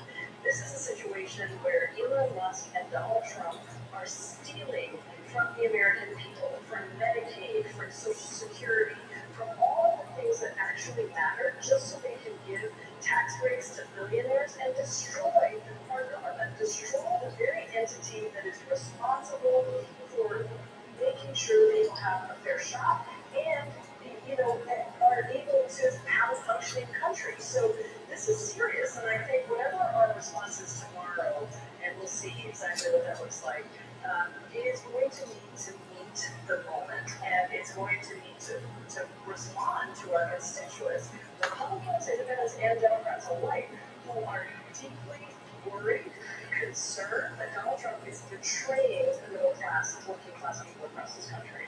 Well, Congresswoman, we're seeing that in town halls all over the country, and so respond to the constituents would say this is not business as usual, and they want their Democratic members to do something. I'm struck by your answer with and also adding this letter from the leader, Jeffries, within the last hours, and your colleague, it says, from Democrats, again, it's two Democrats from House Minority Leader Hakeem Jeffries.